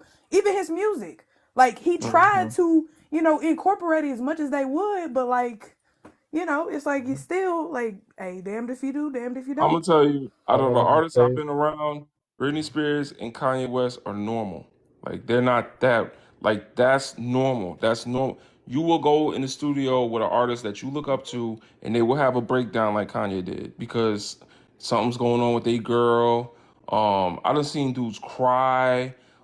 Went in the booth and there was a white residue on the stand next to the microphone where they put their lyrics at.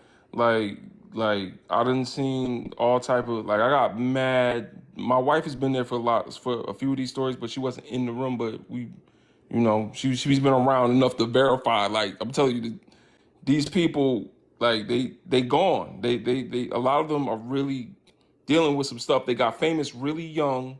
They never learned to mature. Um, they still think they have to remain and act young in order to make money, and they don't know how to do nothing else to make money. They never got a chance to like have a real adult life. So people think like when they see them, they're like, oh, that's another adult. No, that's a child in an adult's body. I'm telling you, like the celebrities, they don't grow up, and people treat them like children. People cook their food. People drive them around.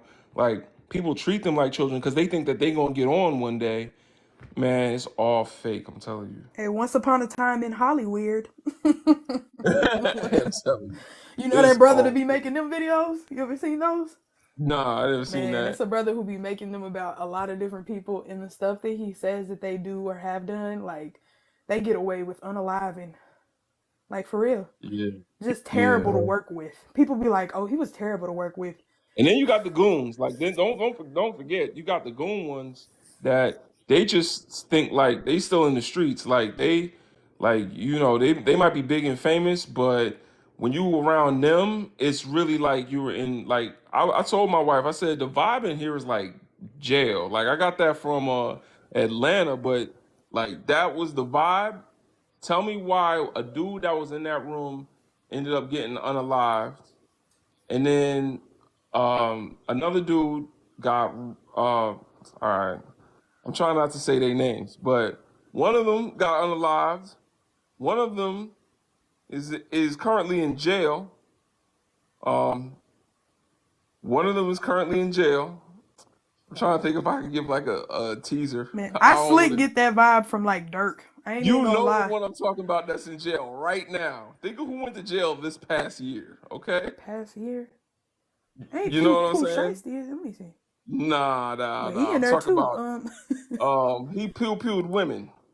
Oh, toward oh. Okay, don't say it. All right, so one of He them, said just I say went to it. a session. I went to a session. One of them is in jail. The other one is unalived, and this was in 2019, right before the pandemic. One is unalived. One is in jail. Another one got pow-powed from his torso to his neck. He has a bag now. Um, Man. Another one, yeah, he got robbed. Another. All right. There's some other ones that's going through some stuff. I can't even tell you on here because the man might be watching. But anyway, I'm just trying to say that yeah. End of the day, it is not something to be glamorized. The industry is basically just peddling trauma, and yeah. See, Jessica, no, it's too much. It's way too much. But the legend, one thing I always Yeah. found interesting is that Mm. Michael Jackson, he was a media darling as as as long Michael Jackson was a media darling as long as he was singing about like Billie Jean is not my lover, as long as he was telling people beat it, as long as he was telling you I'm bad. Like even when his skin started getting lighter, that actually endeared people to him. Like white people didn't mind. Like when Michael Jackson became a problem, is like you can't have the most famous person in the world saying that they don't really care about us. You cannot That have song? you cannot have the most famous person in the world That coming song is into fire. I'm political not gonna lie. consciousness at like telling people it doesn't matter if we're black or white. Going to Brazil and saying they don't really care about us. Who's they? Like you can't have like the most famous man in the world, yeah, coming into political consciousness saying like making the Earth song, saying like these people are destroyed, like clearly pointing the finger, saying no. There's a bad guy here. Like you can't like I think that was the problem with Michael Jackson. I think that's why you had the smear campaign because like you had like this man who was famous like no one else has ever been famous. It's not just famous. Like it was all fun when he was shucking and jiving and giving you the little silver glove and giving you the moonwalk. They loved him because hey man, you're coming here to entertain us like every other black entertainer. But when that black entertainer becomes like the most famous person in the world, and like it's saying stuff like, "Hey man, they don't really care about us." Like Yeah. What Yeah. about us? that's a problem. That's a problem when like he's coming when he's saying no, I'm a black man, I make black music, like and it's a problem when the most famous person in the world is saying, hey, I understand ownership, and I'm buying the Sony rights, and I'm buying a whole bunch of like of like core generational white artists, and I'm owning the rights to their like all of these things. Like I think is what soured people to Michael Jackson. Because like if You Michael know, Jackson was just shucking and jiving for the rest of his career, I don't think any of this would have happened to him. But I you think know when Didn't he get crowned in Ghana or something? Like at one point? Or he got oh crowned in like an African nation where they actually put him through like a full ceremony. They recorded it and everything. And like, cause there's a video clip of him out there where he was like, they were dressing him in African garb and he was just standing there and he was just like accepting it and receiving it. And they were just like, nope, you just stand and here you go. This you is the know what he you know what he said and they don't care about us, what? about the ish people? they Does made anyone know? What? You said they made about him the what? change the lyrics for the song, right? Because I remember Yeah. there's two videos for "They Don't Really Care About Us." I think the first one was in the prison, was in the jail, and No, I'm not talking about the video, I'm talking about the song. yeah, the song, and then there's the do me, and there's Yeah. the line about the small hat people, and Yeah. the record Oh label, snap. yeah, Okay. All right. the record label Yeah, okay, descended yeah, upon you him said because it. of that, and they said, "Hey, either you Michael Jackson or not, you got to change these lyrics." And Michael Jackson said, "All right, if you want me to change the lyrics, fine. I'm gonna make sure you know exactly who I'm talking about. I'm gonna go to Brazil. I'm gonna go to be with my people, and I'm gonna be in the favelas. So when I'm telling you they don't really care about us, you know who I'm talking about, and you know who I'm talking about when I say us, and you know who I'm talking about when I say they. I'm gonna make sure it's unambiguous. You want to censor me, fine. were going to Brazil. Like I think but I think all of these things, yeah, was why like Michael Jackson was crucified, because it's for anybody who's like under the age of like anybody who's like under the age of 20, it's hard to articulate how famous Michael Jackson was. I'm like, Yeah. who's the most famous person? Like, is like imagine Beyonce times 10. Like, is so much more famous than anybody is now, and like, Yeah. He Everyone can't on the even go to planet. shows. He couldn't go to movies. He couldn't go to basketball oh games. They no no invited no him no to that no. game, remember? And they Nah. had to stop the game in the NBA because they were overpowering them to get to him. They He would was like, they used to. you know, He stopped wars when he came to I think it was Germany when they was doing that whole Eastern and Western Germany thing. Like they had a ceasefire because he was doing a show. Like like this is wild. they would Like never do that for I'm not sure if it Beyonce. was Germany or another country, but it was around that area. Like something was going on, and the leaders literally came to a ceasefire and came out and greeted him like during a battle. Like the people are fighting. Like there's no ambassador like this man. Like yeah. Yeah, I I think forgot what country it is. I wish I could look it up. It might have been Germany though. I feel like it was Germany, but I don't want to say that and I'm wrong.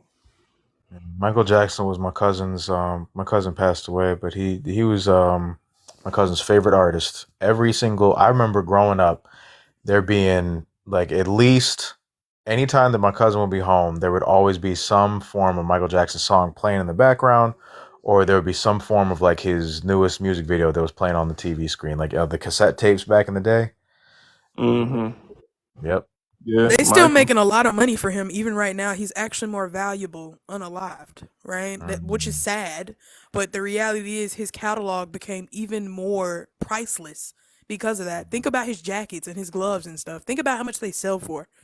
Like Yeah. those really are in museums, and he lived in a lot of people's lifetime right now, but he will be remembered in the world of iconic music as the icon for hip hop and R&B and stuff like that since his origin. Like he's bigger than almost any artist ever known ever. Even even people in other places, like you said, they don't even know English, but they know Michael Jackson. They know, Yeah. even in China, like they say, "Oh, Michael Jackson," like Thriller, like like that type of notability. And you've been gone for how long now? How long? He It's passed over in a decade. 2009, right? That's what I said. Yeah, it's been over a decade. So, that's why I'm like, and to think him, like, people know, like you said, the Jacksons and stuff, but like, even just him and his estate, oh my gosh. People are still making money and will continue to make money off of his royalties because he wasn't dumb. He was smart. He owned it. It's his stuff. Yeah. Like, Yeah. people will never be able to get that big because they've monopolized the industry to favor their ways. I'm like, he Oh was at a yeah, it's time over. where, Yeah, nah, they'll never let because that was the problem was it's like you got a beast that you're in control of and then he took the reins back and they'll never let another one of us get like that again. yeah. Yeah, They'll you never let can't. another Michael Jackson exist. And Yeah. like I think like for those of you who don't remember, like the amount of problems like it caused when Michael Jackson came into social consciousness, and like remember like look at all like the issues. Like we don't have any. I don't think we have an artist like that today. Even like Kanye West and his incoherent ramblings. Like look at all the issues that causes. Imagine if Beyonce suddenly became like conscious, like really conscious about like who she was, what role she played, I and like mean, what her message was. she definitely Imagine did her how thing with uncomfortable that would make people. she Like, definitely did her thing with the I Am King video thing. Like Hmm. yeah, like when she did that, people already lost their minds. Like they saw her in the horns and they immediately thought, "Oh, you're portraying a demon." But it's like, no, it's an African goddess. Like what do you yeah, people don't even exactly. People don't even like what's it called again? Beyonce doing the Afrocentric imagery? Even that rubs people the wrong way. Yeah. Talk less Right. of like, talk less of her like coming out with like a full kind of Afrocentric kind of socio-political message. Like It people was didn't on even like her SNL. dressing up as a pharaoh. Yeah, it I was mean, on SNL when she did the Super Bowl. They was doing the SNL skit where the white lady was like, "Beyonce's black," like she didn't know, like. I Like mean, you I have don't. no I idea. still kind of have a problem with her because, again, too, like there are certain things cool, but I'm like, again, not to get in anybody else's problems or anything, but for her to go over to Israel and become the calling cry of their fight, like Yeah. that's weird. Because if you're not socially conscious of that, because Zionism hurts all of us, it hurts me. They are training people in police to come over here and put their knee on our neck. That's exactly why stuff Hmm. like that has happened. The IDF. So I cannot get down with her get down. She didn't call for a ceasefire. She ain't did none of that. So I can tell she is not conscious in the places, Oh like no, no. even with her trying to depict, African goddesses, like, I just Kanye didn't show you. yeah, Kanye no, didn't look, show yeah, you. yeah. Yeah. They don't really have money. They have money. They have money, but they don't have power. See, white tea people, they see money as a means to power. White tea people want power, black people want money. And that's the problem. So Jay-Z and Beyonce got exactly what they wanted, what they preached about, what Jay-Z always said he was about was money. He got it now. Congratulations to Jay-Z. You got money. You don't got no power. Because as soon as you try to have some power, they're gonna take that money right away from you, just like they did Kanye. So I it's think all fake. you Like the know I rich that think ones that don't have interview with power and the other ones are not rich. you I know the think interview with Sway. Beyonce is conscious to the extent to excite black people. Like Mm. if you notice the times where her performances or the music has been really black, like, and I would kind of say aside from the Lion King thing because she was in that movie, so that sort of like made sense. And the The Lion King ain't about black people. no, I know it's not, but I'm saying they took Uh, that arc with the imagery and stuff. But they have all sort of aligned with something that was going on in the moment where like the collective of black people were really like in the fields about social justice things, like, but it never really translates to anything material, because if it did, why would you ever, like, even if you didn't call for a ceasefire, why would you ever be okay with your music being used by a people who are doing what they're doing and like tell recording us. themselves doing it? Like, you would, Michael Jackson would never, okay, like he would never be okay with that. He would Listen, never be silent with that. And it it both irks me and amazes me how easily some of us are like manipulated just if you just say or do a little thing that like speaks to our feelings, like, you know what I mean? And she does it so well, so well. Taylor Swift is stomping on Beyonce right now. Beyonce is not trying to lose any more of her fan base. She loves y'all brothers and sisters. However, y'all do not come to her shows. Y'all are not willing to pay $200 a ticket. Every time Beyonce does something, she needs for it to be the biggest, best thing ever. And she cannot do that without a white tea audience. That's why her last album was geared more towards the LGBT people, because she needs to get another audience. She cannot just have black people, or she's gonna get stuck where what happens to R&B divas after the white tea folks don't like them. She gets stuck with us. And Taylor Swift, she got people of all ages. She got old baby boomers coming to her shows. She got children singing her songs. She got any race, anywhere. Everyone can go to a Taylor Swift concert. She's in professional spaces. She's in their little local, not in our clubs, but she in some of their clubs. Like, she's able to be everywhere. And Beyonce can't. So Beyonce is feeling that sting right now, and doubling down on us ain't gonna help her none. So I think she needs to wrap it up and just be a queen, just chill out. You know, also, I think it's a good insight into the black bourgeoisie when you look at like, I think that Sway interview is a good insight because here you have like a man who was a multi millionaire at the time, screaming at Sway saying, how Sway, and Sway's just like, why don't you set up your own company and like sell your own product, which is common sense. It's like, why don't you like set up your own company? Kanye was just like, no, houseway, because that's not what Kanye wanted. Kanye West didn't want ownership. Kanye West wanted access, and I think that's really important. Like when we're analyzing like of that kind of like of the black bourgeoisie of like what they want. They don't want black ownership. They don't want like to facilitate like black business and black production. What they want is like, oh no, I want my name on stuff white people own that already has clout. What he wanted was clout with Adidas, clout with Ralph Lauren, clout with Dolce and Gabbana. Like that's who he wanted clout with. Because like the common sense response was like, for anybody is like, all right, you're a multi-millionaire. Why not just put like a couple of your millions into a business and like start a production line and create your own stuff? You could sell it on KanyeWest.com and people would go there. But Kanye West, that's not what he wanted. And that's for so many like black people in his position, what they want isn't to create like viable kind of like production infrastructure in our community. What they want, because he could have produced his own sneakers. He could have produced his own shoes. He could have sold them. He could have employed a whole bunch of black people, and he could have sold them on KanyeWest.com, and that would have been easy. But that's not what he Look at wants. Teflon, yeah. But that's not what, and that's what so many of them don't want. So many of them want to be, oh, I want to be the face of this already established European brand, because that's where the clout is. And I think that is unfortunately the mentality of a lot of famous black people. Mm-hmm. Well, that's the mindset they have to adopt in order to gain proximity to that privilege, that power, that the resources that they can get, the concessions of our oppression. But I gotta go, y'all. My wife been trying to get me to watch a movie for the past probably like hour since the first time I said I had to go. I appreciate y'all. One love, peace and power. Happy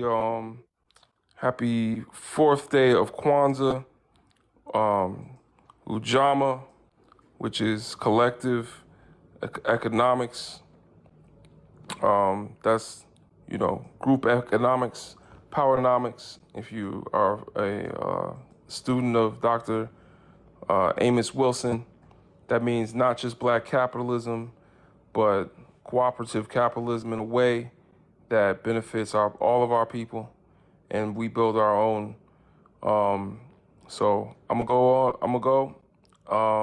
Check me out on Twitter. Don't forget, tweet me. I will follow you back. Y'all better tweet me, cause if you don't tweet me and you just follow me, I'm not gonna know it's y'all. You know what I'm saying? But join me over there, because I'm not just the petty Pan-African on TikTok. I'm petty everywhere, and I just propagate Pan-Africanism, and I'll be chopping some people up. It's kind of crazy on Twitter. All right, y'all. Peace and love. Thank y'all, Tia, Timothy, Kay, everybody that helped. Leisha, appreciate you. Somebody said see you next year. I'll be back tomorrow. Yes, sir. King Timothy, Tia, appreciate y'all. And I think I seen Black Swan was here earlier, but everybody kind of left. Oh, D left. Shout out to D, man. Laura's in here. You know what I'm saying? I'll see y'all in the Discord. Oh, no, Black Swan is here. All right, yeah, I'm going to see y'all in the Discord. Thanks for the conversation. One love. Get in the shower. What'd she say? Hop in the tub before you hop. Go ahead. Before you hop in black business. Absolutely. All right, y'all. One love.